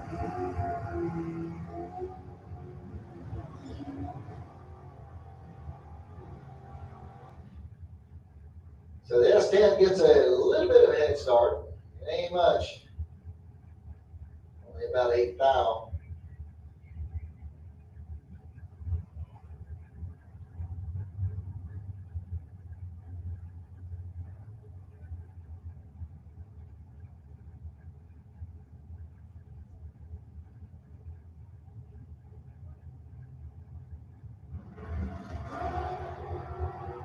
Okay, so we got a nice clean green line start, only 10 thou separated the two of them at the starting line. Hitting the stripe, it's going to be Tommy Campbell picking up the win light here as he goes dead on 3 with an 0.13 reaction time. Puts a 16 thou pack together and takes out Ryan Norton.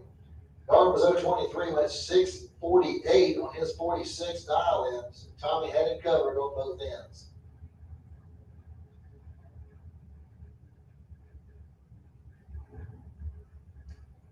All right, looks like our next pair coming out. Looks like we're going to have Brendan George coming out over here. here in the Lucas Oil lane. 632 is going to be the dial in for the Ford Mustang. Here we go up against car number 43.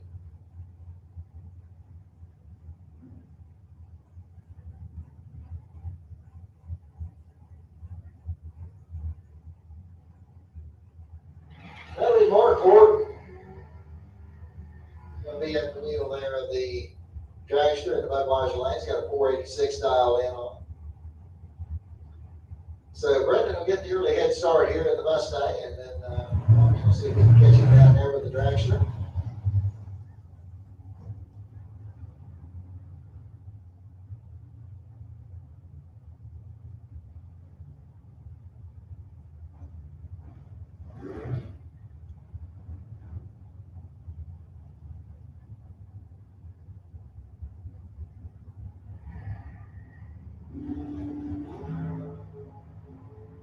All right, 10,000 separate the two at the starting line. This is going to be close.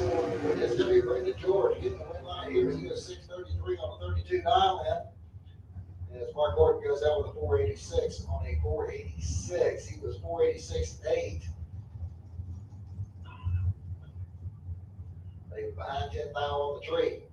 So Brendan picks up the win by 77 10,000ths of a second. Barry Jones coming up next over here to Lucas Oil Lane, 574 the dial in on the Chevy Camaro. He'll be going up against Bobby Trudell out of Fort White.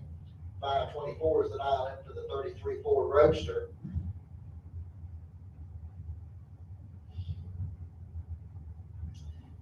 So Barry Jones get a half-second lead here in the Camaro.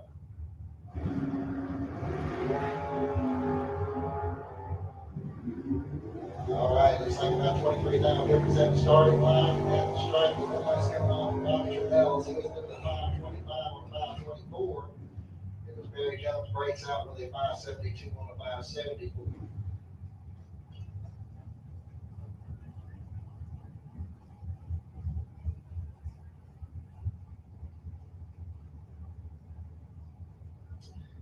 Okay, Jim Atkins coming up next out of Holly Hill, Florida. 645 the dial in on the 68 Nova.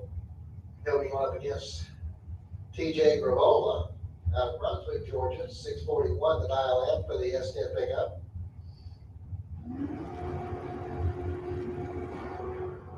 And a red light start for Atkins is going to get the automatic win for the pickup. And Gravola goes through with a 642 on a 641.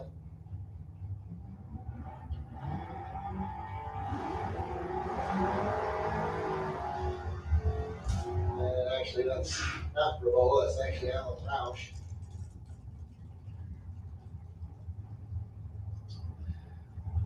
Lisa Remba coming up next over here in the Lucas Oil Lane. 641 is going to be the dial in for the 1970 Dodge Dart.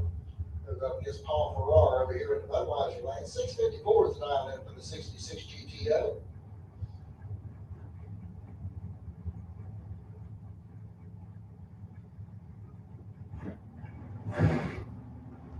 Farrar will lead first with the GTO, but a red light start by Lee is going to give Farrar the automatic red light as he goes 005.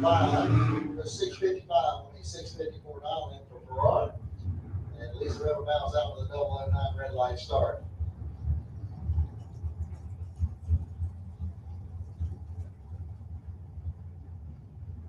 All right, Larry Manning coming up next in the 63 split window Corvette over here on the Lucas Oil side of the track. He's got a 551 dialed in. Going against Derek Vasquez over here in the Budweiser lane. Vasquez with a 549 dial in on his S10 pickup.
go. Manning, Vasquez, and they're off. Wow, 28,000 difference at the starting line. Let's go to the stripe. And it's going to be Manning hitting the win line here. 555 on a 551.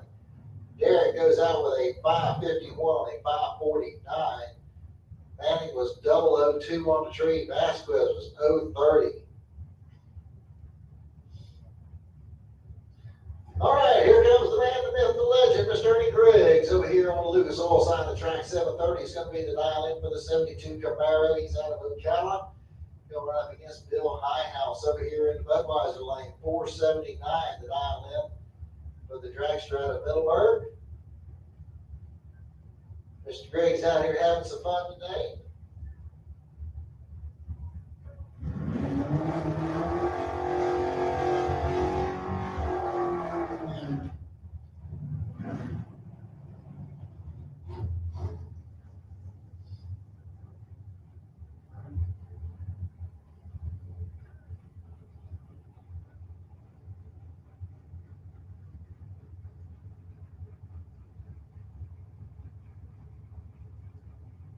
All right, so Mr. Griggs going to get the head start here. And Bill Highhouse will be trying to chase him down. They're both staged up and ready to go. Off Mr. Griggs goes. And here comes Highhouse. Red lights, 004. Griggs with an 012. Griggs goes through 10 on 2. 730 with a 2 on the 730 dial. And good run there for him as Highhouse breaks out as well as red lights. He gets 476 on the 479. Randy Root coming up next, 663 at the dial in for the 71 Pinto. He's out of Webster, Florida. He'll run up against Will Highhouse over here in the Budweiser lane. 738 is the dial in for the Malibu. He's out of Middleburg.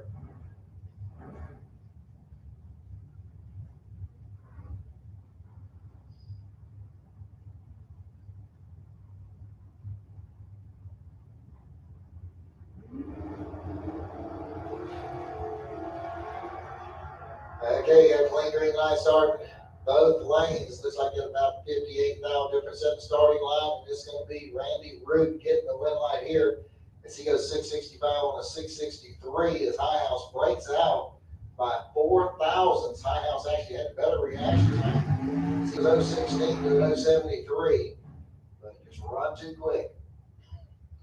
Mike Midrisen coming up next over here on the Lucas Oil side of the track. 652 the dial in for the Chevy 2 Nova. We're going to get started with 270. Who is that going to be here today?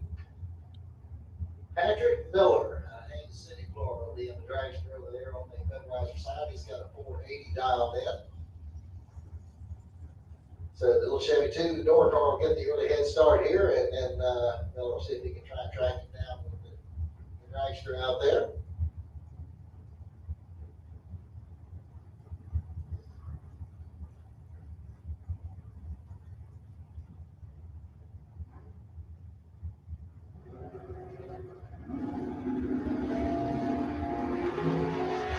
Red line start from Mike Midrisen. It's going to give the automatic win here to Patrick Miller. And Miller goes 478 on that 480 dial and breaks out, but the red light by Midrisen canceled that out. Midrisen went through with a 654 on E652. Jerry McGill coming up next over here on the Lucas Oil side of the track. He's got a 531 dial in. And going up against Sherby Powell over here in the Budweiser lane. Sherby with his 1970 Camaro. He's got a 663 dial in, so Sherby will get the head start here. About a second and a half. McGill. All right, 21,000 difference at the starting line. Here we go to the stripe. It's McGill getting the win light here. 533 on a 31. As Sherby breaks out by 5,000.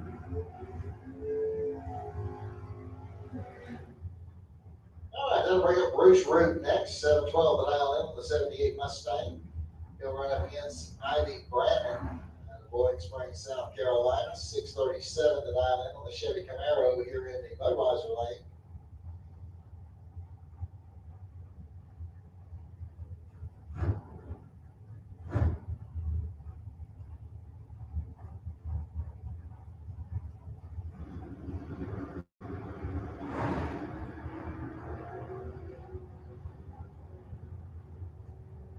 looks like got about 17 thou difference at the starting line and the stripe. The win line's going to come on for Bruce Root. He goes 713 on a 712 dial in, and Brandon goes out with a 639 on a 637.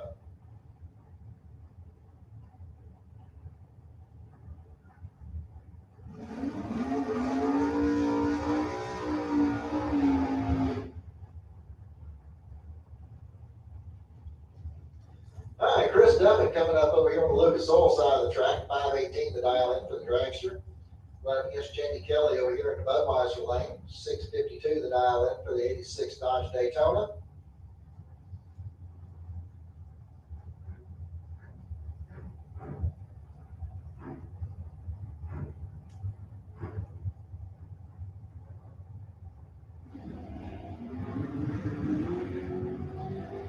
And a red light start by Duffin is going to give Jamie Kelly the automatic win. Kelly goes through with a 653 on a 652 dial in. As Duffin breaks out with a 560. Don Ostick coming up next over here on the Lucas Oil side of the track. 482 is going to be the dial in for the dragster out of Tampa. And we went up against car number 135.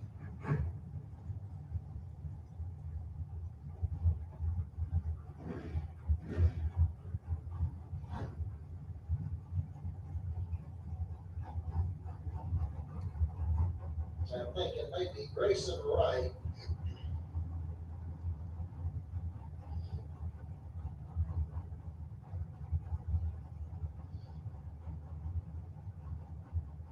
$560 the dial in over there in the Budweiser lane. 482 the dial in for Austin over here in the Lucas Oil lane. And red light start there for Wright. It's going to give Austin down that clip. Austin goes 482 with the 4 on the 482 dial in. Good run there for Todd. He was 060 on the tree. A 004 red light start for Wright. Greg Spell coming up next, 622 the dial in for the S10 pickup from Jacksonville. Here over here on the Lucas Oil side of the track. Coming up against Craig Height. Craig with a 552 dial in, and the dragster over here in the Budweiser lane.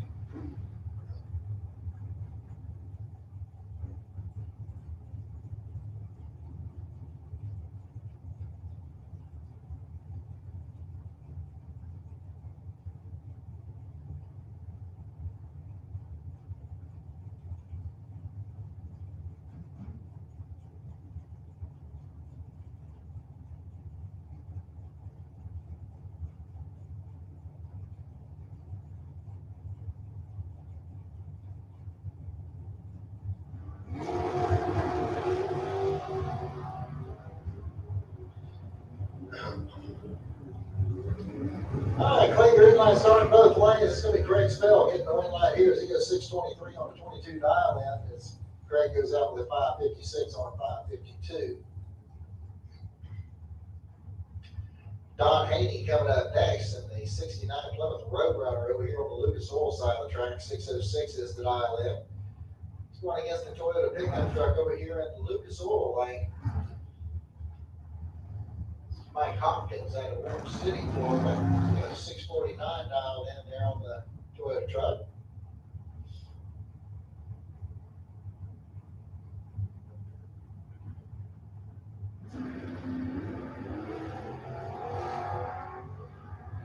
All right, 8 thou difference in the starting line. This is pretty close. And at the stripe, it's going to be Hopkins in the win right here. He's got a 650 on a 49 dial in. Had no 15 reaction time. And he goes out with a 614 on a 606. Mike Bonacci coming up over here on the Lucas Oil side of the track. He's in the dragster out of Ocala, Florida.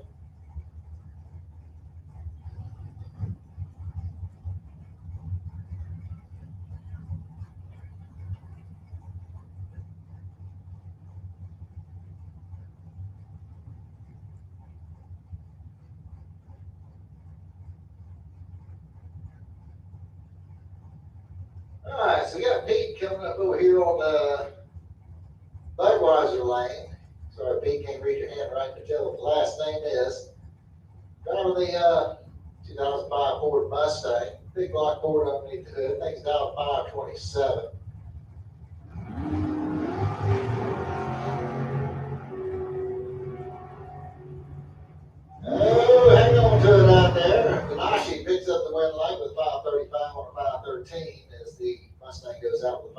72 on the 27. Car started drifting over the center line.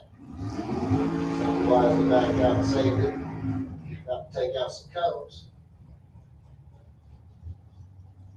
John David coming up next over here on the Lucas Oil side of the track. 480s and ILM for the dragster over here on the Lucas Oil side of the track. John Dwayne over here in the Budweiser lane. He's got a 669 dialed in on his 68 Chevy Camaro.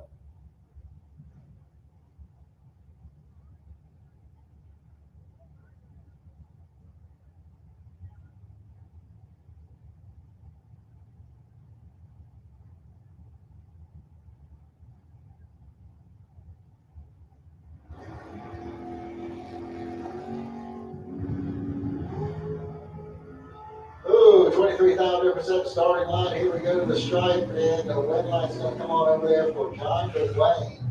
So he goes 669 on a 669 dial in. Joe David was perfect on the reaction time, but he broke out with a 478 on a 480 dial in. Mike Bidler coming up next over here. 643 the dial in for the 73 Plymouth Scamp. Right up against Darren Stutz. Neil Willis in the Budweiser lane. He's got a 540 dialed in on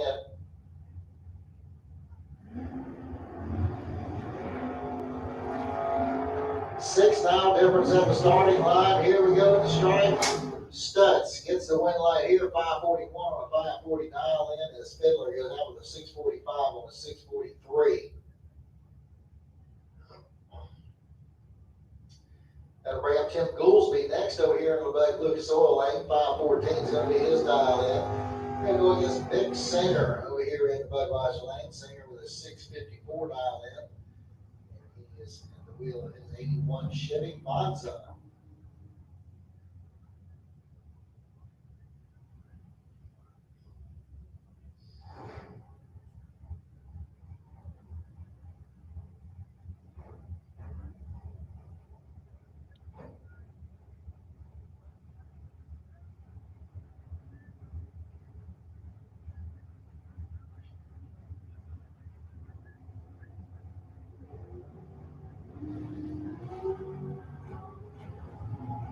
All right, last clean green light start, 36,000 difference at the starting line. The red light's going to come on for Tim Goolsby.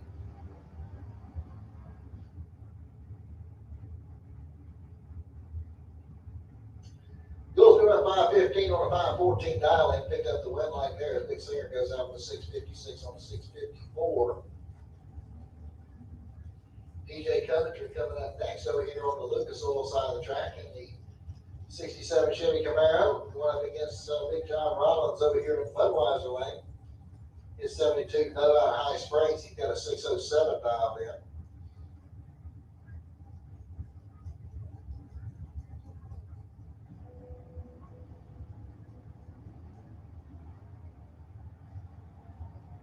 One thousandth of a second separates the two at the starting line. And it's going to be Coventry picking up the red line, 703 on a 702 dial in, as Rollins goes out with a 609 on his 607 dial in.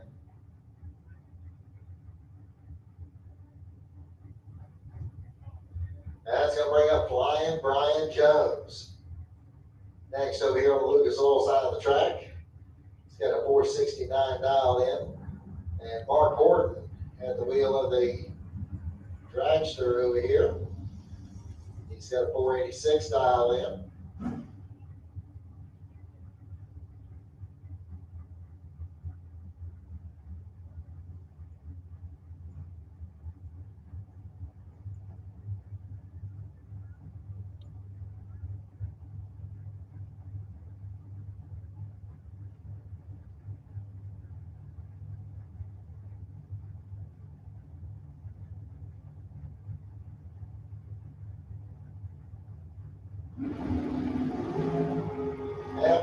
Red line start for Brian Jones is going to give Mark Horton the automatic win. Horton goes through the 488 on the 486 dial in. As Jones broke out with a 467 on the 469. John Siegel coming up next over here on the Lucas Oil side of the track. 601 the dial in for the Malibu Station Wagon, he'll go up against Chad Kennedy over here in the Budweiser lane, 634 the dial in for the Ford Mustang.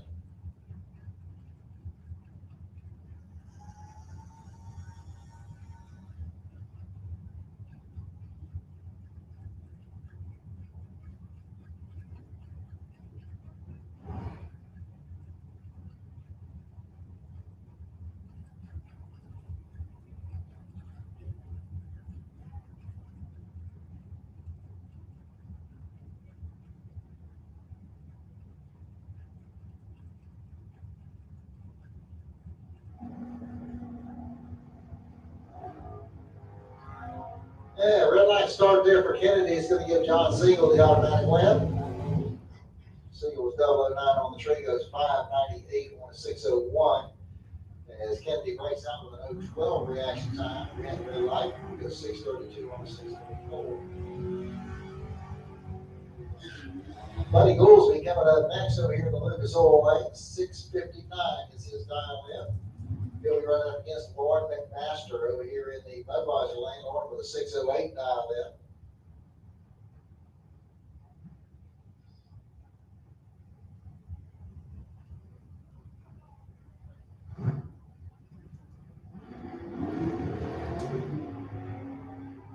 All right, only 8 miles separate the two at the starting line. Here we go at the stripe. Your win light's going to come on down there for Lauren McMaster. She picks up the win on a double breakout.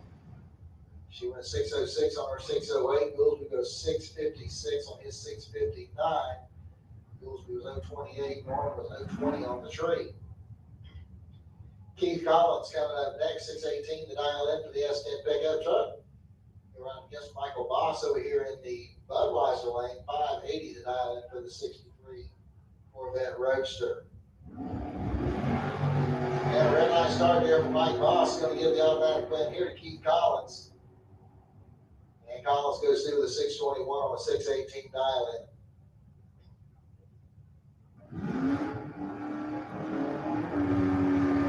That brings up Tom Heath next. 616 dial in on the Ford Mustang, going against Paul Allen over here in the Budweiser lane. Paul with a 699 dial in for the 72 Maverick.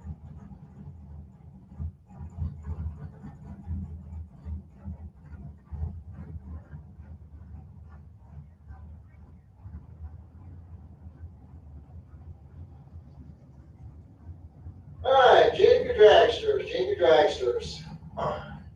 6 through 9, need you in lane 1, please. Junior dragster, ages 6 to 9, need you in lane 1. Junior dragsters, ages 10 to 12, lane 2.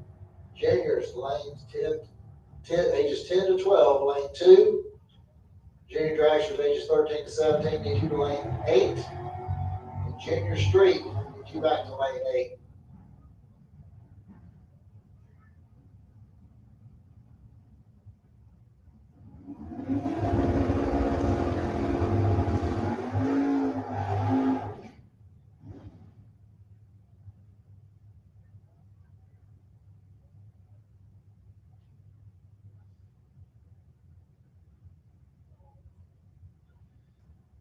Looks like we got David Young coming up over here on the Lucas Oil side of the track.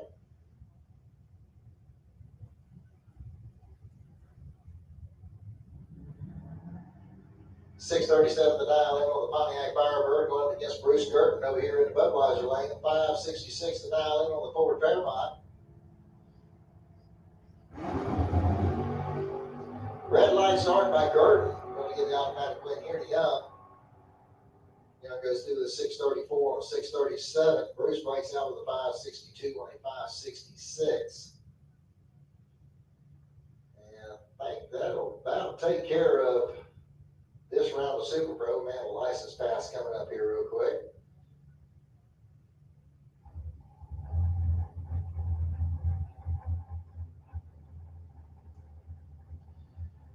All right, so the motorcycles, y'all should be getting ready to go here.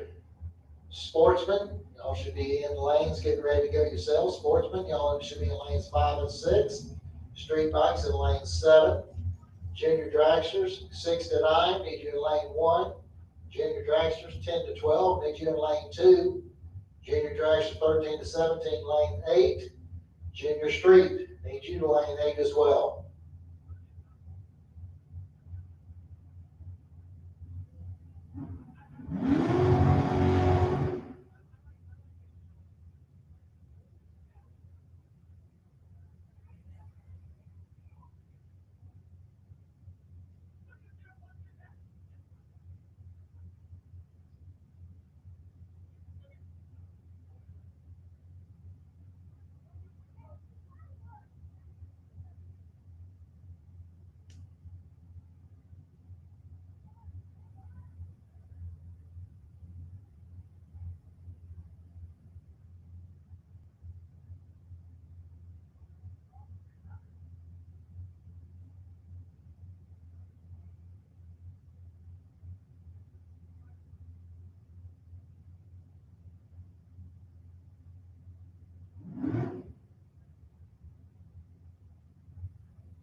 All right, so it looks like a little bit of premature acceleration there. And then we'll back the car up, put it back in the lights, get a shot at it here.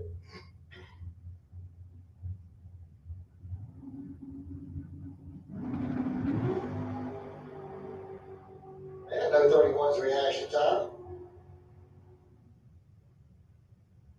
And they shut it down there about 8th mile, coast on through with a 1077 at 86 miles an hour.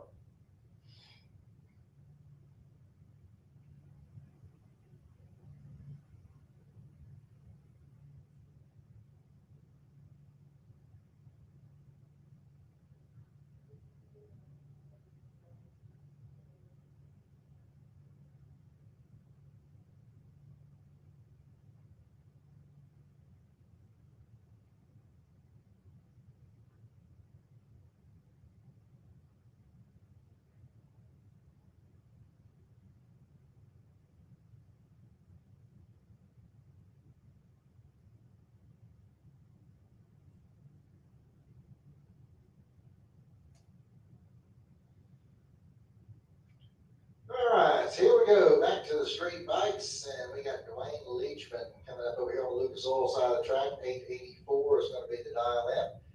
We're up against Suzanne Turner over here in the Budweiser lane. 2136 is her dial in. So Leachman, he will have to be, going to show the patience of Joe here, as he's going to be setting the other bike out just about 12 seconds. Before he can start getting chase.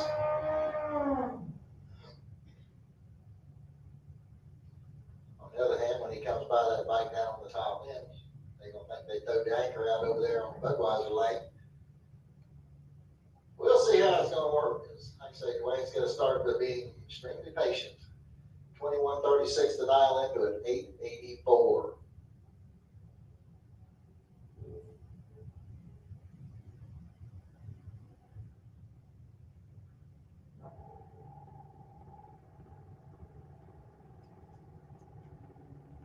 All right, Tree is on the way down, and a red line start from Leachman.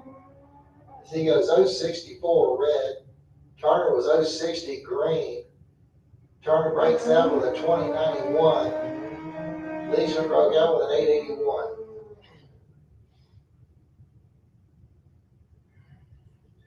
All right, that brings up Tim Hunt next over here in the Lucas Oil lane. 898 is going to be his dial in. Going against Chuck Woolham over here in the Budweiser lane. Chuck with a 994 dial in.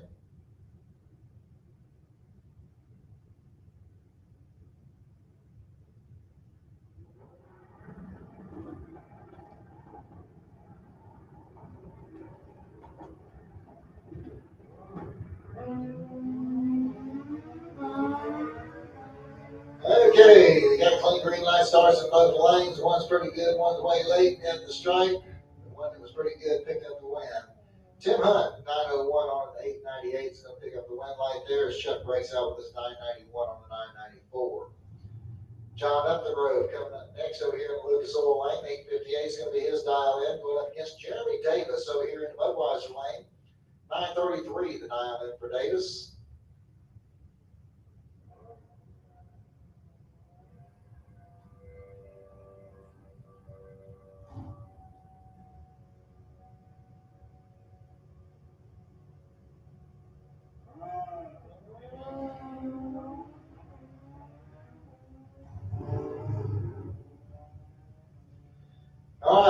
Grove picks up the win light here as he goes 878 on an 858. Jeremy Davis bows out with a 958 on his 933. And brings up a bye run here for Larry Berger. 1467 is going to be the dial in for the bagger.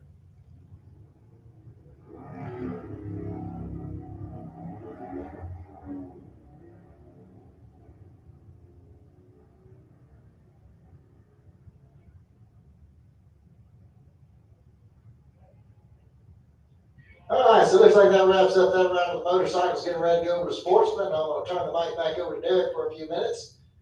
And he's going to call Sportsman for you. Once again, I need the junior dragsters, 6 to 9 to lane 1, 10 to 12 to lane 2, 13 to 17 to lane 8. And junior street, need you back to lane 8 as well. Here's Derek. Thanks much, Rick. Appreciate it.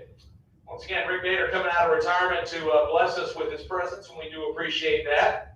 I'll give him a chance to catch up with Jane here for a minute. We do miss her down at time slips, but Marie doing a great job down there, as well as all of the Gainesville Raceway crew. We appreciate them all working hard out here in the heat. So we're going to finish up here with a single bike. Then we will go to round number 2 of Allen Speed Machine Shop Sportsman Eliminator.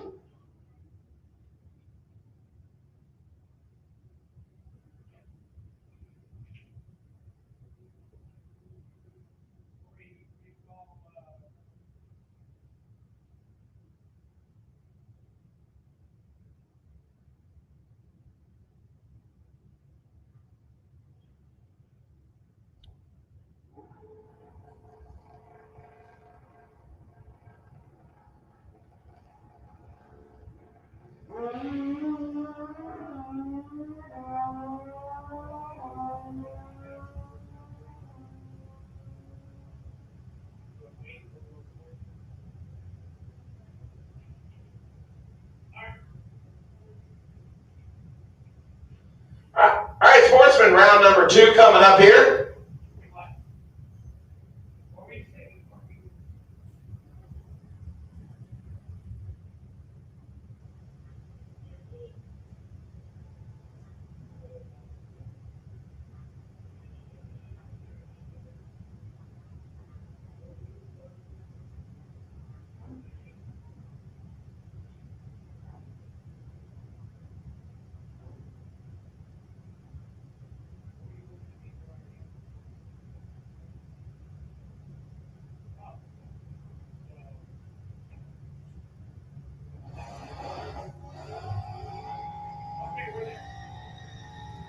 All right, attention in the pits, round number 3, Rollins Automotive Speed and Custom Pro ET. Round number 3, Rollins Automotive Speed and Custom Pro ET. Come on back to the lanes, please. Rollins Automotive Speed and Custom Pro ET for round number 3. Come on back to the lanes, please. Super Pro, stay in your pits until we run juniors, please. Super Pro, stay in the pits until we run juniors. Once again, I need age group 6 to 9 to lane 1, age group 10 to 12 to lane 2. Dan Sawyers and Chris Parisi going to start us off here in round number 2 of Sportsman Eliminator. We are clean and green on both sides of the racetrack, ladies and gentlemen. Dan Sawyers, his brand new pickup truck. Left-hand side, Chris Parisi, the defending track champion, Budweiser side. Win light going to the track champion, Chris Parisi, 1184 on 1177. He was about 9,000ths of a second better on the reaction time, and Dan Sawyers runs further above. We'll pack the truck up a little earlier than expected.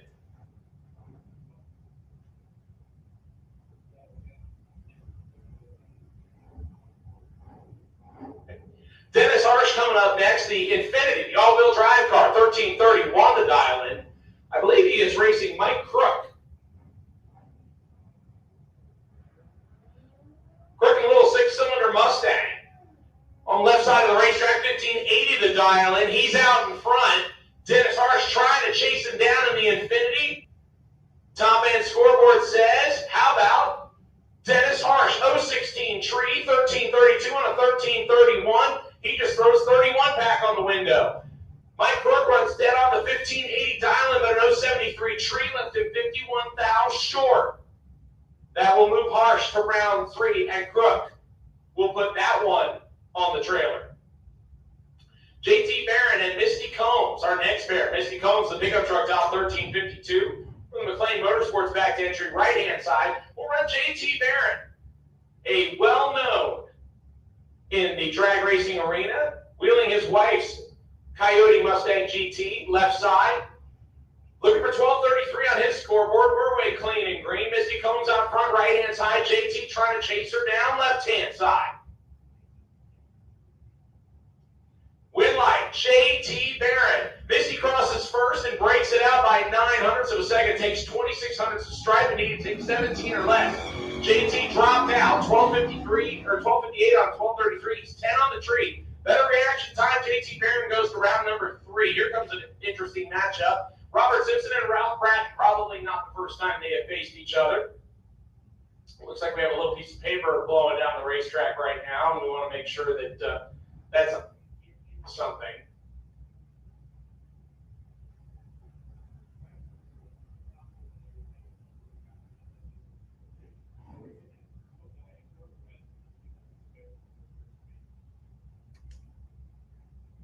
So we got a piece of paper rolling down the racetrack, and we do not want that to catch a beam. So we're going to put the red lights on, and we're going to hop out there and grab that before it trips the left side beam, so we would have to rerun this race. Robert Simpson and Ralph Bratton, again, these two have probably faced each other a time or two already. A couple of classic Chevrolet products. Both of them have done well here at Gainesville before. We'll wait just a couple extra minutes before we send them to the starting line.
So Ralph Bratton and Robert Simpson, a couple of regulars out here at Gainesville Raceway. Bratton in the big block powered 72 El Camino on the Lucas Oil side, dial 1132. He'll give the head start to Robert Simpson, small block Nova.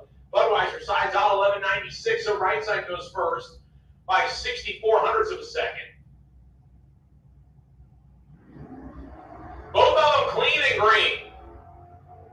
Robert Simpson on the right-hand side, Ralph Bratton on the left-hand side. Looks like Bratton is already with Robert Simpson.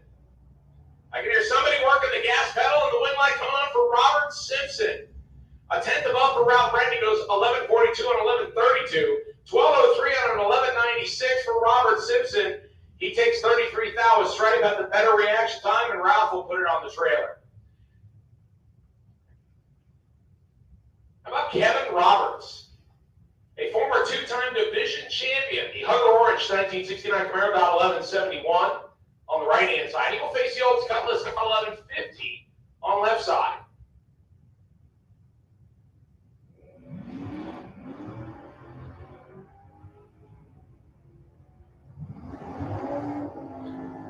Kevin Roberts on the right, the Cutlass over on the left. Wind light coming on for Kevin Roberts. Better reaction time. He takes 51 thou with stripe. 1177 on an 1171. The Cutlass 1158 on an 1150. Roberts had him on the tree by about 2400ths or 24 thousandths of a second. Wind light coming on for Kevin Roberts. That'll bring up PJ Gatlin and Robbie Hogston. Hogston dialed in 1150 in the S10 truck, and PJ looking for 1343 in the GTL, and PJ's wind light is on as Robbie Hogston turned it loose 78 thou too early. So PJ will go to round number 3.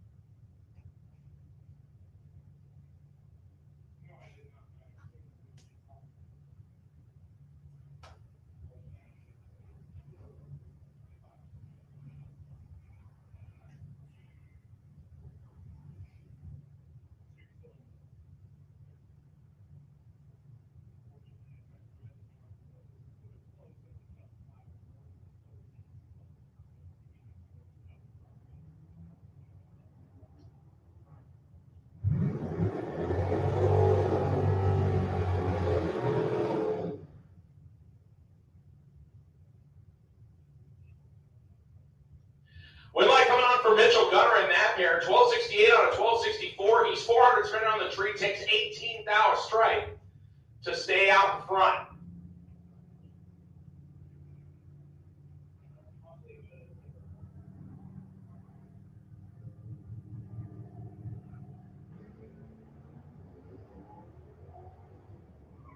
Reed Farr in the Firebird Formula 1286 dial. Chad King looking on 1208. A couple of great reaction times. Win light coming on for Farr. Check out this package. 1286 with a 4 on a 1286. 14 tree. 18 total. Chad King is 9 on the tree. Has 9th out to win with and goes 1 above with a 1. 18 pack beats a 20 pack in Sportsman off the bottom, ladies and gentlemen. Bart Van Gillian and Marcus Cruz, our final pair to come around here. No, actually, looks like we have one more. Marcus looking for 1369 on the Mopar. 1263 for Bart and his Corvette.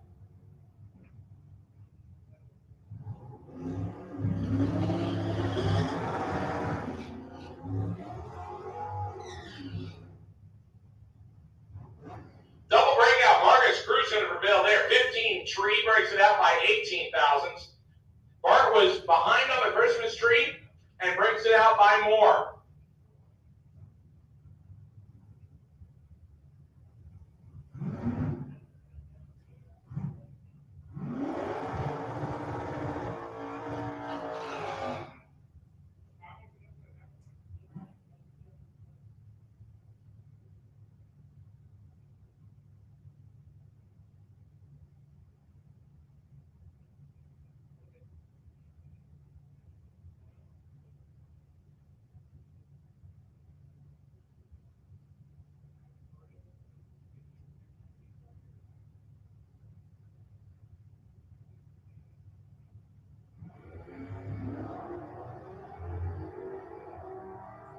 Scott DeLeon turns it red. Monica Roberts will go to round number 3. 50 on the tree, looking for 1252 on the window, and goes 1252 with a 5. So she lays down a number matching package, 55 total. That'll send her to round number 3.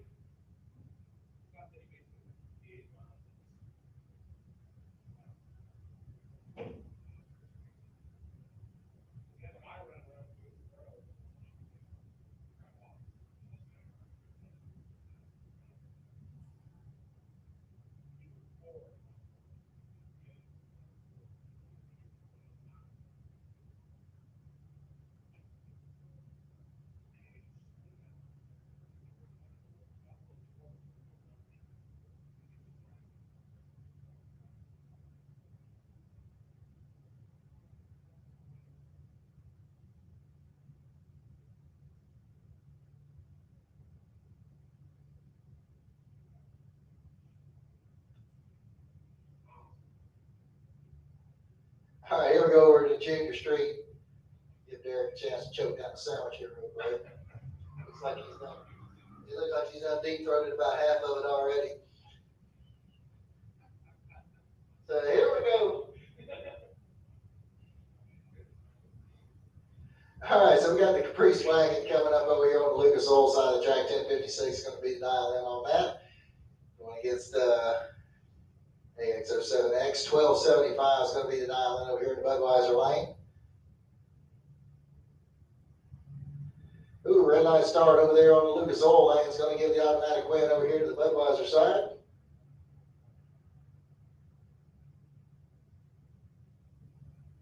And they go 1271 on that 75 dial in. Need to work on that.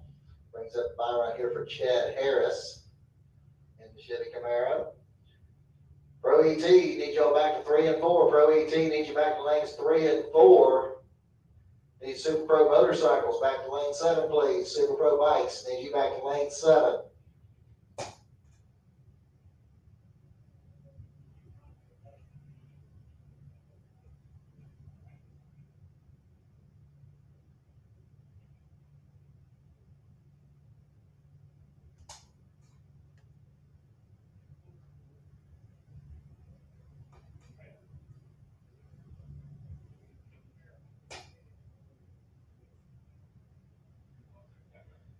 All right, so Harris off with a 069 reaction time, looking for a 935, goes 947.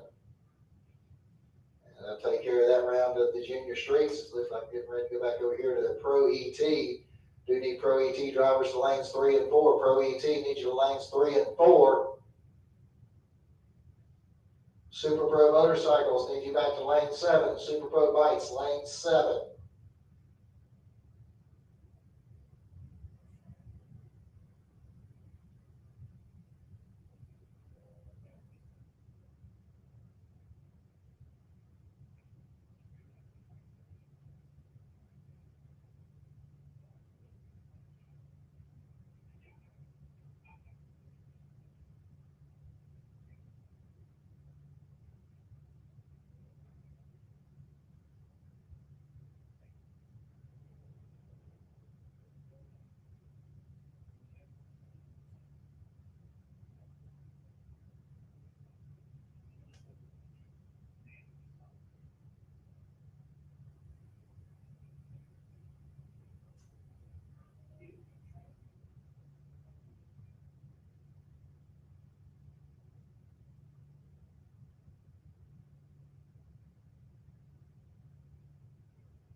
All right, here we go back into the junior dragsters, and we've got Everly Siegel coming up over here on the Lucas Oil side of the track, and 1190 is going to be the dial in.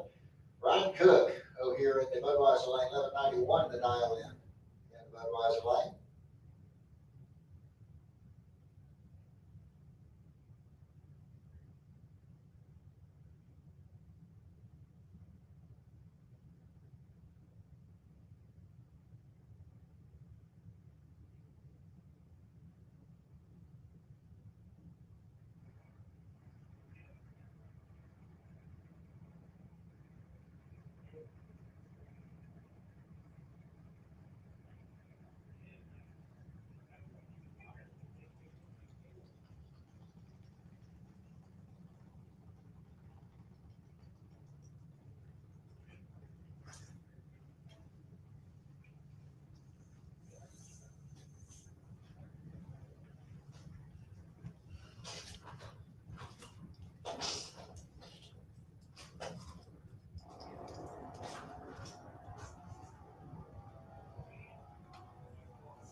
Ryan Cook's going to give Emily Siegel the win line here. She goes to 11.97 on 11.90.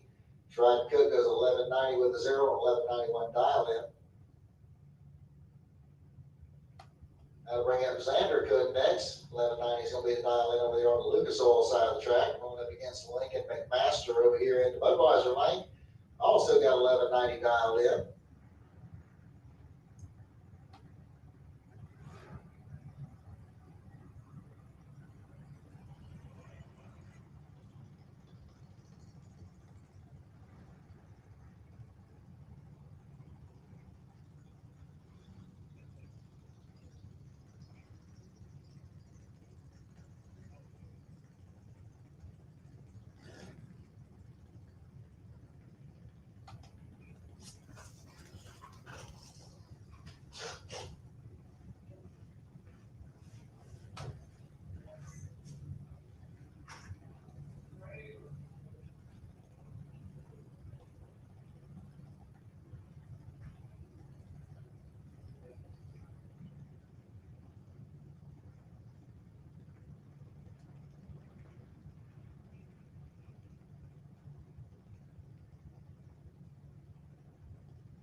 All right, only 2,000 separated the two at the starting line.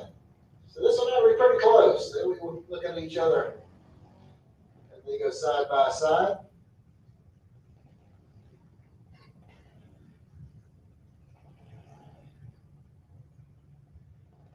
Okay, win line came on over there for Lincoln McMasters. He goes 12.06 on that 11.90 as Xander Cook breaks out with 11.87 on that 11.90 dial in.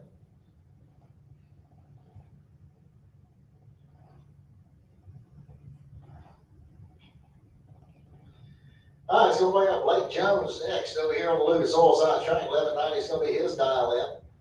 He'll be going up against car number 28.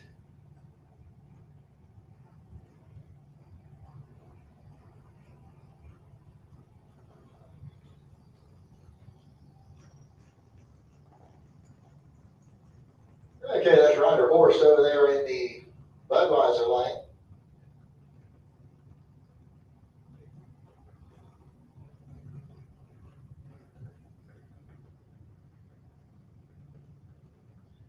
All right, Pro ET, need you back to lanes 3 and 4, please. Pro ET, lanes 3 and 4. All right, so one of them is real good, one of them is real late, and Blake Jones is going to pick up the win line here, 12.11 on the 11.90 dial, and he was 0.43 on the tree, and 12.02 on 11.90 over there on the Budweiser side. They were a little bit late on the tree, but still showed up. There's Kylie Mockney next out of Venice, Florida. He's also got 11.90 dialed in.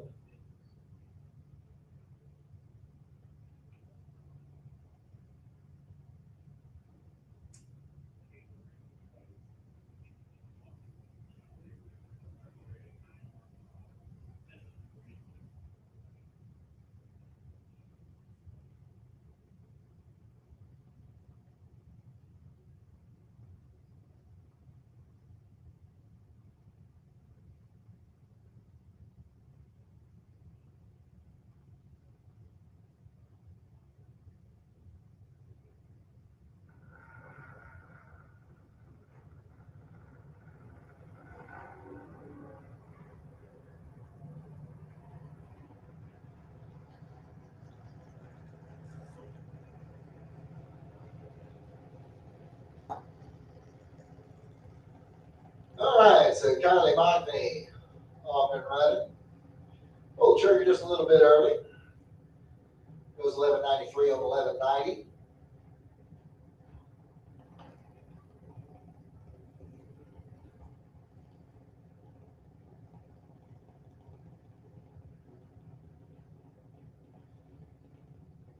All right, Aaron Kennedy coming up next over here on the Lucas Oil side of the track. And we're going to get Savannah Highhouse over here in the Budweiser lane.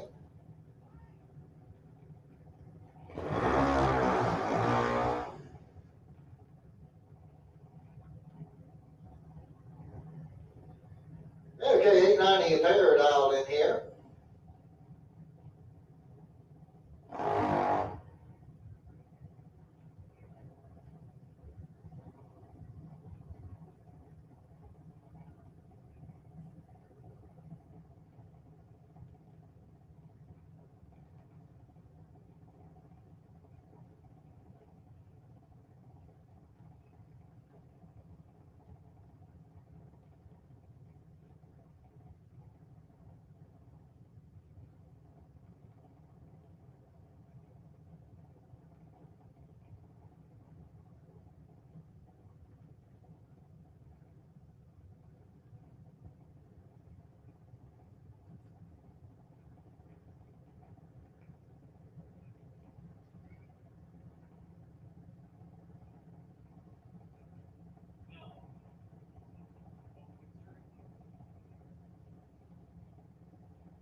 All right, here we go. Everybody stationed up, ready to go. Got a heads up run coming up, and here we go. One of them real good, one of them real late. Let's see how this is going to pan out down on the top end down there. And Aaron Kennedy's going to get the win light there as he goes 897 on that 890 dial in. Savannah goes dead on with an 8. Unfortunately, she was behind on the Christmas tree and could not pull the win out of it down on the top end. Caden Holdaway coming up next over here on the Lucas Oil side of the track. 949 is going to be his dial in. Going up against Tanner Bachme over here in the Budweiser lane. Tanner with an 890 dial in. He's out of Venice, Florida.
All right, well, very nice start there for Caden Holdaway.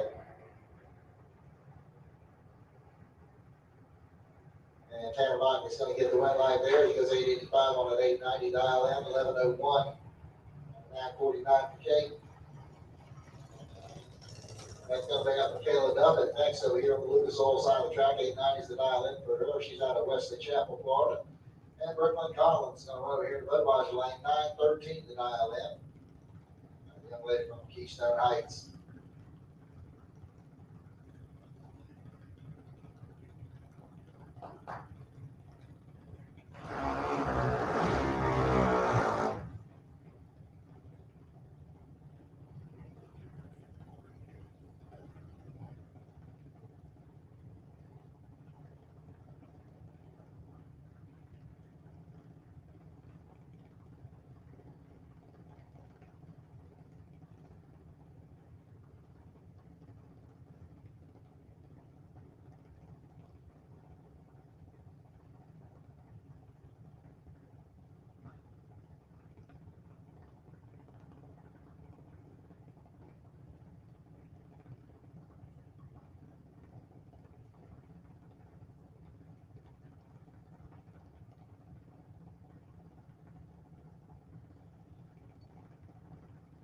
All right, here we go. Michaela Duffett, Brooklyn Collins. Both drivers station ready to go.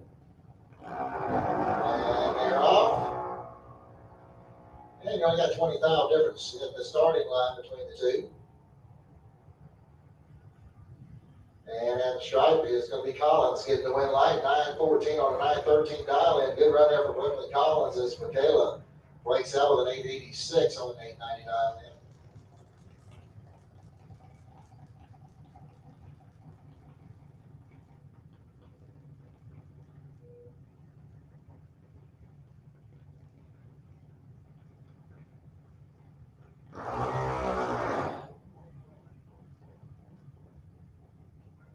Okay, Parker Collins coming up over here on the Lucas Oil side of the track. 870 is going to be the dial in going up against Sierra 8 over here in the Budweiser lane. 1304 the dial in for Sierra.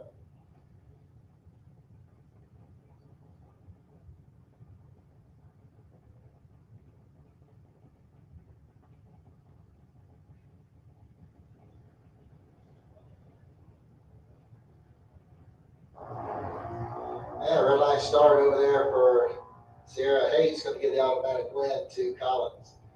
Pro ET, need you in the lanes. Pro ET, need you in the lanes, please. Super Pro Motorcycles, need you in lane 7. Super Pro Bikes, need you in the lane 7.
All right, so I'm going to have your buy run coming up here for Ryan Cook. 1190 is going to be his dial in.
Okay, so Ryan is riding.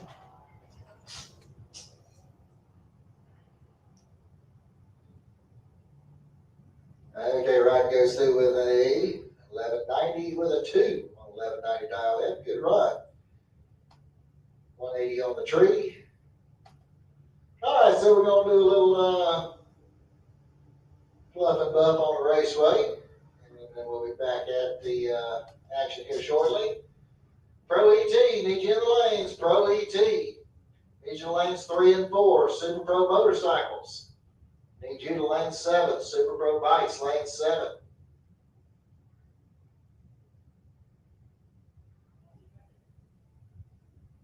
Super Pro Cars. You start making your way into lanes 1 and 2. I don't think we're going to need to stretch the lanes anymore today.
we have a winner.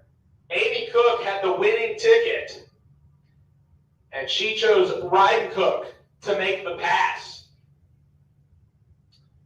for Run for the Money.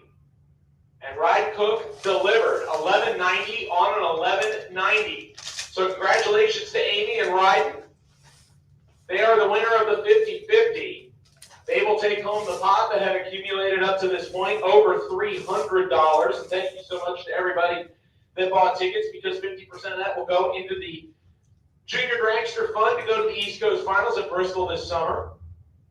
So once again, I need Super Pro lanes 1 and 2, Super Pro lanes 1 and 2, please. Pro ET lanes 3 and 4, Pro ET lanes 3 and 4, please. I need Sportsman to lanes 5 and 6, Sportsman lanes 5 and 6. I need Super Pro Motorcycle, lane 7, please. Super Pro Motorcycle, lane 7, please.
Good afternoon. This is Mitchell Gunter with On the Spot Motorsports, David Rogers. We want to thank all of y'all for tuning in today and watching the action here from Gainesville Raceway.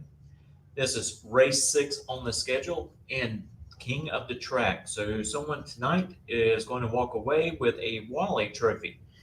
So again, thank y'all, and go ahead and let y'all know we will have our podcast on Wednesday night starting at 7 p.m. Eastern Standard Time.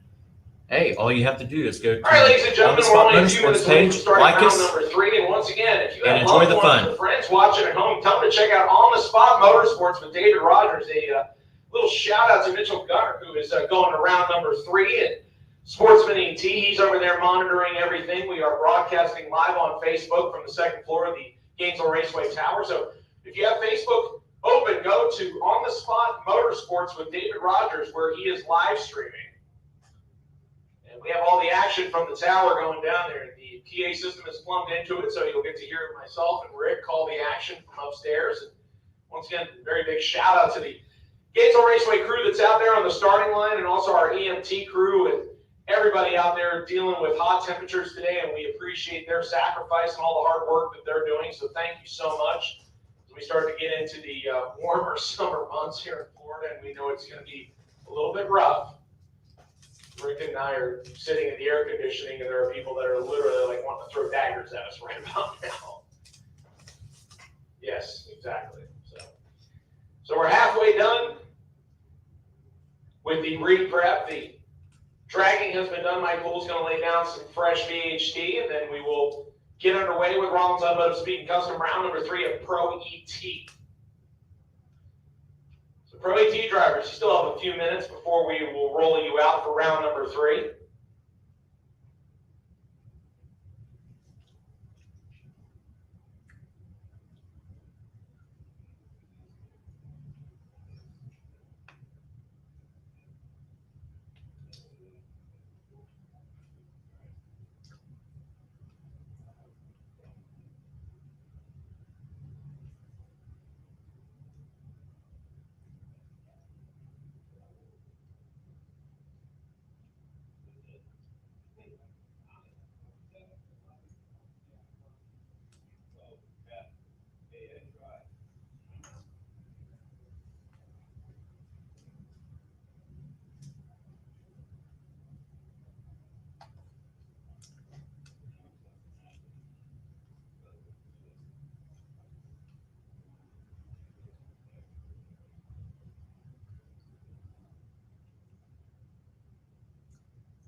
All right, Pro ET drivers, we're about 2 minutes away from going back to action, so go ahead and start loading up, please. Pro ET drivers, we're about 2 minutes away from being back on the racetrack, so go ahead and start loading up, please. Pro ET, go ahead and start loading them up.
All right, ladies and gentlemen, getting everybody in position. Round number 3 about to roll out into the water, where we will narrow the field by half, and all the buybacks are done. So put up or shut up. 2 go down and 1 comes back.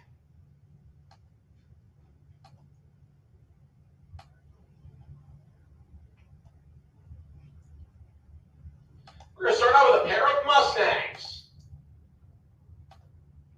Chris Parisi and Brendan George will get us started here. Brendan George still doubled in the Mustang known as Big Juicy. No, I will not tell you over the PA system the story of how it got that name. It is not PG rated. But the recently revamped Big Juicy. This car used to be black, for those of you that know it, and Brendan put some time and love into it, bought a bunch of parts from National Parts Depot, and had it resprayed at Jenkins Collision down in Ocala, and it came out really, really nice. And Brendan has said he does like it, but at the same time he says you also can't just shove it in the trailer and not worry about it anymore. He actually has to kind of keep it nice. So Brendan George staging up left-hand side, 633 to dial, and that means he'll swing a 1.31 second head start, almost a full Christmas tree. Over to Chris Parisi. Now, this guy actually has a couple Wallies in his collection. He also has a stack of wins and championships from the NMRA. So this guy knows how to do it. He's a former track champion here at Gainesville. 2020 model Mustang GT dialed in at 764. So right side will go first. Left side will play catch-up.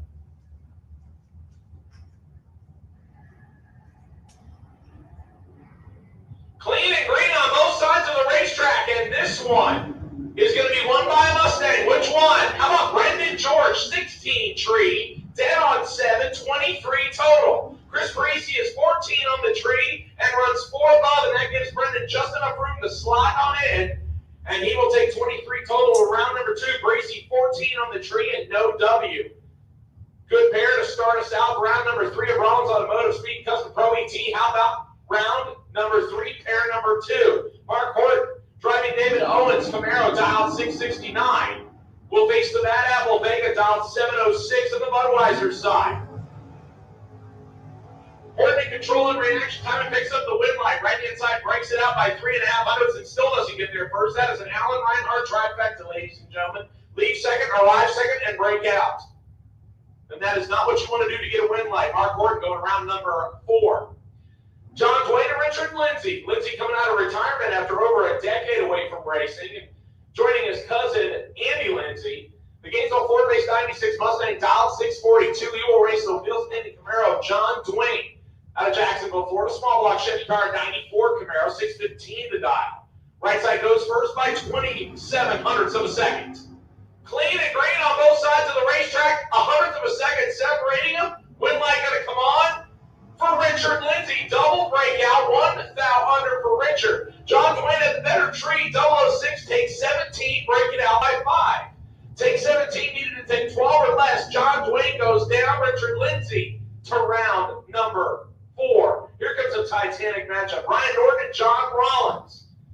My daddy, Ryan Norton, at Inverness 2000 model LS-powered S10 pickup truck, 646 dial. John Rollins, the SB2-headed small block, Rollins Automotive Speed Custom Back Nova, 608 the dial. Right side goes first by 38 hundredths of a second. Clean and green on both sides here at Rollins in control on reaction time. Win light going to swing Rollins' way.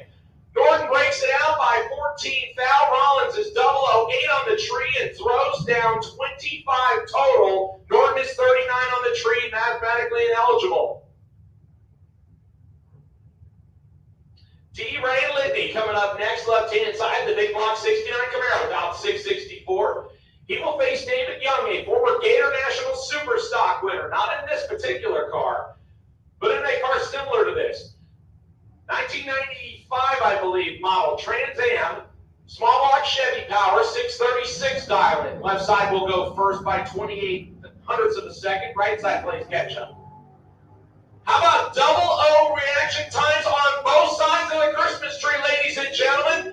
D. Ray Lindy takes out David Young. 665.8 on a 664, 004 tree. That's 22 total. David Young is 003, 638.8 on a 636.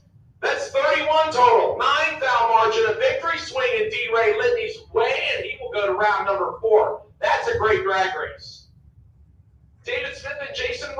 coming up next. Rollins out of Alachua, the 72 Nova. Big block Chevy Power 577 dial. David Smith will lead first left side with the transplanted Coyote-powered Mustang. 659, his dial in. Clean and green on both sides here. David Smith left side. Jason Rollins right side. Win line. David Smith. Rollins goes under and does not get there first. David Smith, 19 tree, 660 with a 130 pack. Rollins was late on the reaction time, and that sunk his battleship. No good for him. James Evans and Bob Highclack, the wheel standing Corvette left side, 661 the dial. Lucas Oil side of the track. He'll give the head start to James Evans, the Jacksonville, Florida-based Mustang, 692 the dial in. 31 hundredths of a second handicap going to Evans.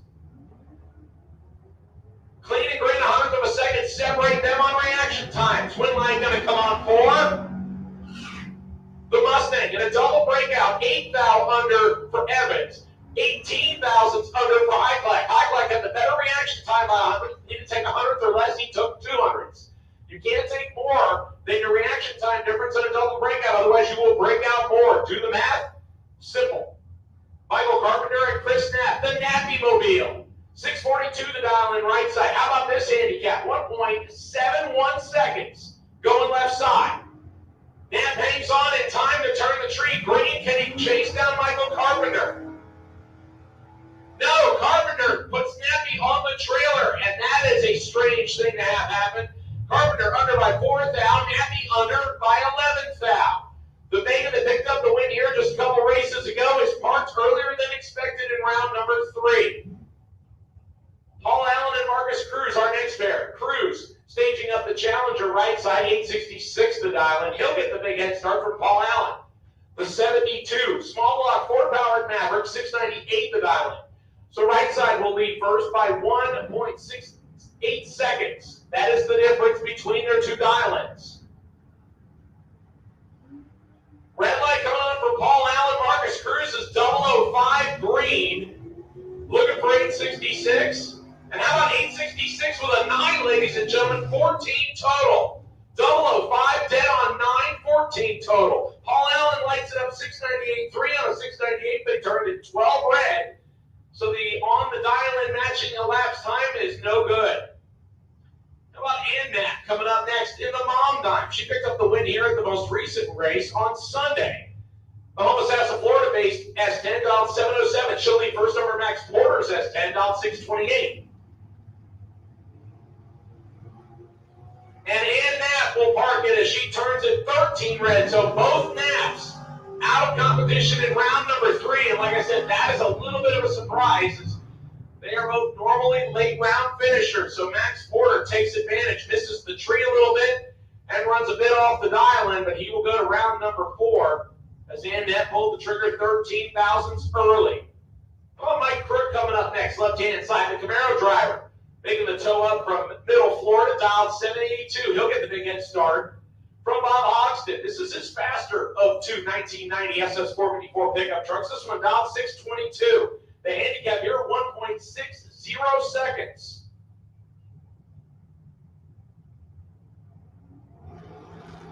And Crook turns it red. Bob Hoxton will go to round 4. 024 tree for Hoxton, and he breaks it out by 46 thousandths of a second. So he was holding a little bit. Crook goes dead on his 782 dial-in, but a 44 red light will end his day. Phil Green and Mark Van Gillian, a couple of longtime Gainesville Raceway competitors here. Mark Van Gillian and Greg Turner's Camaro. On the Budweiser side, 697 the dial-in. He'll lead first as Phil Green will play catch-up in his Ocala, Florida-based 68 small block Camaro, 649 dial-in. Right side leads first by about 1 light bulb. Both of them away clean and green. Mark Van Gillian has the advantage on the reaction time. Does he make Phil Green pay? No, he breaks it out by 5 thousandths of a second, takes 71 thou a strike, and break it out by 5. That's almost 1 full car length, and Phil Green gets away with 1.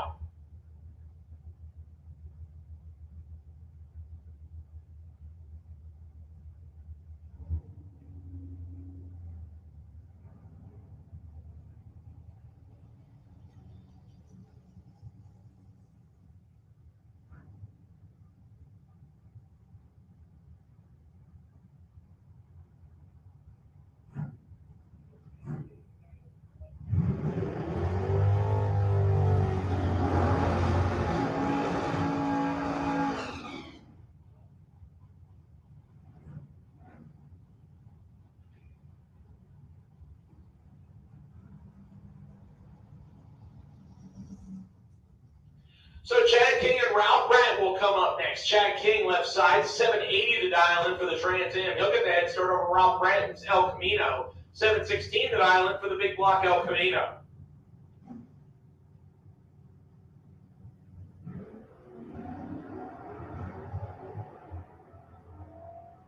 We are clean and green on both sides of the racetrack.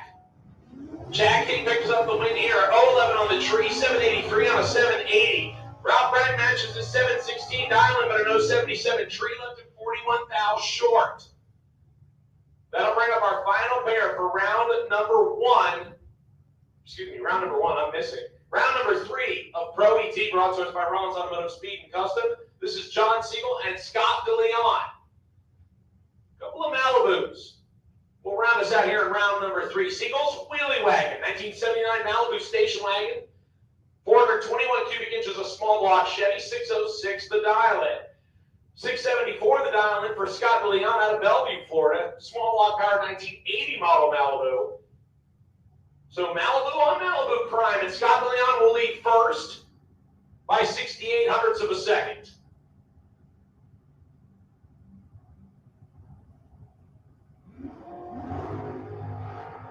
Both of them away clean and green. Siegel has a little bit of a reaction time advantage and gets the win line here. 607 on a 606, 034 tree. That's 44 total, and Scott DeLeon was 46 on the tree. That locks him out. He's 2 above his 674 dial-in. So Scott DeLeon is done, and John Siegel will move to round number 4 in the Wheelie Wagon. I believe the Wheelie Wagon is also still alive in Super Pro with Cameron Fredrickson behind the wheel. That will move us to Super Pro Motorcycle. Once again, I need sportsman drivers. Sportsman drivers, lanes 5 and 6, please. Sportsman drivers. Sportsman drivers, lanes 5 and 6, please. Sportsman drivers. Sportsman drivers, lanes 5 and 6, please. Super Pro, final call for you, lanes 1 and 2. Super Pro, final call for you, lanes 1 and lane 2.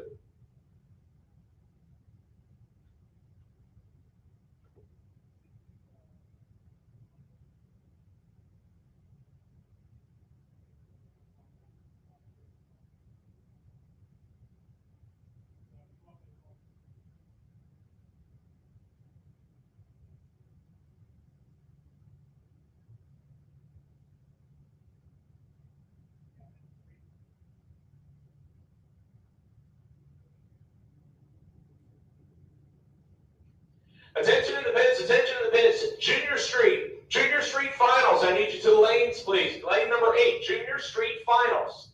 Lane number 8, please. Junior Street Final. Lane number 8, please.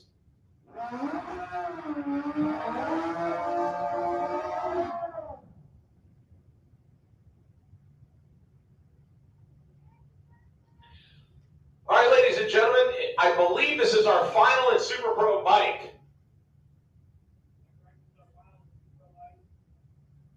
All right, ladies and gentlemen, the final in Allen Speed Machine Shop Super Pro Motorcycle. Dwayne Leachman and Tim Hunt. A couple people that have been here before, they know what they're doing. 564 left side, 553 right side. Both of them out clean and green. Leachman on the left, Hunt on the right. Win light going to come on for Leachman. Double breakout. 562 with a 6 on a 564. He's 14th thou under. Tim Hunt had the better reaction time, but breaks it out by 3 thousandths more. Take 10 of stripe and break it out by 3 thousandths more than Leachman. Dwayne Leachman is your winner in Allen Speed Machine Shop Super Pro Motorcycle. Congratulations to Leachman and Hunt for making the final round here. So that means we need Street Bike. Street Bike back for round number 3, please. Street Bike. Street Bike to round number 3. Lane number 7, please. Street Bike, lane 7.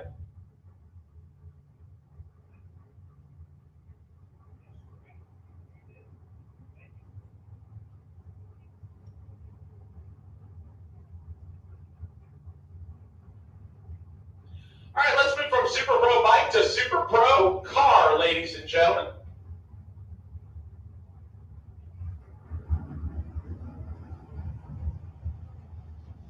Let's start out with a couple of racers that have been doing it here in North Florida for quite a while. Ernie Graves and Paul Farrar.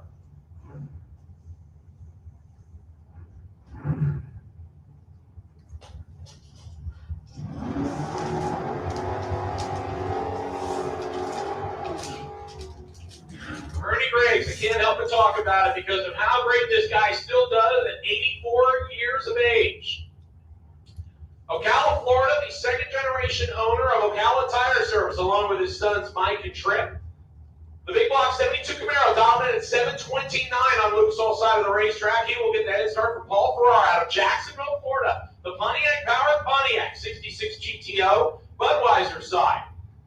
So Ernie Gregg's left side will go first by 75 hundredths of a second. It's 1.5 light bulbs. And Paul Farrar will try to play catch-up right-hand side.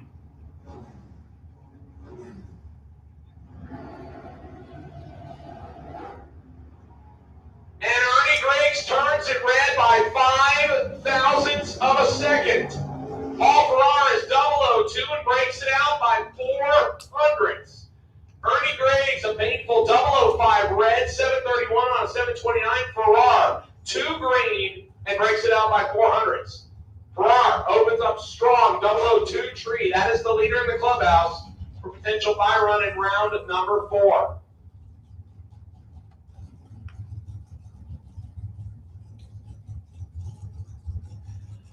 Our next pair, Randy Root and DJ Gravola. Gravola in the S10 truck down 643. He'll give the head start to the Pinto of Randy Root down 665 left-hand side.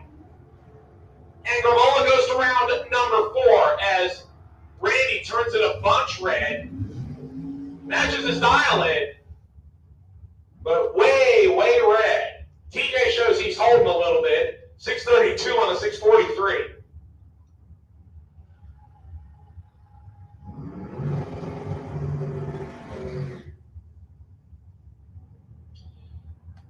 So Randy Root goes down to defeat. Let's bring up Bruce Root. Bruce staging up the 1978 Mustang 2 out of Webster, Florida. Small block Chevy for power. 712 to dial in. He'll get the big head start from the dragster. On the right-hand side, there's Patrick Miller. Miller dialed in at 480 on the Budweiser side. So a big head start, 2.32 seconds. Bruce Root's Christmas tree will be clean and green before the opposite side ever starts to count down. And now the dragster's got to make up that difference. Can Miller do it and get around Root? Top end says dragster. Break out for Root by almost 3 hundredths of a second. The dragster 482 and a 480 had the better reaction time, 016 to 049, and Root breaks it out and had no room to operate. That'll bring up Tim Goolsby and Tommy Campbell.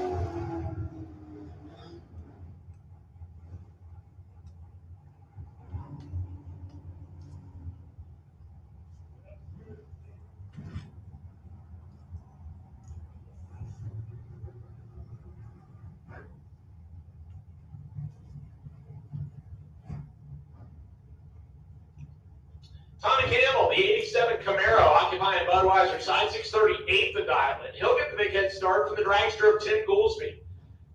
The guy who wheeled the 79 Malibu, called Prom Chick, for quite a while and has stepped into the shoes of the dragster life and so far doing okay with it. 510 his dial in. He's got to chase Tommy Campbell down. Can he do it? No. Win light coming up for Tommy Campbell. Both of them are 2 above their dial-ins. 512 on a 510 for Goolsby. 640 on a 638 for Campbell. The difference is the reaction times. 014 for Campbell. 034 for Goolsby. Campbell, 15th out margin of victory going around number 4. Goolsby gets dispatched. Craig Spell and Bobby Trinnell, our next pair. Trinnell had a cool-looking little 33 Ford Street Roadster. Budweiser side 524, his dial-in. Almost 1 second ahead, start going left side for Craig Spell. The yellow S10 big block Chevy powered, 622 dial-in left side. Left side goes first, right side plays catch up. Clean and green on both sides of the racetrack. 8 thou separate among reaction times. Win line, Craig Spell. Takes the whole shot win. 5 thou margin of victory for Craig Spell. 625 with a 0 and a 622. 526 with a 7 on a 524 for Bobby Trinnell. How about 5 thou margin of victory? Spell drove the finish line right, goes to round at number 4. Todd Osting, the blown small block dragster coming up next. 482, the dial-in.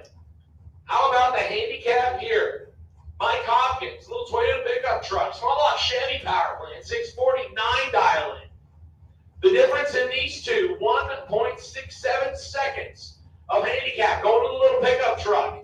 1.67 seconds is almost an eternity in Super Pro, and you're probably going to have about, I would say, 35 to 40 miles an hour of closure rate. All the way clean and green hosting on a double over 3 reaction time. Can he make it pay off? Yes. How about 482 with a 9 on a 482 with a double over 3 tree? 12 total. Hopkins is 27 green and has no chance. Mathematically locked out. The sweet high run and sounds of that NASCAR Mopar small block right side. This is Jamie Kelly and Dimitri Kelly. Yeah, they're dad. The Yankee Peddler, 1986 Dodge Daytona, 358 cubic inches of Chrysler on board. 653 dial-in. Yeah, it's on a throttle stop. It'll run much quicker than that. 515 the dial-in for Mike Bonacci and the Lawn Dart on the Lucas Oil side. Big block Chevy power plant for the Ocala-based dragster. Jamie Kelly will go first by almost 1 full Christmas tree. 1.38 seconds to be exact. Mike Bonacci's 13 on the tree, and he's 13 now behind Jamie Kelly. 1 pack total.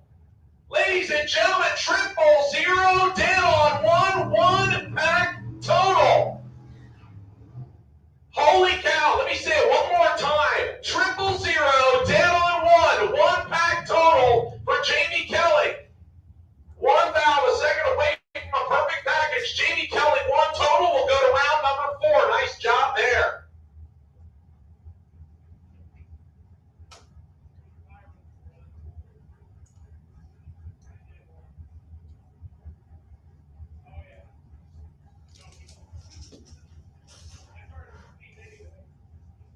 Jerry McGill and Darren Stutz coming up next. McGill in the dragster dial 533 will give a little bit of a head start to Darren Stutz in the Willys dial 540. Stutz off on a much better reaction time. If he drives the stripe right, he'll get a W, and he does.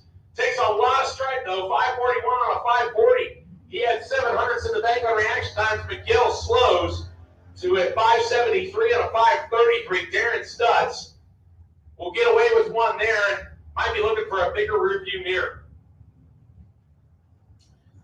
DJ Cravola coming up left-hand side, 7 flat the dial-in on the Camaro. How about the handicap here? 2.12 seconds of handicap head start from Mark Horton. Wheeling the old Roland Wood ride on the Budweiser side. Excuse me, Roland Haddock ride on the right-hand side. 488 the dial-in for Mark Horton. So the Camaro will lead first on the Lucas Oil side, and Mark Horton will have to sit there over 2 seconds before his light turns green. Clean and green both sides. Horton 008 on the tree. Scoop rock, and he gets the win light. 490 on a 488. 008 tree. That's 33 total.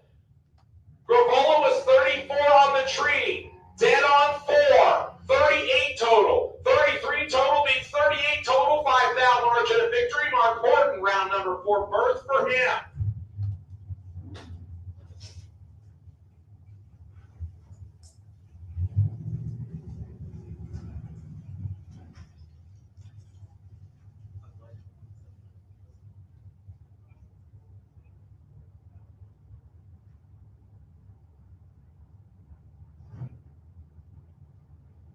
McMaster, otherwise known as Bella Bella. Coming up on Budweiser side, 607 the dial in. Brandon George dialed 631 in the big juicy Mustang left-hand side.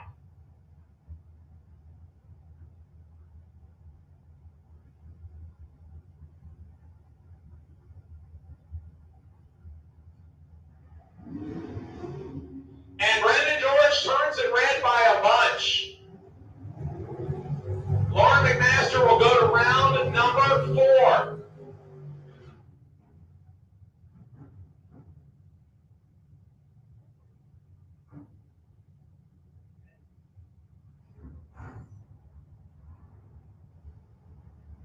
So Bella Bella will go to round number 4. I'll bring up Keith Collins and Daniel Young. Collins, a small block powered estate pickup truck, Lucas Oil side of the racetrack, 619 dial in. He'll race the foot biker, Dan Young. Out of Southwest Florida, 638 the diamond for the former stock eliminator turned bracket racer, 95 Pontiac Firebird.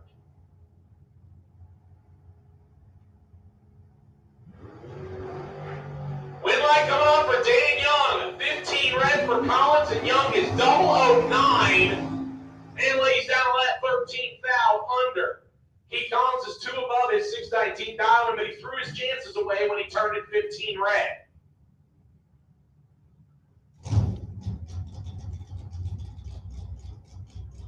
They'll bring up Paul Allen and John Twain. Twain in the Camaro, Budweiser side, 668 dial in for him.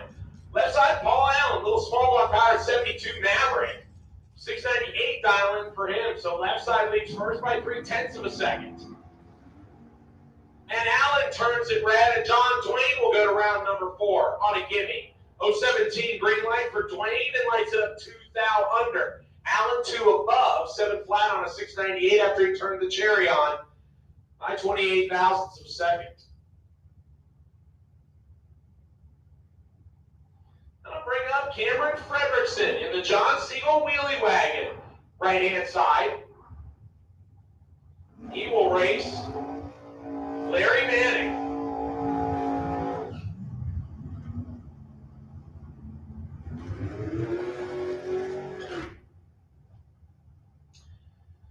Manning, and I'm going to want to guess, is a replica. Split window 1963 Corvette. If it's not, purists everywhere are literally like choking on stuff.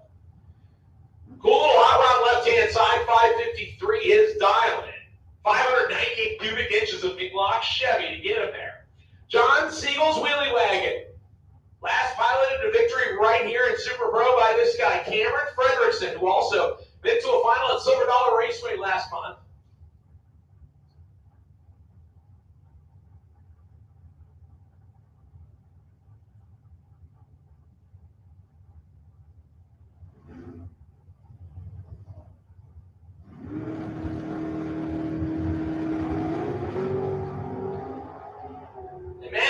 It red. Fredrickson will lay down a 599 on a 598, 011 on the tree. And that'll move him to round number 4.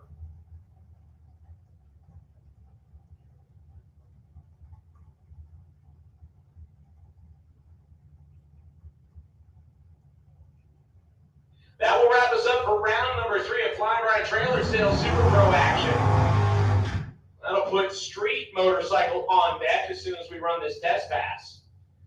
And then that'll be followed by Sportsman Eliminator. So final call for Sportsman. Final call for Sportsman. Need you to the lanes, please. Final call for Sportsman. Final call for Sportsman. Need you to the lanes, please.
So we have a single license pass coming up here on Lucas Oil's side of the racetrack.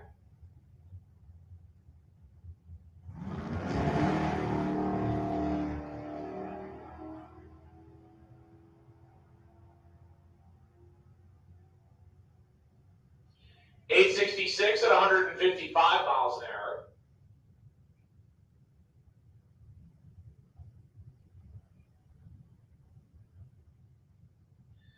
So round number 3 of Street Bike about to come to the water. We have 5 motorcycles remaining, and then we will head over to round number 3 of Sportsman Eliminator. Junior dragsters, I need you to the lanes, please. Junior dragsters, age group 6 to 9 to lane 1, and age group 10 to 12 to lane 2. Junior dragsters, I need you to the lanes, please. Junior dragsters. Junior dragsters, I need you to the lanes, please. Age group 6 to 9 to lane 1. Age group 10 to 12 to lane 2, please.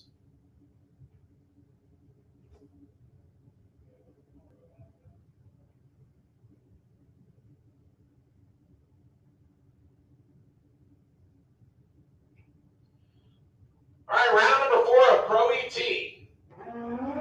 Lanes are open for you, lanes 3 and 4. Round number 4 of Pro ET. Lanes are open for you, lanes 3 and 4, please.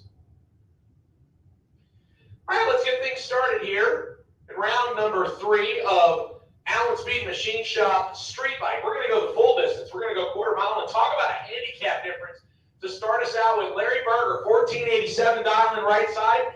Tim Hunt out 894 left side. Tim Hunt's got to wait 6 seconds, almost 6 seconds, for Larry Berger he can give chase. And we have green lights on both sides of the racetrack. Larry Berger has already passed the 8 mile and now passing the 1,000 foot. Can Tim Hunt chase him down? Yes, indeed. How about a breakout for Larry Berger after the better reaction time? He breaks it out by 7 thousandths of a second. Tim Hunt runs 4 above and will get away with one and go to the semifinals.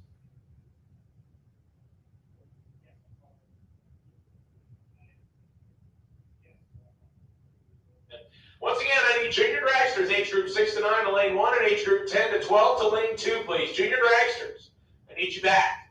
Talk about another handicap spot. How about 12.22 seconds going to Suzanne Turner?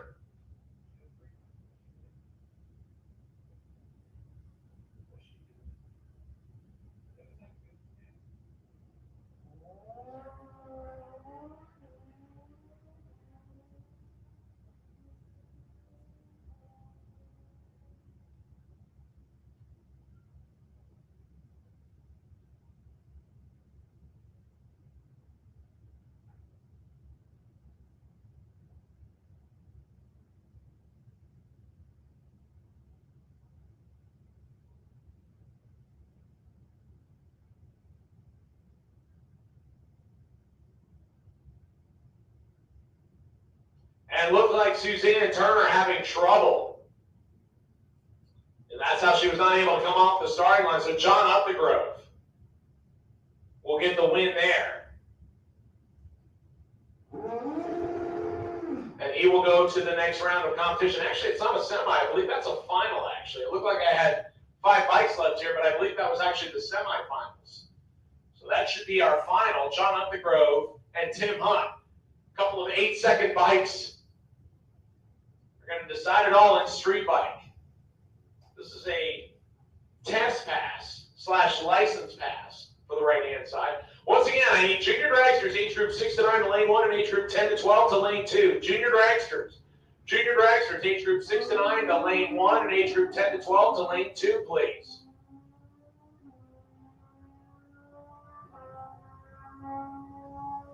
.925, 143 miles an hour for the right-hand side.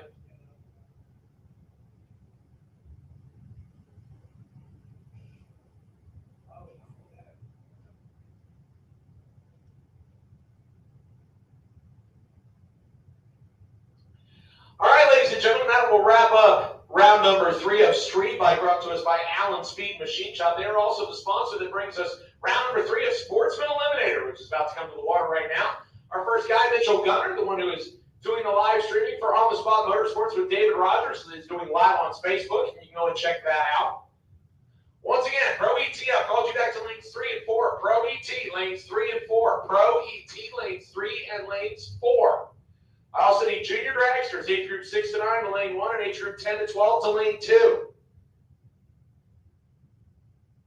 So we're going to get things started here in round number 3 of Sportsman Eliminator.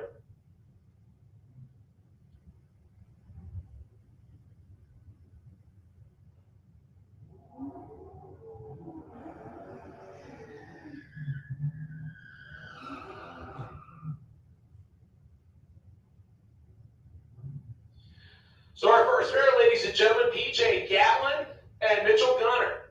PJ out of St. Augustine, the 2004 Pontiac GTO, the lone Gatlin that is out here racing this weekend.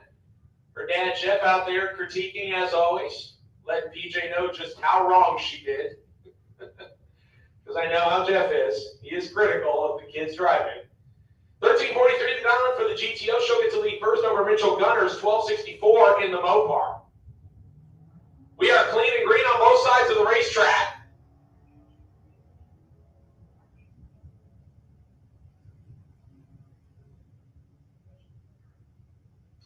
They get down to the top end. Winlight going to come on for Mitchell Gunner. How about another matching dial-in, 12:64 with a 6 on a 12:64. They had matching reaction times. PJ Gatlin took 23 thousandths a stripe and broke out by 17 thousandths. Take 23, needed to take 6 or less. That's it. Just take 6 or less. You need to go either down on 5 or better. A whole lot of window there. It's easy to talk about and hard to do. Dennis Harsh and Monica Roberts, our next pair. Dennis Harsh, the all-wheel drive Infinity, 13:28 his dial-in. He'll get the head start from Monica Roberts, who recently announced that she is carrying a new addition to her family. 12:52 the dial-in for the Camaro driver on the Lucas Oil side. We are clean and green on both sides of the racetrack. Dennis Harsh, 13:28 dial-in right side. Monica Roberts, 12:52 dial-in for the Camaro left-hand side.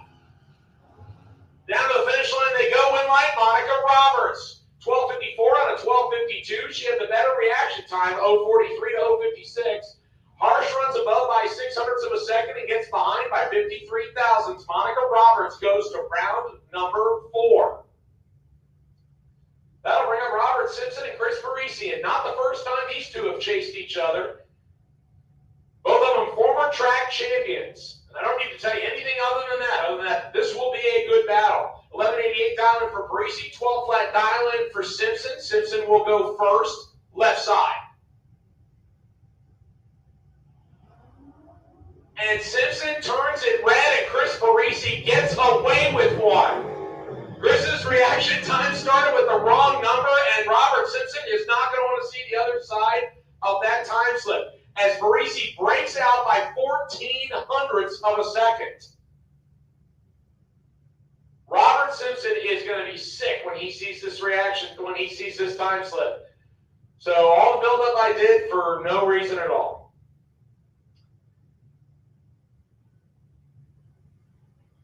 Kevin Roberts coming up in the Hugger Orange 69 small block Camaro, 11:73 the dial-in. He'll swing the handicap head start to the Pontiac Firebird, left-hand side, who turns it red by 5 thousandths of a second. So Kevin Roberts, who's been in kind of a funk this year and not done as well as a lot of people expected he would, will roll his storied Camaro to the next round. 11:74 and 11:73. He was 0:52 on the tree.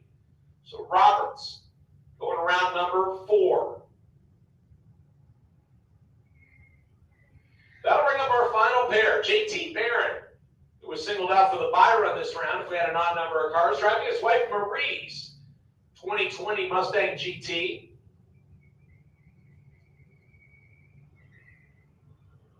We'll line up with Marcus Cruz. Cruz, another longtime Gainesville Raceway participant, honoring Shrek. Yeah, the guy otherwise known as Greg Long, who unfortunately passed away less than a week ago. We're obviously thinking about him and his family, as he will be missed in Super Pro. Marcus dialing in the Dodge at 13:66. He'll get the head start over the 12:33 from JT Barron.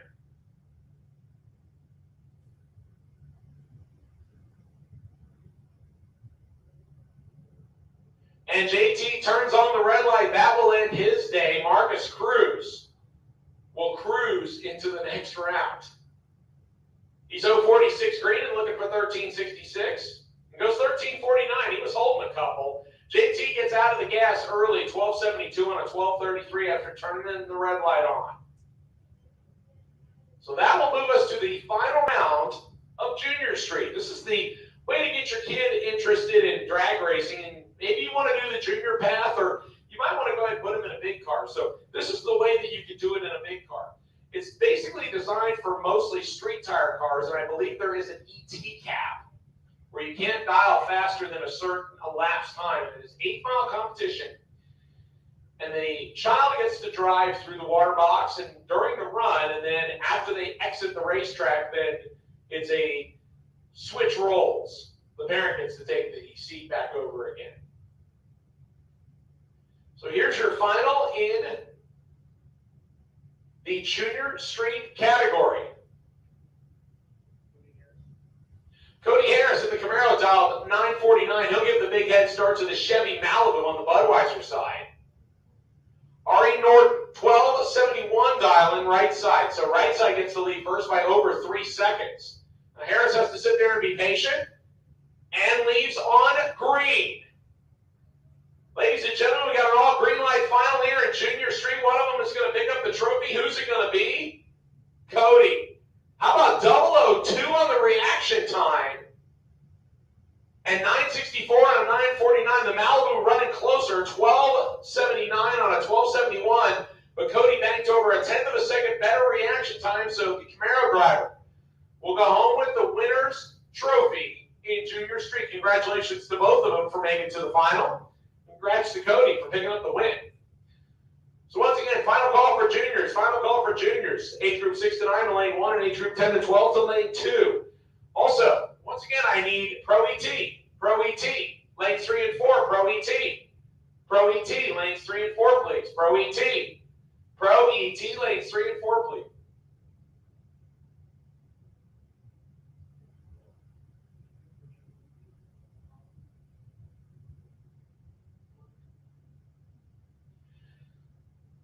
So once again, Pro ET, you can come back for round number 4.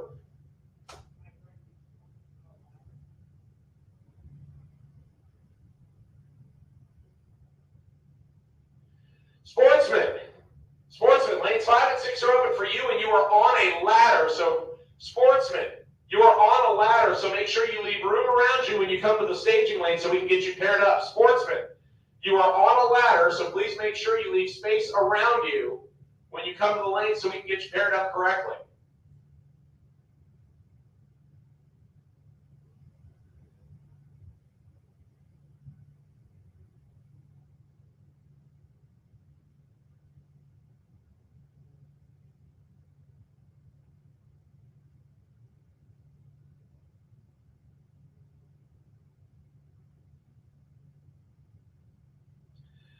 All right, ladies and gentlemen, so to wrap up the round officially, we have junior dragsters.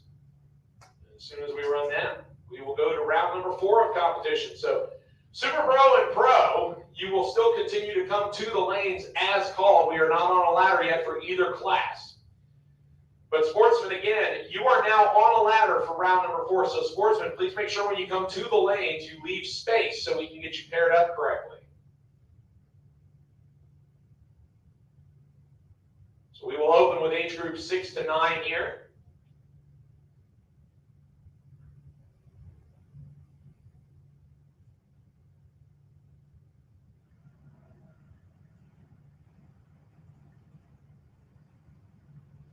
Blake Jones and Lincoln McMaster will start us off here in age group 6 to 9 junior dragsters, brought to us by Flying Brian's Trailer Sales.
All right, ladies and gentlemen, our first pair in round number 3 of junior dragsters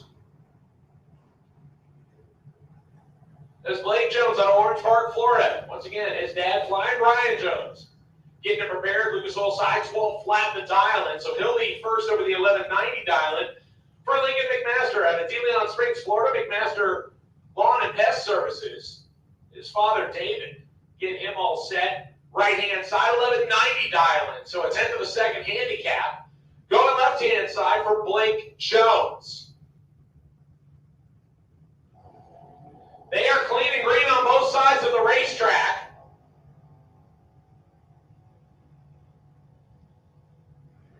Jones on the left, McMaster on the right, wing line coming on for McMaster. 1192 on an 1190. Blake Jones takes about a car length of stripe and breaks it out. Runs a little too fast. They were almost identical on the Christmas tree. Wing line going to Lincoln McMaster. He will be in your final of age group 6 to 9. Now, who will Lincoln McMaster's opponent be? It could be the same person that he ran just 2 weeks ago, Kylie Mockney.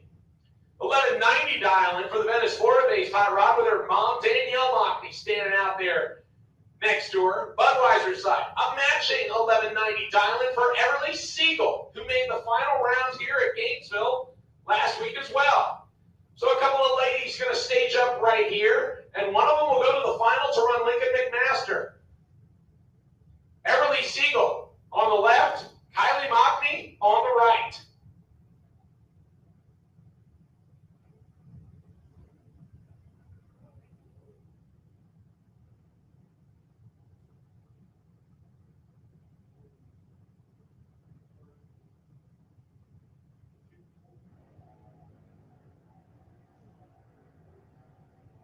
Both of them away on good green light reaction times. Kylie Mockney on the right, Everly Siegel on the left, win light. Coming on for, how about Kylie Mockney on the whole shot? Kylie Mockney going to the final against Lincoln McMaster for the second time in as many races. 1197 on an 1190, 012 on the tree. Everly Siegel is 1195 on an 1190, 047 on the tree. 16th down margin of victory going to Kylie Mockney, and she goes to the final to race Lincoln McMaster for the second time in as many races here at Gainesville. They ran each other the last time we were here on Sunday, and Lincoln McMaster picked up the win.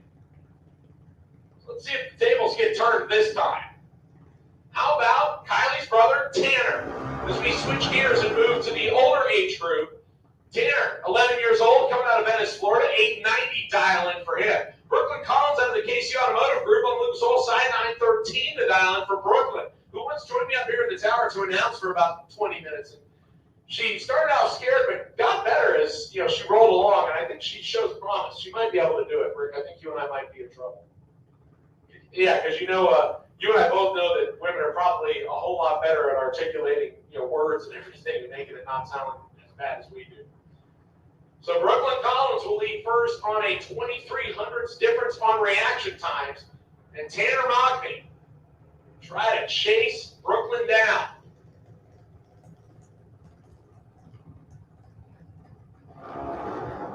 We are clean and green on both sides of the racetrack. Tyler Mockney. Tanner Mockney right side, Brooklyn Collins left side, win line, Tanner Mockney. 018 tree for Tanner Mockney. 892 on an 890, 924 on a 913 for Brooklyn Collins, who was behind on the reaction time a little bit. So both of the Mockneys going to round number 4.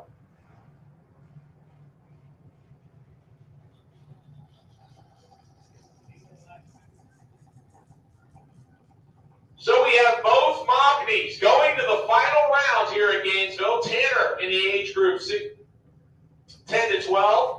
And Kylie in age group 6 to 9. So brother and sister going to the final. Tanner is in the final of this age group. Who will Tanner face in the final? It'll either be Aaron Kennedy, with his dad Chad doing the hard work for him over on the left-hand side, 890 the dial in. Going up against Parker Collins. Parker also out of the KC Automotive Group, right-hand side, Budweiser side, 874 dialing.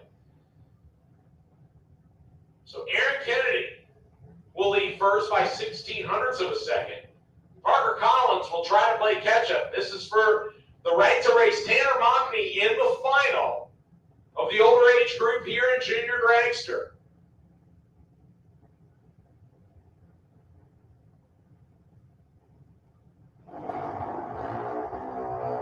We are clean and green on both sides of the racetrack. Aaron Kennedy with the whole shot left-hand side.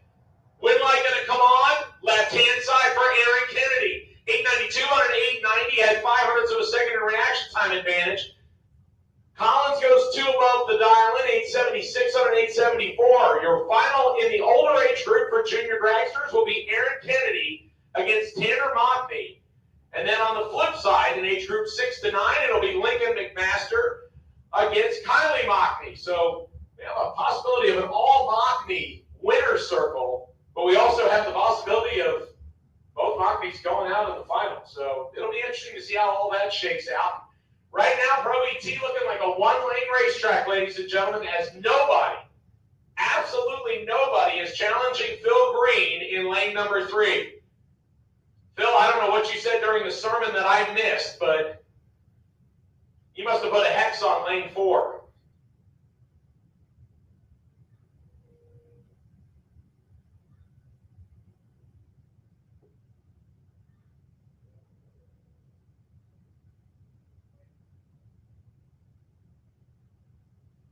All right, so Pro ET drivers, we are just going to spray and then load you guys up. So Pro ET drivers, we're just going to do a quick VHT spray, and then we're going to go to you. So Pro ET drivers, you can go ahead and start getting loaded up. No rush, but go ahead and start getting loaded up. Pro ET for round number 4. Once again, sportsman drivers for round number 4, I need you back to the lanes, and please leave room around you so we can get you paired up. I also need Super Pro. Super Pro, back to lanes 1 and 2. Super Pro. Super Pro, back to lanes 1 and 2, please. Super Pro. Super Pro, back to lanes 1 and 2, please. It's good to see you too, Jason Rollins. Your reaction time almost started with that number.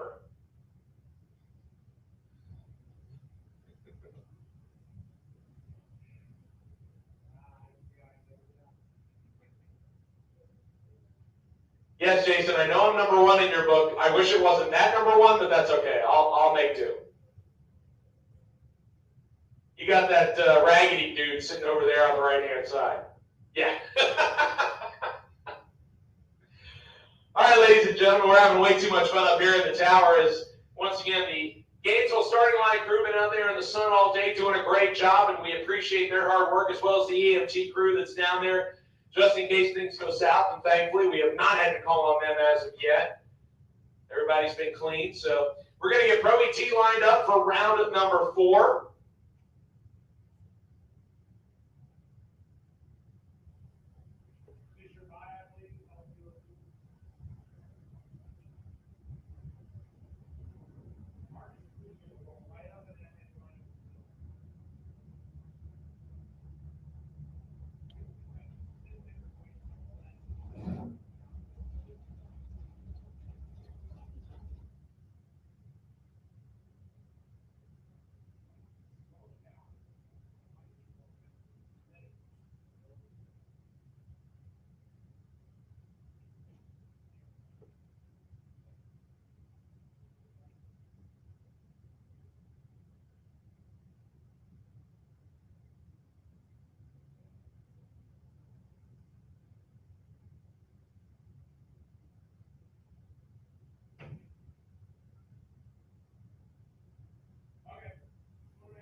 So Mr. D gets the wait and see buy run for round number 4 in the D's Nuts Racing 69 Camaro.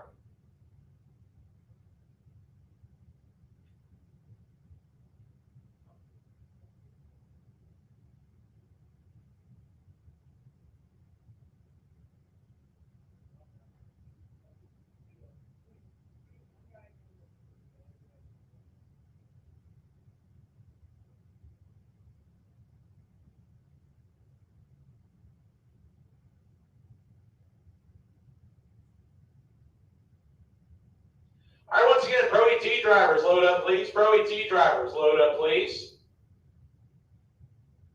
VHD will be done here in just a minute.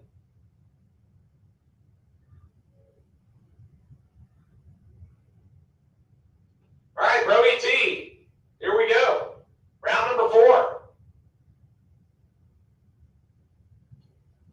So after a lot of drivers kind of bait their time and waited towards the back, as soon as Marcus Cruz comes up to pair up with Phil Green, all of a sudden the right lane opened up like the floodgates.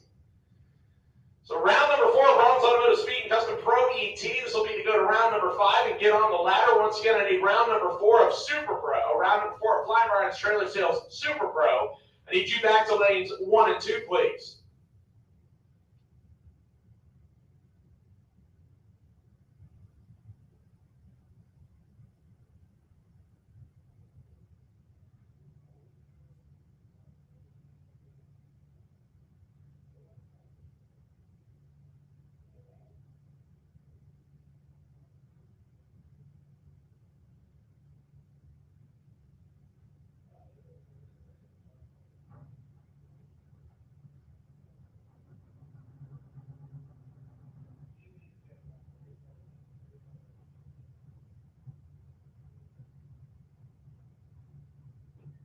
All right, ladies and gentlemen, round number 4, Rollins Automotive Speed and Custom Pro ET.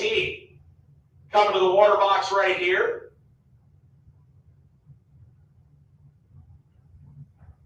Bill Green and Marcus Cruz, a couple of gentlemen that have raced each other a time or two, both at Gainesville and at Tracks Abound. Phil Green, as we like to call him, the Reverend, even though he is not a fan of that name. And Marcus Cruz, who once again is honoring Greg Long this weekend. And we appreciate the shout out there. As Phil Green also made a message of it during the invocation earlier today. So race car versus street car will put us off here in round number 4. Rick looks like he needs something to do, so I'm going to pass him the mic for round number 4 of Super Pro, and then I'll go down and pack my stuff up since I can't race anymore. Well, technically I can't race anymore. It would be wrong of me to race anymore. So Phil Green staging up the small block Camaro left side, 650 to dial in. He'll swing a 2.26 second head start to Marcus Cruz. Marcus Cruz's tree will be green and Phil's won't even have started yet. That's a long time to wait. Marcus staging up the Challenger on an 876 dial in. We're both the way, clean and green. Marcus Cruz right side, Phil Green left side, win light. Marcus Cruz locks Phil Green out. 12 on the tree, 876 with a 4, 16 total. Phil Green is shy on that on reaction time and has no chance to win. Marcus Cruz going to the ladder round, the quarterfinal round. Now bring up Richard, Lindsay, and Chad King. Chad King staging up the Trans Am left side, 780 to dial in. He'll get a 1.39 second head start from Richard Lindsay. Mustang on the right-hand side. And Chad King turns the red line on Richard Lindsay going to the quarterfinal round. And he lets out of the gas early, 654 on a 641. Chad King turned to 12 red and will park the Firebird for the remainder of the day.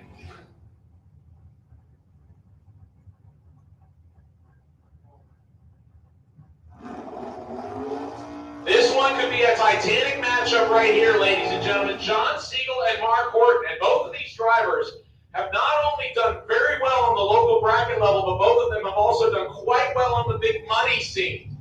So these are a couple of heavy hitters right here. Mark Horton, who picked up the win on Saturday of our recent double, piloting the third-generation Camaro that is owned by David Owens. Dialing 669 on the high gear. Yeah, he leaves in second gear, so this thing will go 669 at like 111, 112 miles an hour. It's an interesting look. He will run John Siegel, the wheelie wagon, 1979 small block wagon, 421 cubic inches of small block Chevy. This wagon was in the final round here 2 weeks ago, and Cameron Frederickson picked up the win in Super Pro in it. Mark Horton will lead first left side by 62 hundredths of a second. We are clean and green on both sides. Mark Horton in control on reaction time. Win light going to come on for Mark Horton. A double breakout. Siegel tried to drop him off, but did so too late. Siegel breaks it out by 17 thousandths. Horton breaks it out by 7 thousandths. 10 thousandths margin of victory swinging Mark Horton's way, and John Siegel will park the wheelie wagon off the bottom, and now it's all down to Cameron Frederickson off the top. How about a couple of Chevrolet pickup trucks? Bob Hoxton, the full-size one, dialed 617 left side. Max Porter in the smaller one, the S10, dialed 631 right side. Clean and green both sides of the racetrack. Bob Hoxton in control by 2 hundredths of a second on reaction time. Left side, win line. Right side, how about dead on zero for Max Porter? 043 tree, 631, 0 on 631. Hoxton is above by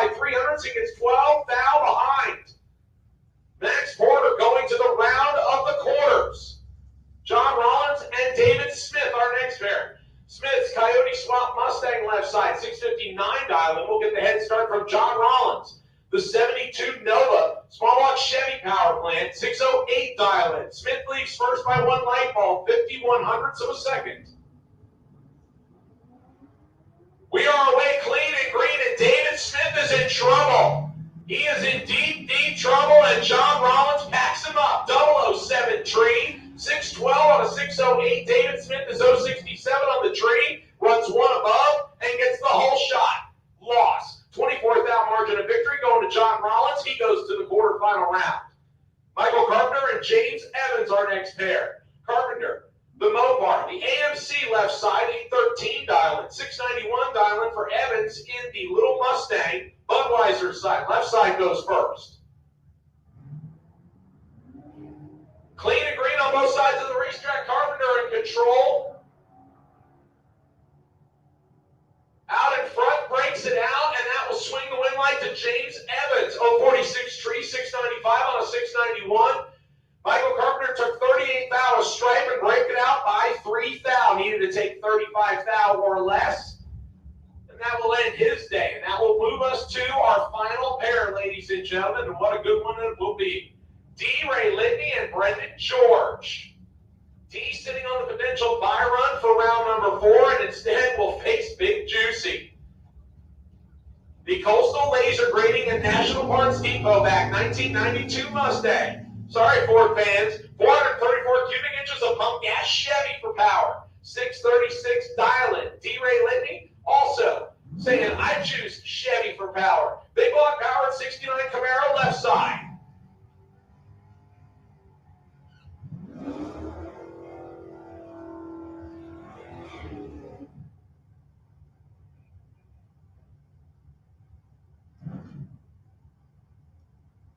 So our final pair to go to round number 5 and get on the quarterfinal ladder. Brendan George, 636 dial in right side of the Mustang. 664 dial in for D. Ray Litney, the 1969 Big Block Camaro. D will lead first by 28/100ths of a second, about half a light bulb, and Brendan George will try to chase him down. Super Pro, your final call. If you're not here, you're about to be late. Super Pro, if you're not here, you're about to be late.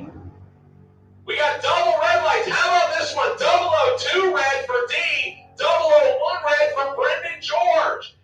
Here's where True Start comes into effect. And D goes dead on the dial-in with a 1 after being 2 thou red.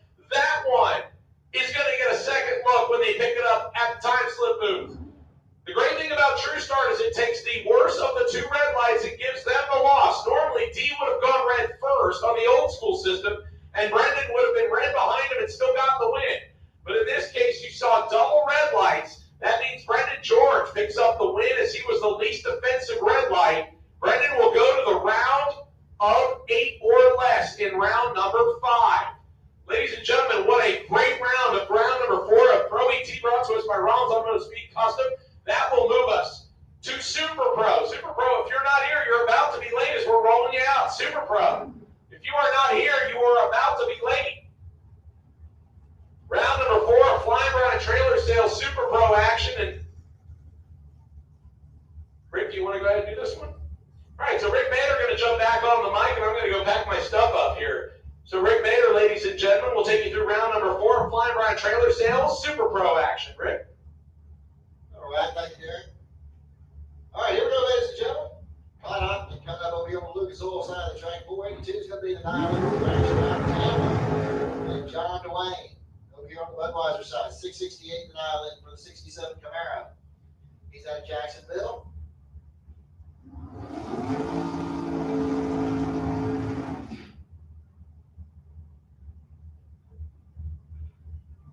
All right, sportsmen. Need you in the lanes for pairings. Sportsmen, need you to lanes 5 and 6 for pairings.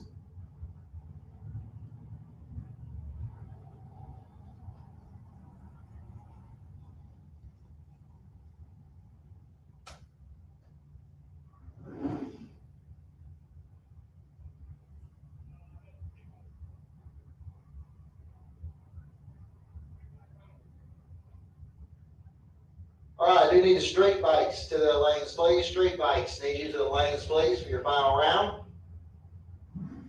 Sportsmen, need you back to the lanes preparing. Sportsmen, need you in the lanes preparing. All right, we got a clean green light start here. And your win line's going to come off for Todd Osting as he goes through the 483 on 482 dial, and he was 015 on the tree and picks up the win. John DeWank runs dead on with a 0, but he's 034 on the tree. Your margin of victory is 0.007. 7/10,000ths of a second. Probably a playing card down there at the top end. Here comes Craig Spell, 622 the dial in on the S10 Jacksonville. Going against Tommy Campbell out of Fleming Island, 639 the dial in for the 87 Camaro. So Tommy going to get just a little bit of a head start here. And they're off and running. Looks like you got about a 16,000 difference in the starting line. Here we go to the stripe. Craig Spell is going to get the win as he goes 624 on a 22 dial in. He had 014 reaction time. Tommy was 040 on the tree, breaks out with a 37 on a 39 dial in. Paul Farrar coming up next. 652 the dial in for the 66 GTO over here in the Lucas Oil lane. Going up against Alan Roush in the S10 pickup over here on the Budweiser side. 633 is going to be his dial in.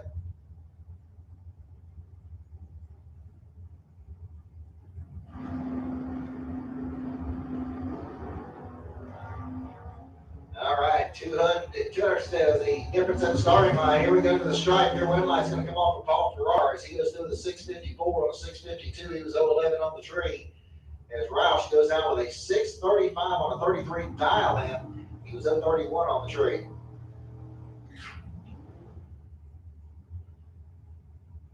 Darren Spett's coming up next in the Willis over here on the Lucas Oil side of the track. 540 is going to be his dial in.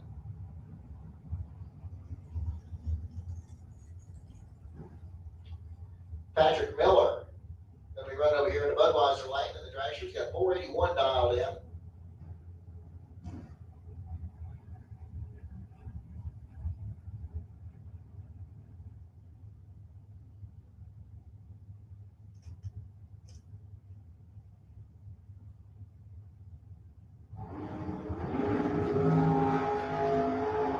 All right, nice clean green light start both lanes. Studs got the better of the two reaction times. He's going to get there with a 541 on a 540 dial in as Miller breaks out by 4 thousandths.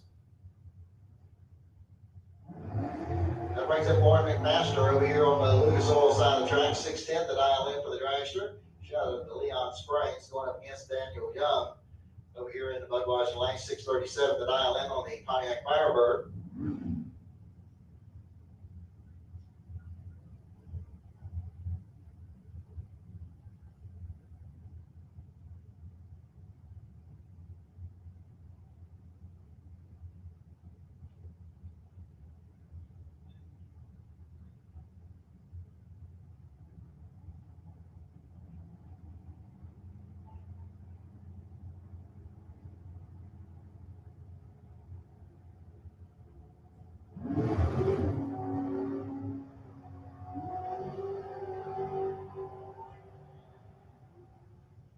Okay, win line here is coming off for Lauren McMaster. She was 013 on the tree, goes dead on with a 5. She puts 18th out back together. Young runs dead on with a 5, but he's 042, so he was no way going to catch her. All right, once again, need sportsmen to the lanes preparing. Sportsmen, need you in the lanes preparing. Street bikes, need y'all back to the lanes. Street bikes for your final. John Siegel coming up next over here on the Lucas Oil side of the track.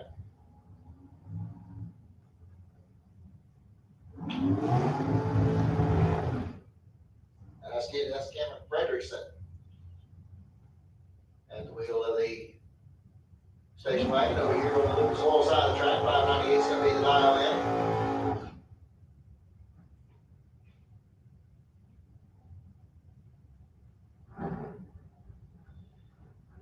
And it looks like Frederickson is going to end up running up against Mark Horton over here in the Budweiser lane. Horton with a 486 dial in on the dragster.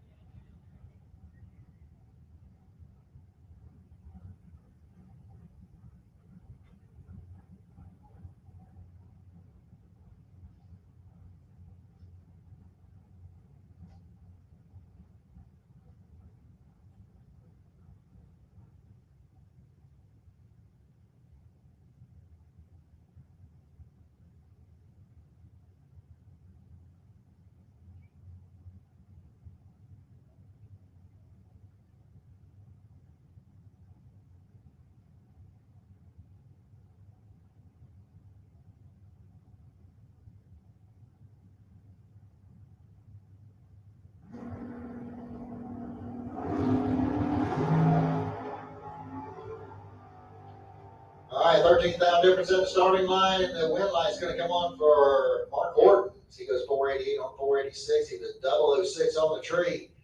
Richardson went 6 flat on that 598. He was 019. And the bye run coming up here for Jamie Kelly. 653 the dial in on the 86 Dodge Daytona.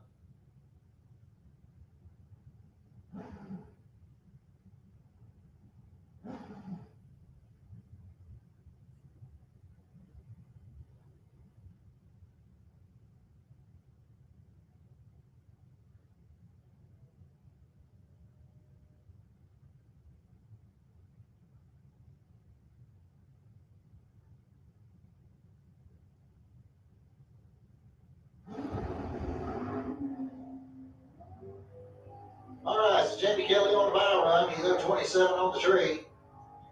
Goes dead on 7. Good run there for Jamie. Got the car hooking up today. All right, looks like we're getting ready for our street bike final. I'm going to have John up the road and Tim Hunt.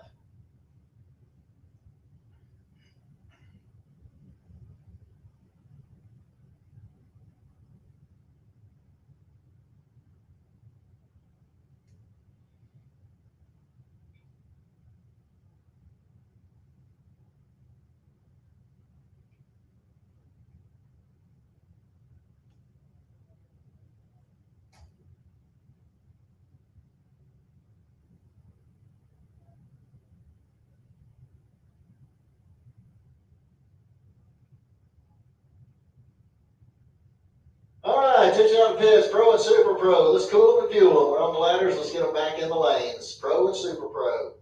Cool them, fuel them, get them back in the lanes for pairing, please. Sportsmen, y'all should be in the lanes getting paired up. And this is going to be the street bike final coming up here. We got John up the road over here on the Lucas Oil side of the track. 863 is going to be the dial in. He's out of Keystone Heights. And going up against Tim Hunt over here in the Budweiser lane. I believe he's out of Citra, Florida. He's got 897 dialed in.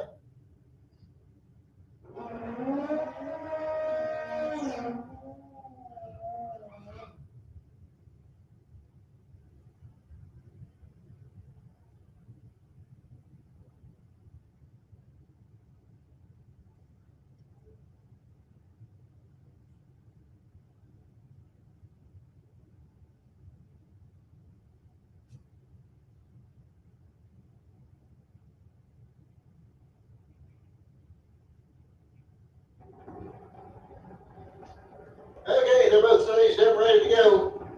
And a red light start by John Upthegrove is going to give the automatic win here to Tim Hunt. And goes through with that 897 on an 897. Good run there for him. As Upthegrove broke out by on that 862 on an 863. Also red light. He was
all right, attention out there in the pits. Junior dragsters need my finalists into lane 8, please. Junior dragsters need the finalists into lane 8, please. Pro and Super Pro, need y'all back to the lanes for pairing, cool and fuel. Let's get them back in the lanes for pairing, please.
interested, ladies and gentlemen, we're also doing King of the Track Wally race here this afternoon. So if you are a winner in Street Bike, Super Pro Bike, Sportsman, Pro, and Super Pro, you winners are going to have to hang around just a little bit longer. A little bit more racing to be done to find out who's going to walk home with the coveted Wally here this afternoon.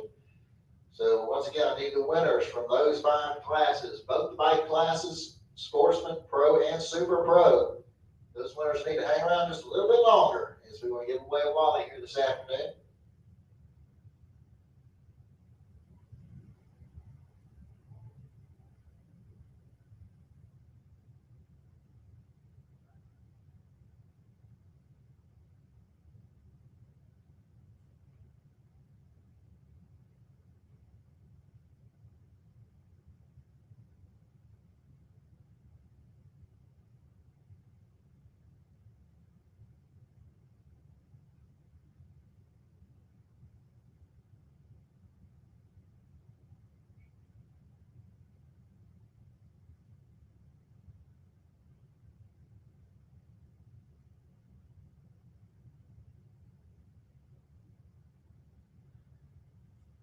All right, once again, need Pro and Super Pro back to the lanes preparing, please. Pro and Super Pro, need you back to the lanes preparing.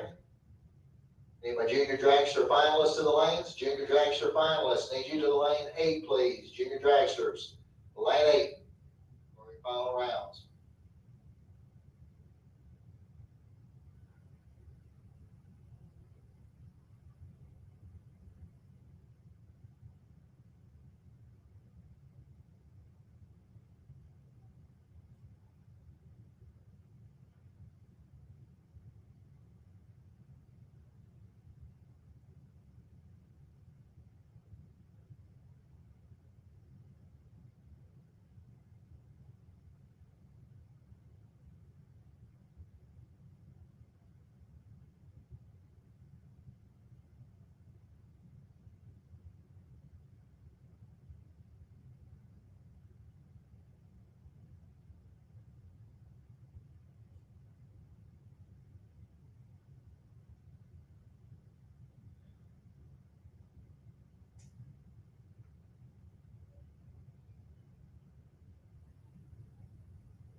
All right, here we go into Sportsman. I think we're down to 5.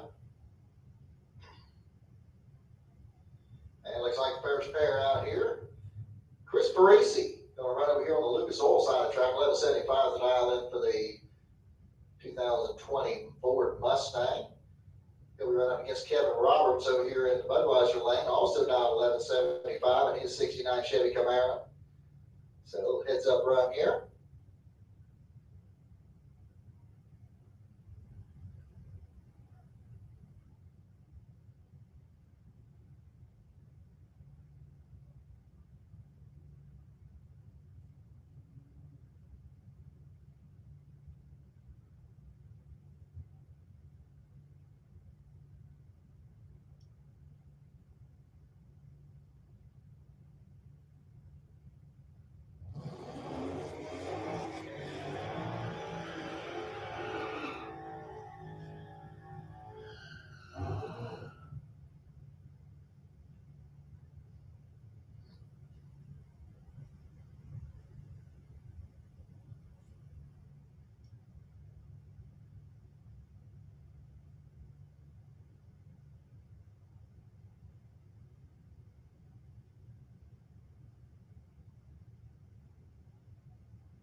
All right, here we go as we got all both drivers staged up and ready to go. Heads up run here to see who moves on.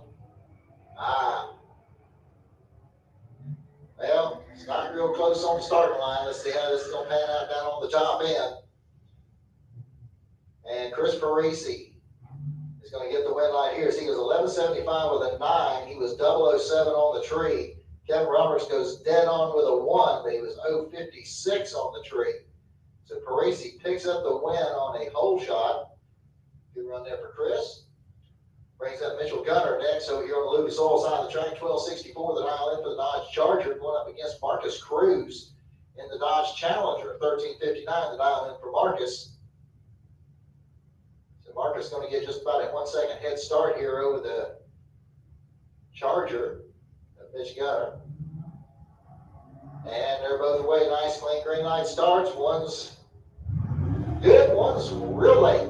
Let's see how it's going to work out down here at the top end.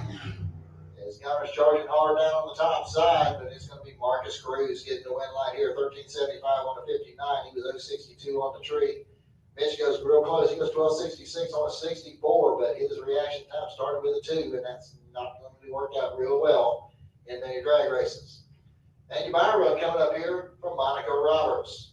12:52 to dial in on the Chevy Camaro.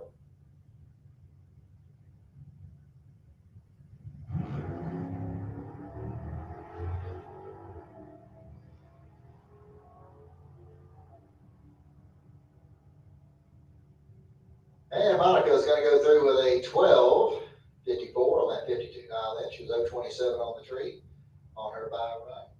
That'll bring us down to 3. So the semifinals coming back for Sportsman. The Pro ET and Super Pro to the lanes preparing. Pro ET and Super Pro need you in the lanes preparing.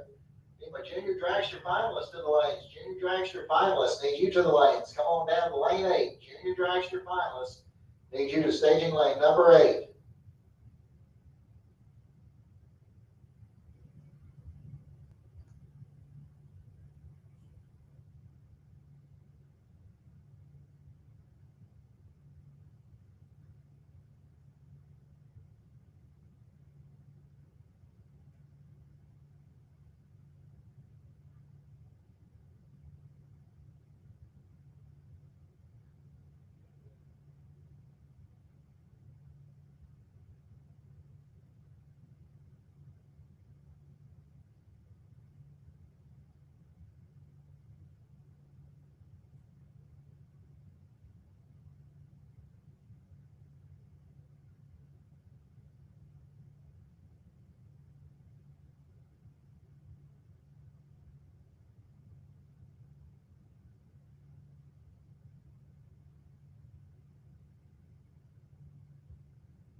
All right, so it looks like we're getting ready to go to our Junior Dragster finalist, and looks like we're going to get things kicked off with Langland Master over here on the Lucas Oil side of the track. He's going to dial 1190. We'll be running against Kylie Mockney. She's got 1192 dialed in. You know, Rick, I know you weren't here 2 weeks ago. This is a repeat of the final round that we ran here on Sunday between these two, and they are actually they're pit buddies. They traveled all the divisional races together, and Danielle Mockney and Bella and David and Mike are all very good friends, but now we're forward to the staging lanes, man. It is every man and woman for themselves.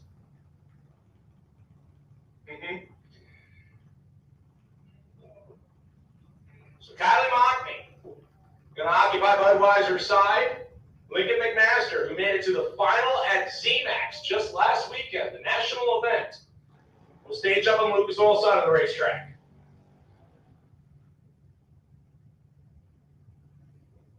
So both of these rides normally compete here at Gainesville as well as BMP, and like I said, they do make the entire Lucas Oil Divisional Series tour.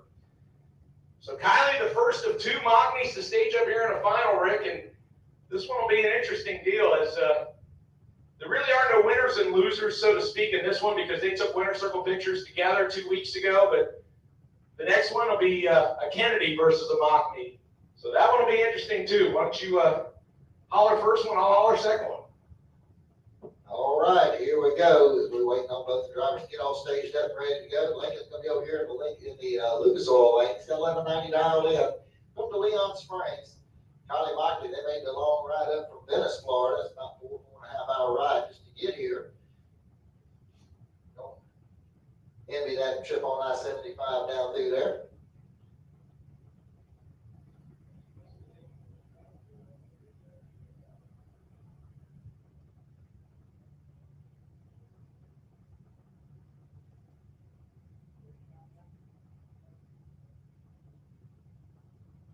All right, here we go. They're all staged up, ready to go. Lights are on the way down, and they're off and running. And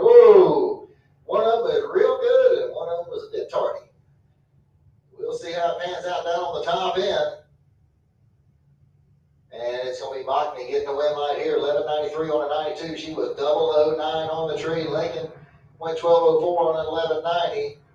And he dropped a lot of mile an hour down there as he went down 43. So congratulations, Kylie Mockney. Now let's see if the brother's going to be able to step up, or if there's going to be some bragging rights going on the way home. Yeah, this one's going to be interesting because it's either sister's going to rub it in brother's face, and Gainesville has our own hometown kind of home court advantage that gets to flex, or it's going to be an all Mockney all the time, and I'm sure Facebook will get lit up with double the photos.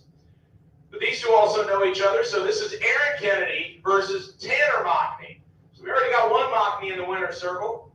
Now Tanner gets his shot, and Aaron gets his shot. Ironically, both dads on the starting line raced in round number 1 of another class. So the crew chiefs actually switched and put on the helmets for round number 1. So not just cheerleaders here, they both pull double duty, and it's not uncommon to see the Mockneys with up to 4 race cars at the racetrack. And not only that, but Danielle Mockney, coming from the Hagedorn family, the multi-time divisional champion Hagedorn family, both her mom and dad race motorcycles to this day. So Tanner Mockney staging up right-hand side, 890 dial-in. As Rick mentioned earlier, Venice, Florida, making the long drive up. He will stage up right side against home court advantage, left side, Aaron Kennedy, Hawthorne, Florida. Dad Chad standing right behind him, 890 on the dial. We'll dial heads up, we'll drop the tree together. This is to determine the winner of age group 10 to 12. They're all staged and ready. And Aaron Kennedy turns on the red light by 26 thousandths, and Tanner Mockney gets bragging rights. 890 and 890 with a 0. Ladies and gentlemen, listen to this. 890 with a 0, 006 on the tree. Tanner Mockney just throws down 6-pack total. Kylie was 008, and Tanner says, I'll take that and give you 2 change. 006, dead on 0 for Tanner Mockney, a man on a mission, will join his sister Kylie in an all-Mockney winner circle as they sweep junior dragsters to win here at Gainesville. Congratulations to all 4 finalists. But the Mockneys literally swept everything on the table, ladies and gentlemen, and they will rightly take those home to Venice. And that will move us to round number 5 of Pro ET, where we have 7 cars coming back, so we are on a ladder. And we are waiting for a couple of them to get into the lane so we can get them paired up. Once again, a big congratulations to Lincoln McMaster, Aaron Kennedy, Tanner Mockney, and Kylie Mockney for making the final rounds of Junior Dragster. And now we wait for Pro ET, brought to us by Ron's Automotive Speed and Custom. Now, before I get to that, a very big thank you to Flying Ryan Trailer Sales, the sponsor of the Junior Dragster program. So, Pro ET, we need to get you paired up for your final 7 cars. And Super Pro, if you are not in the lanes, we need you there as well. Super Pro, need you back to the lanes.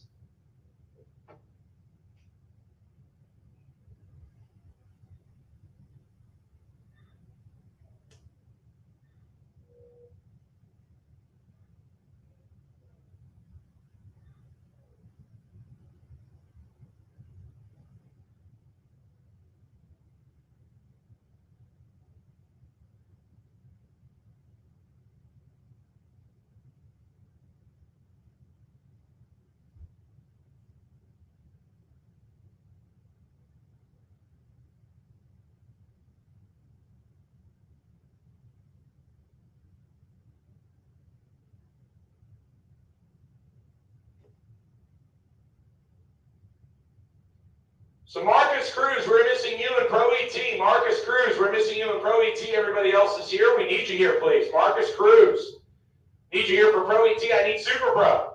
Super Pro, I need 7 of you, and I only have 3. Super Pro. Super Pro, I'm missing 4 of you. I need you back to lanes 1 and 2, please. Super Pro. Super Pro, lanes 1 and 2 to be paired up, please.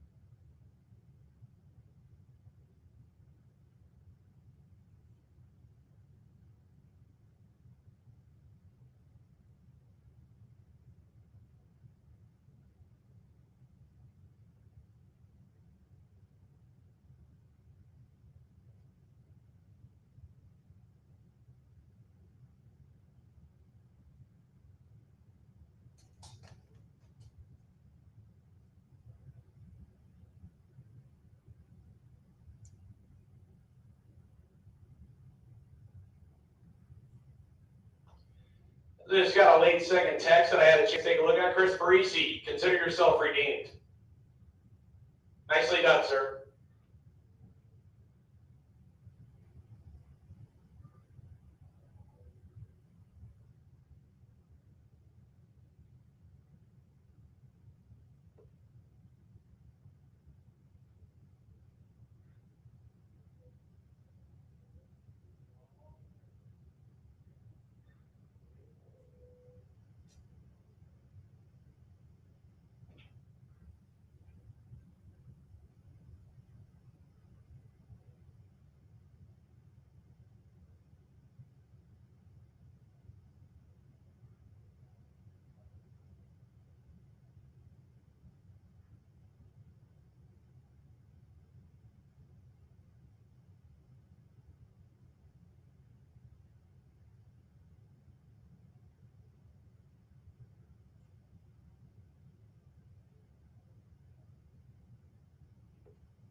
Once again, Super Pro drivers, I need you back to 1 and 2, please. Super Pro drivers, back to lanes 1 and 2. I have 4 of you, I need 7. Super Pro drivers, I need you back to lanes 1 and 2, please. I need my sportsman semifinal, back to lanes, please. Sportsman semifinal, back to lanes, please.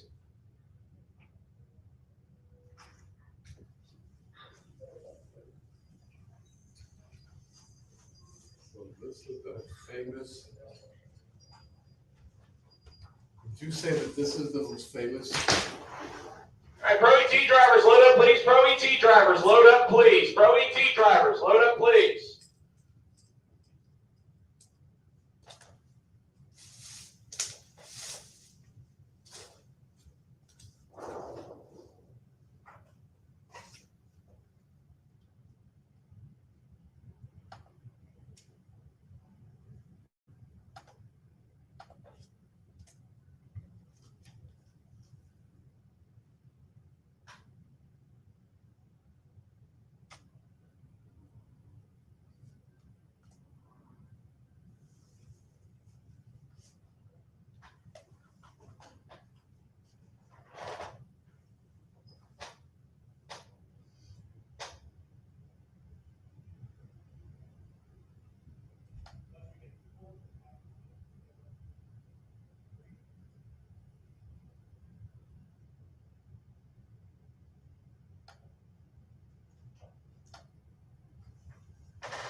All right, so I need Monica Roberts back for the sportsman semifinal, please. Monica, I need you back for your sportsman semifinal, please.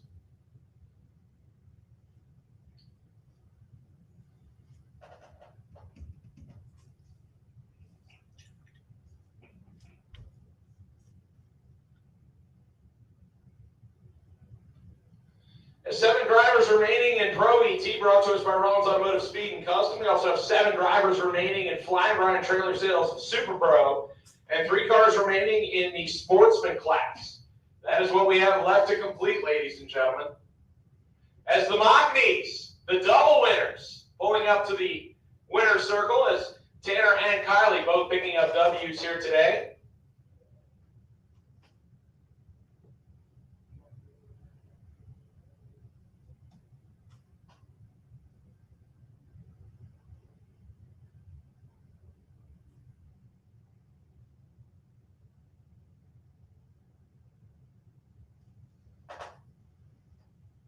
Mockneys came and swept everything we had as they took the win in both junior dragster categories. As we're going to go into Pro ET round number 5, the quarterfinal round.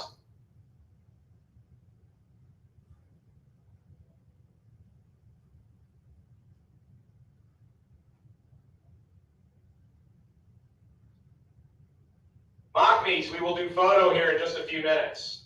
We will do photos in just a few minutes.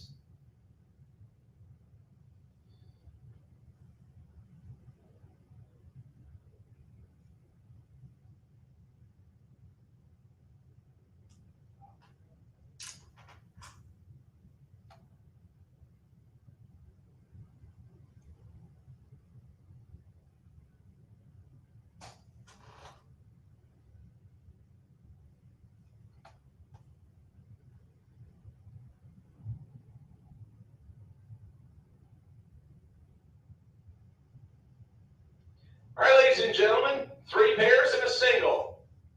Remaining here for round number 5 of Rollins Automotive Speed and Custom Pro ET. We'll bring up Marcus Cruz in our first pair, and he is still in the final 3 in the Allen Speed Machine Shop Sportsman categories. He continues to make waves there with his Challenger that he picked up a win 2 weeks ago. Ever since he made the move from the Firebird back to his street car, he's done pretty well. He's got James Evans right here. Talk about a big handicap spot. 871 dialing for Marcus Cruz out of McClenny, Florida, the Challenger on Luke Soul side. 692 dialing for James Evans, a little Ford Mustang on the Budweiser side.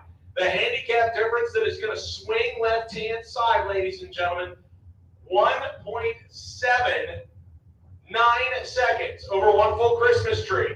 Marcus Cruz is away. James Evans turns it red by a lot. So Marcus Cruz will go to the final 4, the semifinal round.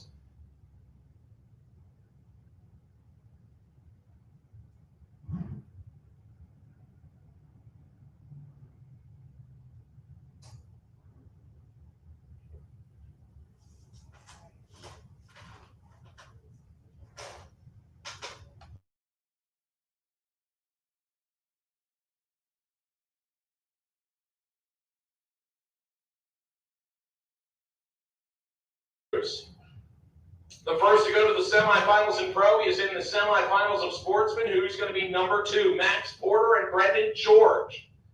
They're only dialed 700ths of a second apart. Max Porter, a little less than pickup truck, left-hand side, 631 the dial in, 638 the dial in for Brendan George and Big Juicy, the 92 Mustang on the Budweiser side.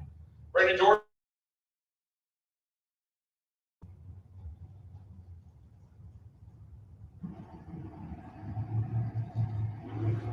We are clean and green on both sides of the racetrack. A foul separated. Porter kind of shaking around a little bit left side. Wind light left side. How about 27 tree dead on 2, 29 total. They get Brendan George 3 thousandths to take. He takes 10, breaks it out by 7. Take 10, needed to take 3 or less. That is a tough race right there. Brendan scrubbed off some speed. He had 3 thou to take. So Brendan George goes down in the quarterfinal round. Max Porter going on to the semifinals. Now here comes our third pair. Richard Lindsay and Mark Horton. Horton left side of the Camaro, Lindsay right side of the Mustang. And this one, swinging left-hand side by about 0.05 of a second on reaction time, wind light coming on, left side. Richard Lindsay breaks it out by 7 thousandths and does not get there first. Mark Horton had the reaction time advantage, take 8 thou of strength. He goes to the semifinals. He won here on Saturday 2 weeks ago. Looking to make another late rounds appearance, as is this guy right here, John Rollins. He made it to the quarters twice, and he is going at least 1 round further this time. He's just probably going to break the beam here, it looks like. Yep, he is basically going to save the parts and pieces in the heat, and he's just going to back up and be ready for the semifinal round. So your semifinalists for Pro ET, Max Porter, Marcus Cruz, Mark Horton, and John Rollins. Those are your your semifinalists in Rollins Automotive Speed and Custom Pro ET. That will move us to Flying Brian's Trailer Sales Super Pro. 7 cars remain there. And we will whittle that down to 4, and we now have 3 cars remaining in Sportsman Eliminator. So the way that this will work on King of the Track, we will run each class to a winner, and then we will run the winners off. And the last person left standing will get the coveted King of the Track Wally.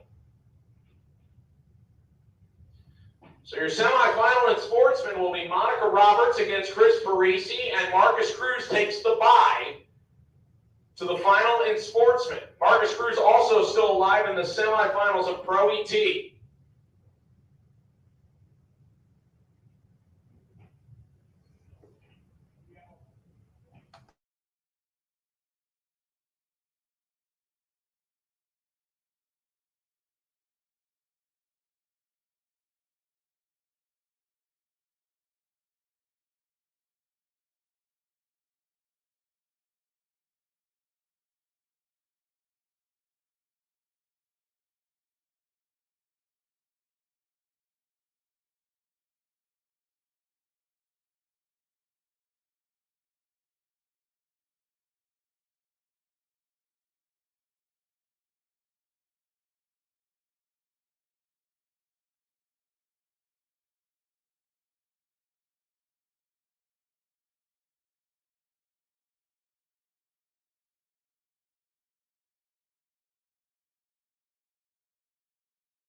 All right, here we go, ladies and gentlemen. We got our runoff here. One of these two bikes is going to advance on into racing for that Wally. So the two bike competitors are going to square off. One of those will move on in, square off with the other contestants that are going to be running for the Wally here a little bit later on. So we're looking for your winners in pro, super pro, sportsman, and the bikes. So run off for the Wally. So we got Tim Hunt coming up over here on the Lucas Oil side of the track. He's got a 574 dial in going up against Dwayne Leachman over here in the Budweiser lane. Dwayne with a 562 dial in. Ooh. And it's going to be a good one. Only 4 fouls separate the two at the starting line. And at the stripe, it's Leachman picking up the win lane as he goes through with a 565 on a 62 dial in. As Hunt breaks out with a 572 on a 574. Hunt was 031 to an 035 for Leachman. So Leachman still alive for the Wally.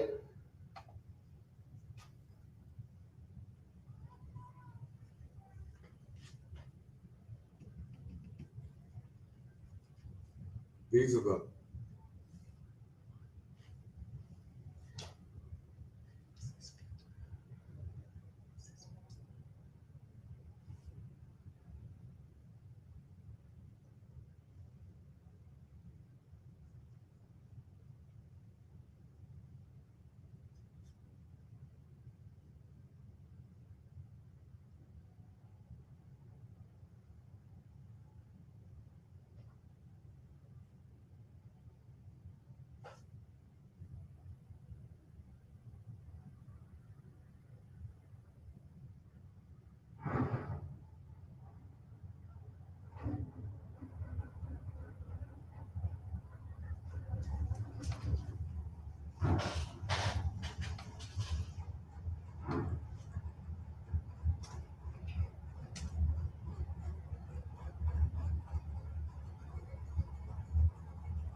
All right, here we go into Super Pro. This is your quarterfinal round. And we got Craig Snell coming up over here on the Lucas Oil side of the track. 622 is going to be the dial-in for the S10 truck out of Jacksonville. Going up against Darren Stutz and the Willis over here in the Budweiser lane. He's got a 540 dialed in.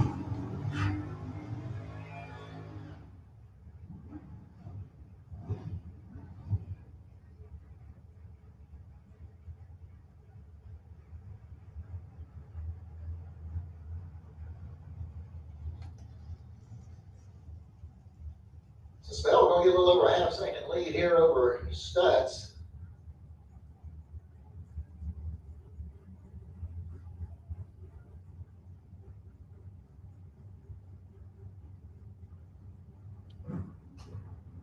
All right, they're staged up, ready to go. Lights are on the way down. Red light start for Craig Snell. Gives the automatic win here to Darren Stutz. Snell went 013 red. He went on 624 on a 22. Stutz goes 545 on a 540. So Stutz moves on into the next round. Brings up the next pairs. We got Todd Austin over here on the Lucas Oil side of the track. He's in the drag strap of Tampa. 483 is going to be the dial in. Going against Paul Farrar out of Jacksonville. 652 the dial in for the 66 GTO. It's sporting a big block Pontiac motor underneath the hood. Austin using a small block Chevy in his dragster over here in the Lucas Oil lane.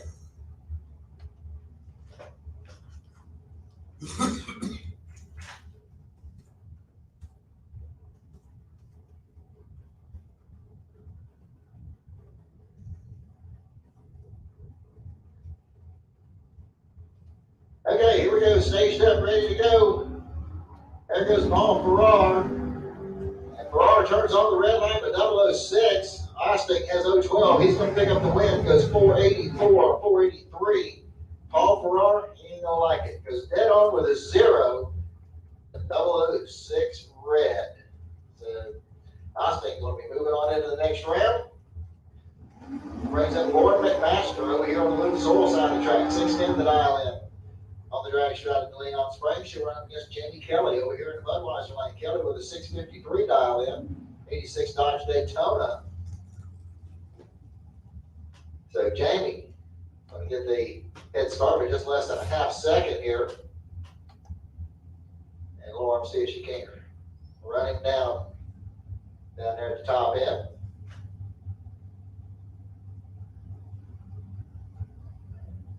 All right, everybody's staged up, ready to go. Lights are on the way down. Kelly's away, so is Lauren. And right now, it looks like Jamie Kelly's in control. Let's see what he can do with it on the top end. He's going to pick up the win, 6:54 on a 53. As Lauren breaks out with a 6:07 on the 6:10 dial in. Jamie was 0:16 on the tree. Lauren was 0:39. Byron coming up here for Mark Orton. Orton with a 4:87 dial in. He's out of Callahan, Florida.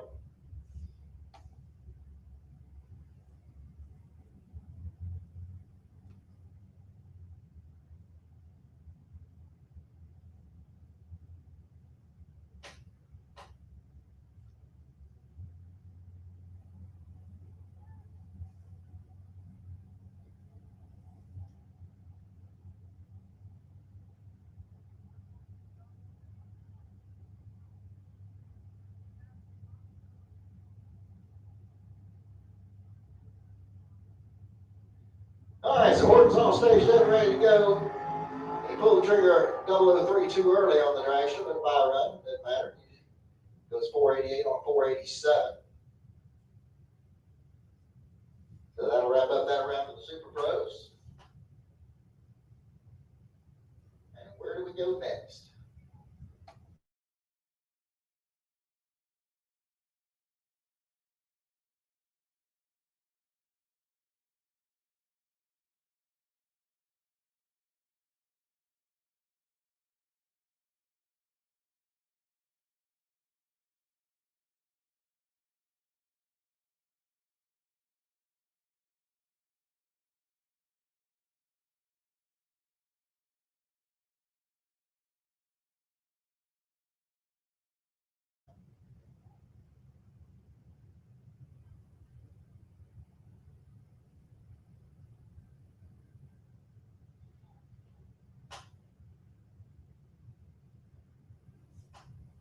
He's got your spot.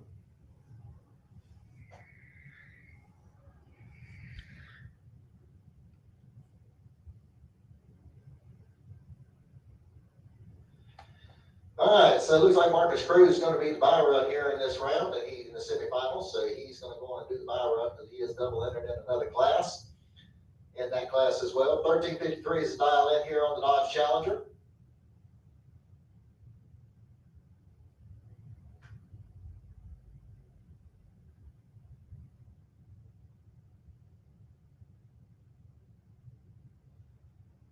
And Marcus pulled the trigger a little bit early as he goes 009 red. No matter on bye run, he still gets the win. And he's going to leg it out the back end. He goes 13:46 on that 53. So Marcus better look at them time steps pretty close. Make sure he's getting this thing dialed right. So that'll bring up your other semifinal pairing here in Sportsman. We got Monica Roberts coming up over here in the Lucas Oil Lane. She's got a 12:52 dialed in on her Chevy Camaro. And she'll run against Chris Parisi over here in the Budweiser Lane. He's got 11:74 dialed in on the Ford Mustang.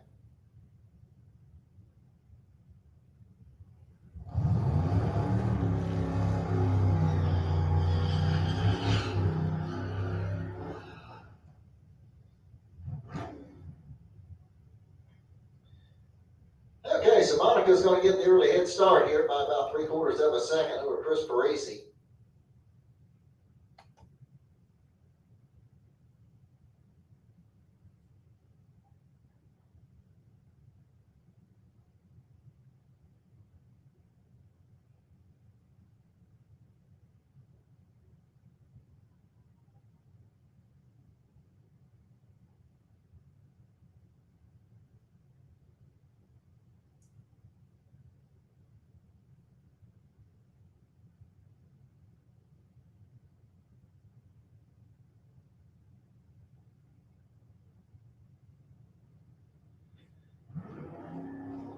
Okay, we're all clean and green, and Monica's got him under control right now. Let's see if she can hold it on down on the top end. Here we go. And your win light's going to come on for Monica Roberts. She goes through with a 12:56 on a 12:52 dial-in. Chris Parisi bows out with 11:78 on 11:74. Monica was 0:22. Chris was 0:62. So Monica had him covered.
See him moving.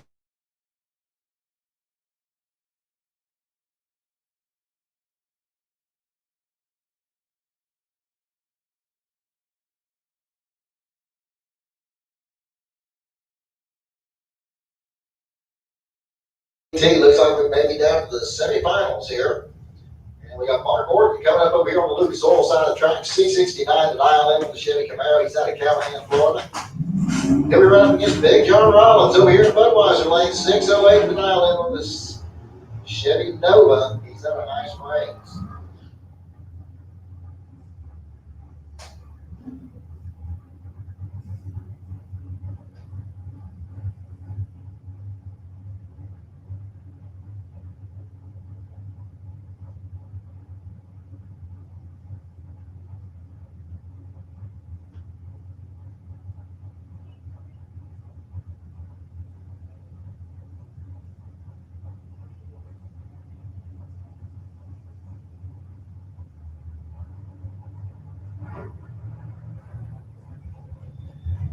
All right, here we go. Orton and Rollins all staged up, ready to go. They're off and running. Big John's got this one in the bag if he can don't break out. And John's going to pick up the win here as he's 0-11 on the tree, goes 609 on a 608. Orton went 670 on a 669, but he was 081 on the tree. So John Rollins moving on into the finals. Question is, who's he going to face? It's going to be Max Porter over here on the Lucas Oil side of the track, 631 to dial in on the 85 S10. He's out of Waycross, Georgia, or Marcus Cruz from McClenny, 873 to dial in for the Dodge Challenger. So Max going to be a little patient here as he's fixed to front Marcus about 2.5 seconds before he can give chase. So Max going to have to be a little patient here.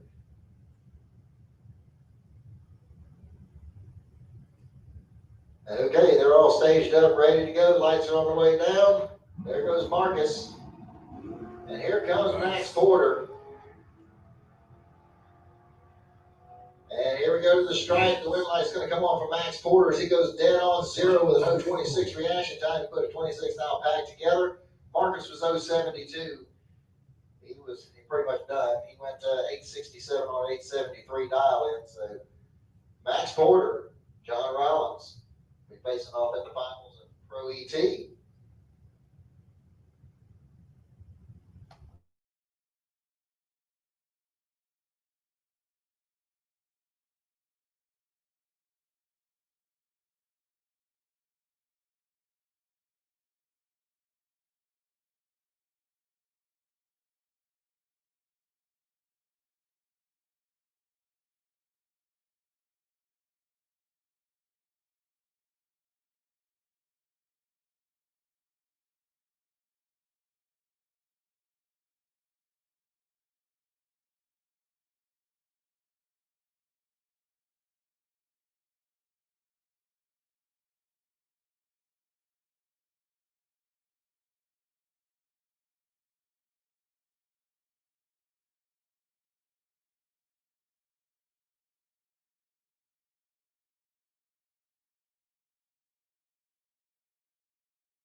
First pair out, we got Todd Ostick over here on the Lucas Oil side of the track. 485 is going to be the dial in on the dragster out of Tampa.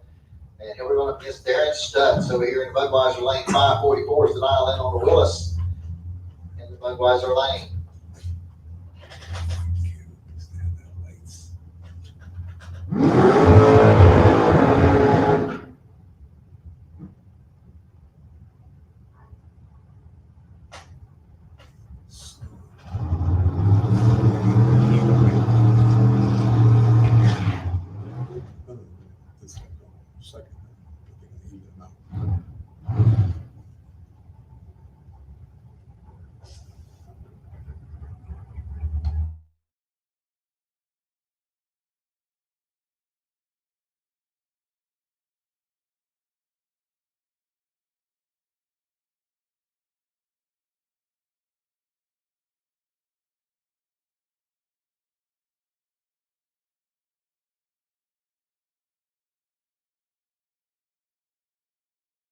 They're staged up, ready to go. Stutz is away. Here comes Todd Ostick. Oh, Stutz got a little wiggle down there in the Willis, and it's going to be Ostick getting the win light here as he does 491 on a 485. As Stutz slow to a 562 on that 544 dial, and Ostick was hit on the tree as well. He was 036 to Stutz 060. Jamie Kelly coming up next over here in the Lucas Oil lane, 654 the dial in on the 86 Dodge Daytona. He's out of Ocala going up against Mark Horton over here in the Budweiser lane, 487 the dial in on the dragster. He's out of Callahan.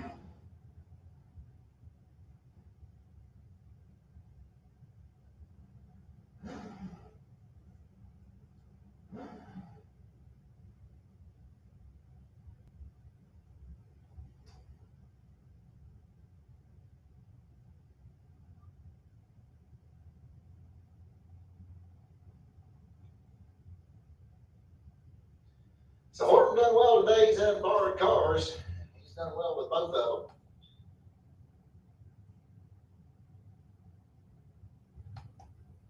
them. Okay, now they're all staged up, ready to go. Jamie Kelly's going to get the early head start. Here comes Mark Horton. 2,000 separating the two at the starting line. This will be close. Here we go. Horton gets the win light. 491 on a 487 as Jamie Kelly breaks out with a 652 on a 54. Kelly was 016. Horton was 014 on the tree.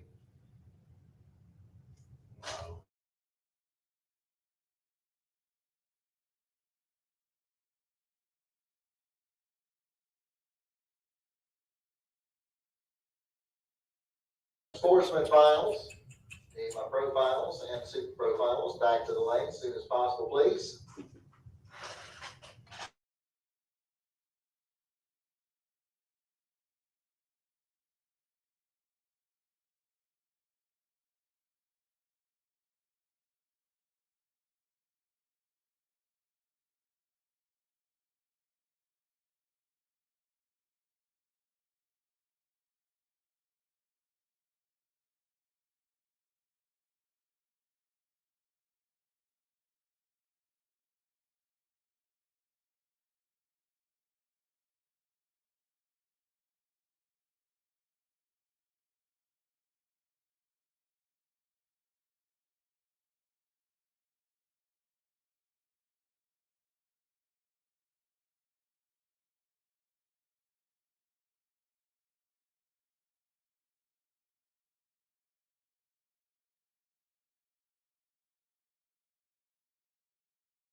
All right, here we go with our sportsman final round.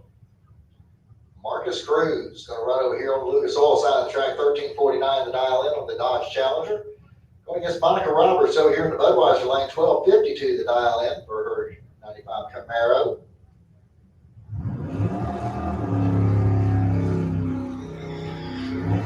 So Marcus going to get about a 1 second head start here over Monica.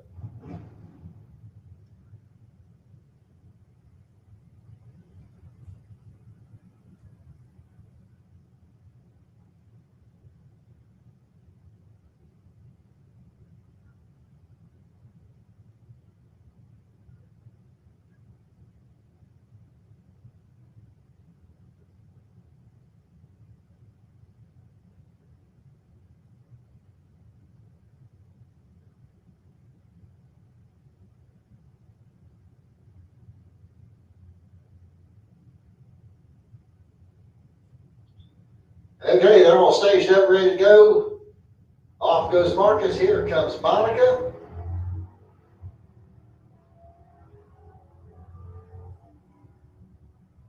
And here we go to the stripe. This one should be pretty tight, but the wind light's going to come on down there for Monica Roberts as she goes through the 12:53 on 12:52. She was 0:21 on the tree. Marcus was 0:55.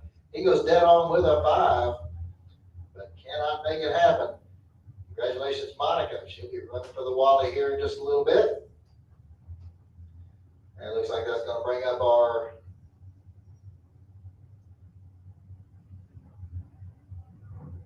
next final round. This will be your Pro ET final between Max Porter and John Rollins.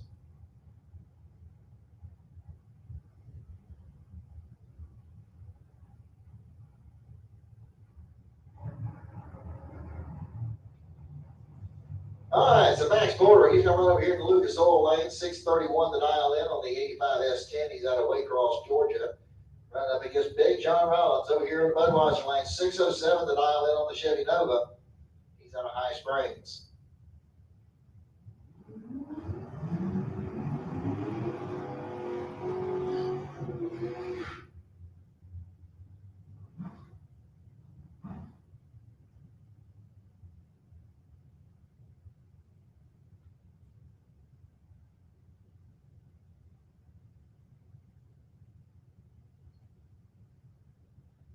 All right, winner here, we're going to be moving on into the King of the Track race.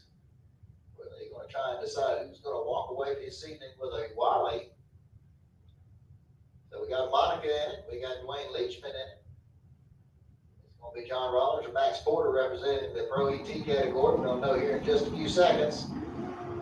As they're both away clean and green. You got 12 miles separate the two at the starting line. Here we go at the stripe. Your win light on a double breakout. Max Porter picks up the win. As he goes 6:30 on a 31, he's 5 now under. John breaks out with a 6:05 on a 6:07. Porter had the better of the reaction times. He was 0:30 to an 0:42. So Max Porter inks his name into the next round to run for the Wally, which leaves us with just one more final to go. We need to get the Super Pro cars back up here, which I think is going to be Todd Osnick and Mark Horton. They jump back up in the lanes so we can get the King of the Track Wally race underway.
race.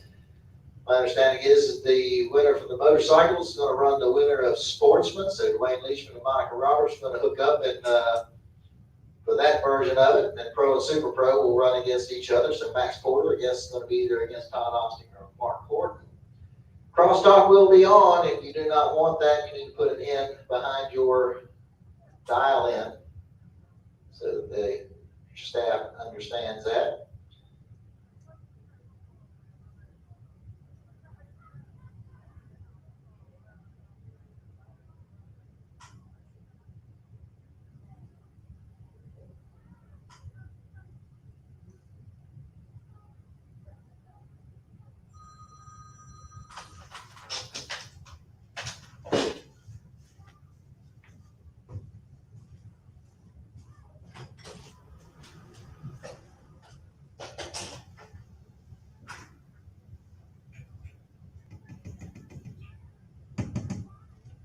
They run 8th mile right.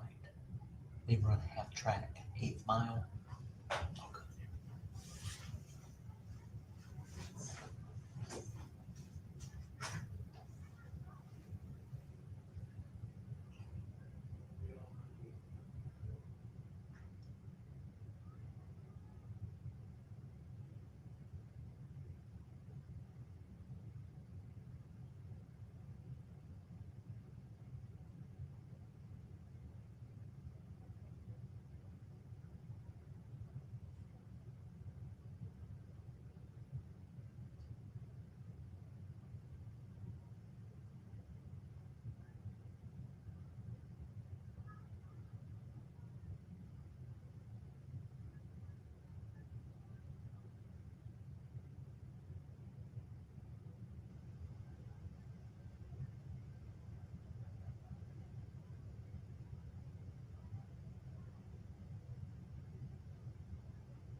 All right, here we go with our Super Pro final round. Winner comes back to face Max Porter.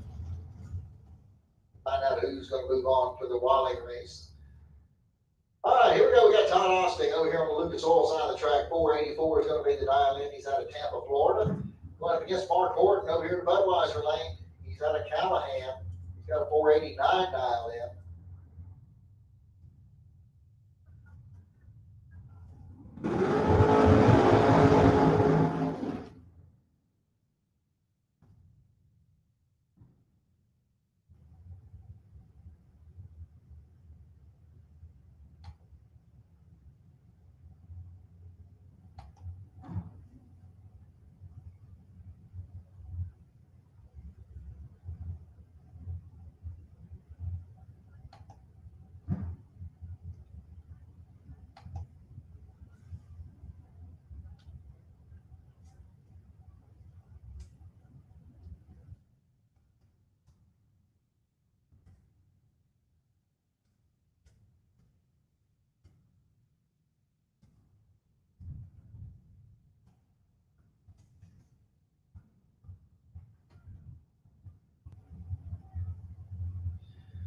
All right, here we go. They're staged up, ready to go. We got green light starts at 7 now. Separate the two at the starting line. Here we go to the stripe. Your win light's going to come on for Todd Austin.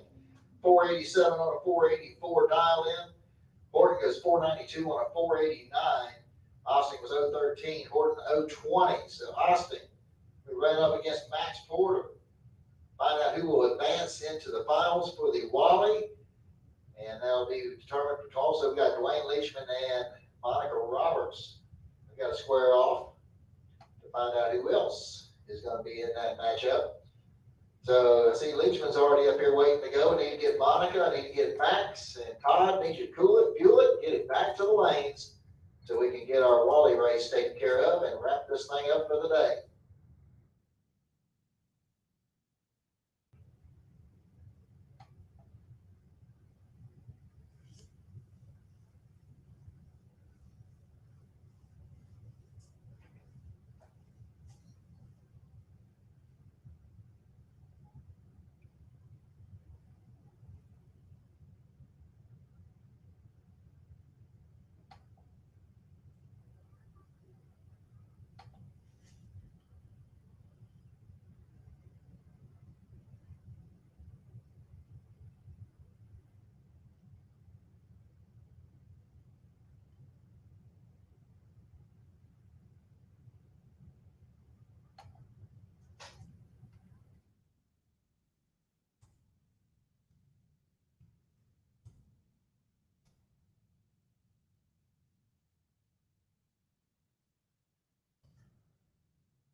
down to the 4. Those 4 make their way into the staging lanes. Let's see, I've got Dwayne Leachman already up here, Nick Monica Roberts, Todd Austin, Max Porter. They'll make their way into the staging lanes, so we can get the water race underway.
All right, looks like we're getting ready for the first of the two semifinals. That's going to determine who's going to be running in the Wally race final.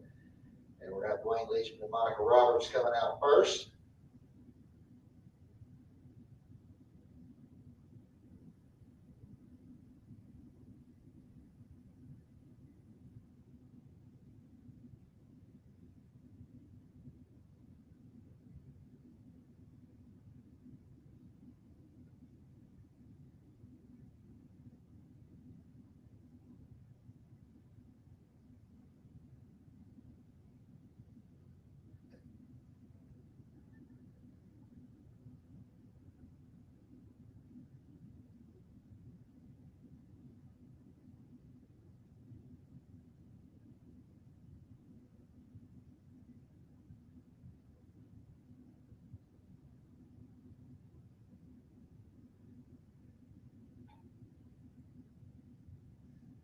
All right, here we go. Monica Roberts, your sportsman winner here this afternoon, has got a 796 dialed in on her Camaro. She'll be running against the bike runner here today, Dwayne Leachman. He's got a 564 dialed in. So Dwayne's gonna spot Monica a little over 2 seconds here. Winner comes back, racing the final for the Wally. Ready either against Max Porter or Todd Austin.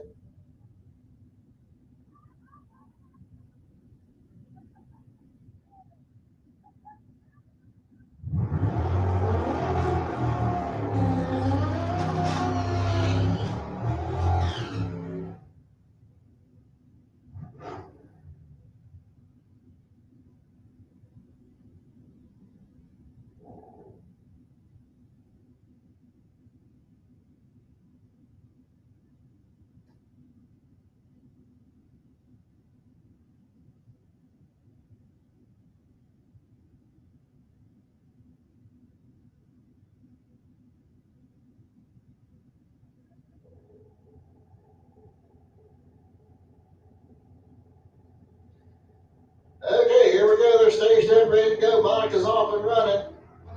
Here comes Dwayne Leachman.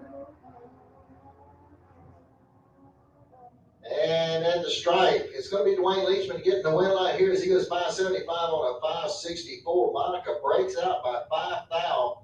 Monica was 004 on the tree. Leachman was 029. Dwayne Leachman moves on into the final run for the Wally. Question is, who's he going to run against? We're about to find that out here in just a few minutes. And we're going to have Todd Austin coming over here in the Lucas Oil lane. He's got a 484 dialed in. He'll be running against Max Porter right away, cross 630 to dial in on the S10 pickup.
All right, here we are, all staged up, ready to go. There goes Porter.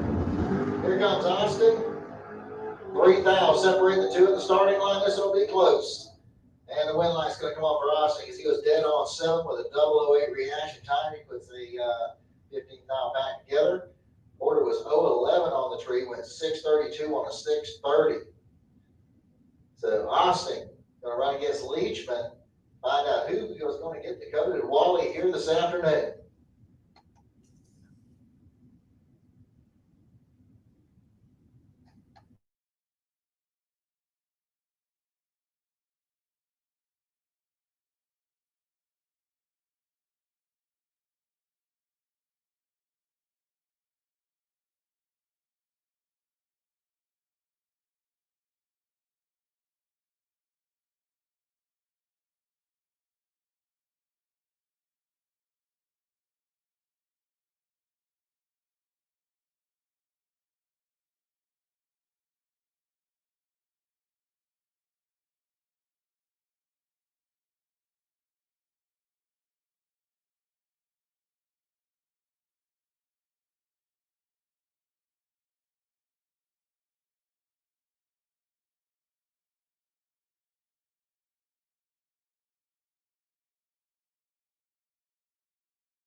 these people, they built a cult around Kevin, you know that?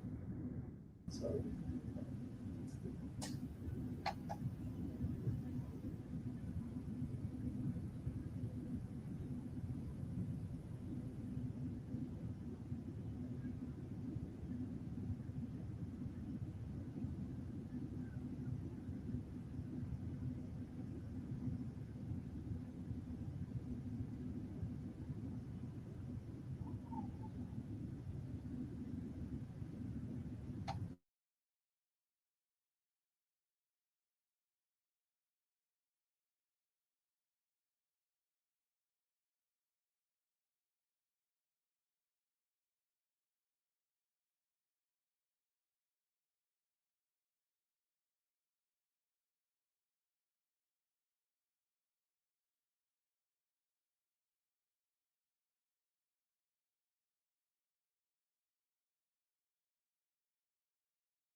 And it's for the Wally. Todd Osting's going to be over here on the Lucas Oil side of the track. 484 is going to be the dial-in on the drag streets out of Tampa. Going run up against Dwayne Leachman. Over here on the Budweiser side, 564 the dial-in for the motorcycle.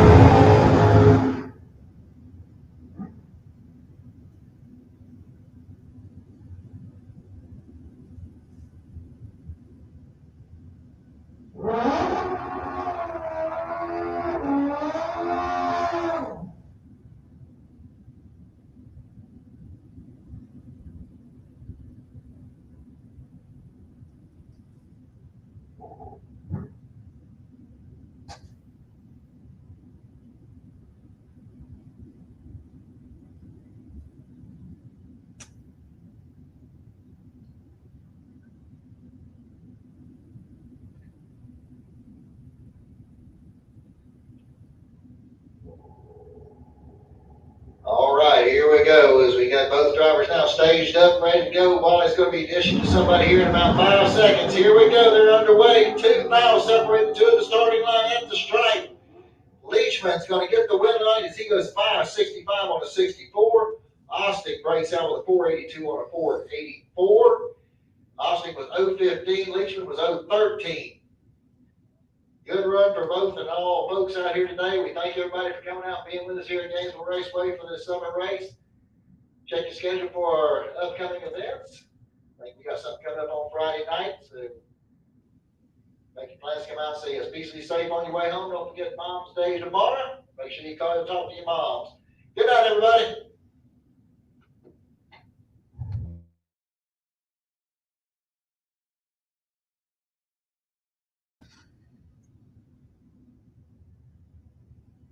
like to thank everyone who joined On the Spot Motorsports with David Rogers today to catch the streaming here at Gainesville Raceway. We will be back here in just a couple of weeks for race number 7 and number 8. We'll have a double that weekend. So until then, take care.